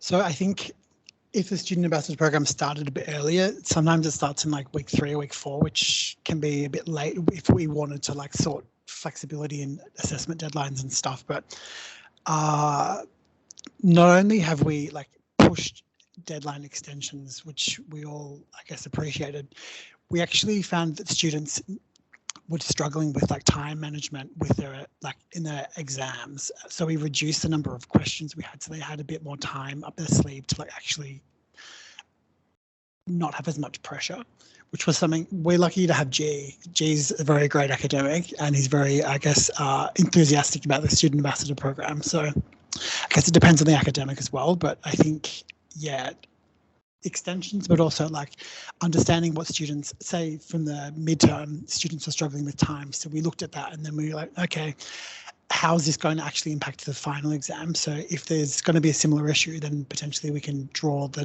condense the number of questions so it's not as challenging, if that makes sense. Yeah. If I could just add quickly, I know you said, when did we decide on the extensions? So for the example that we had, the initial deadline was week 9 on the Monday. So we kind of decided that the extension should be, we kind of took a survey on the Thursday before. Aaron did the survey on the Thursday before, and we had a meeting the next day, the Friday, and then sort of had a really long discussion, it was 2 hours, and finally got, as students, we convinced the academics that we needed the extension. So it actually happened the Friday before the Monday of the deadline. So it was a little bit short, but we managed to get the message out, which was good.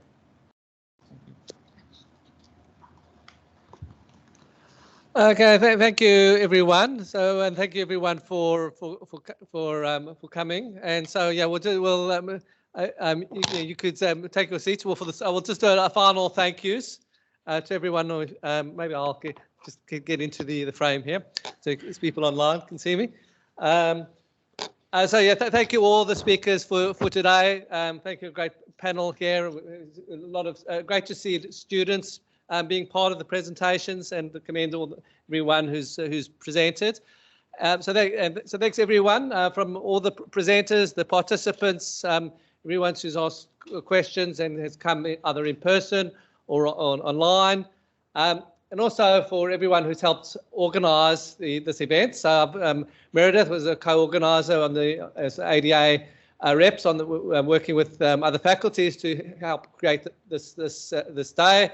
We've had people from our education development team, Ling, Maria and Natalia at the back, helping with catering, with online, even just taking the mic around to people in the room.